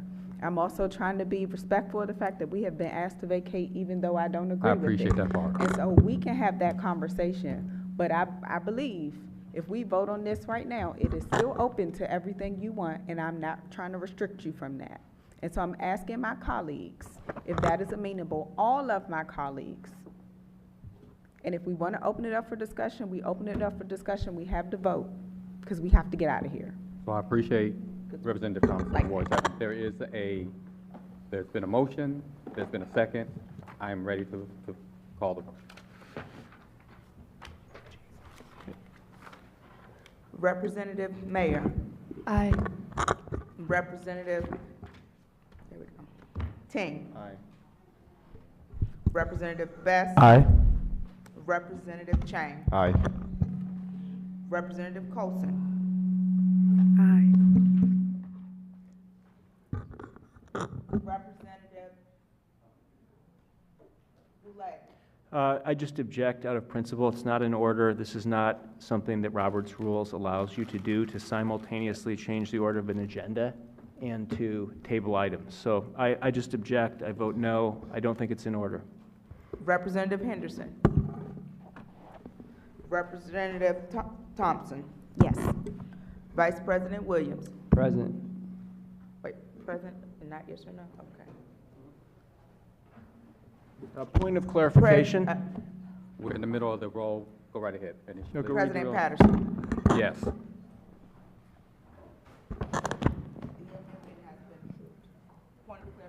Yes, can you point to me, as the parliamentarian, where in Robert's Rules it allows us to do the motion we just moved?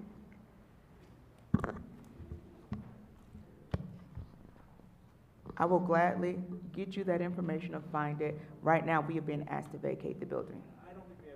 They have no authority to make us vacate this building, and we're less safe if we go outside. And I know there's been an incident outside with gunshots, but I plan to stay here and advocate for families. So, I mean, we can just adjourn the meeting and then come back at another time if that's what we'd rather do. I would rather come back in 2 weeks and have a commitment to do this in 2 weeks, since everybody up here said we just need more time. With 2 weeks, let's come back and help these families. That's my motion. I appreciate your motion. At this particular time, we're going to move to adjournment. I appreciate the passion. I understand what you're saying, Representative Goulet, and all the things that have been saying tonight. I am moving for adjournment at this particular time. So moved. It's been properly moved and seconded. We are now adjourned.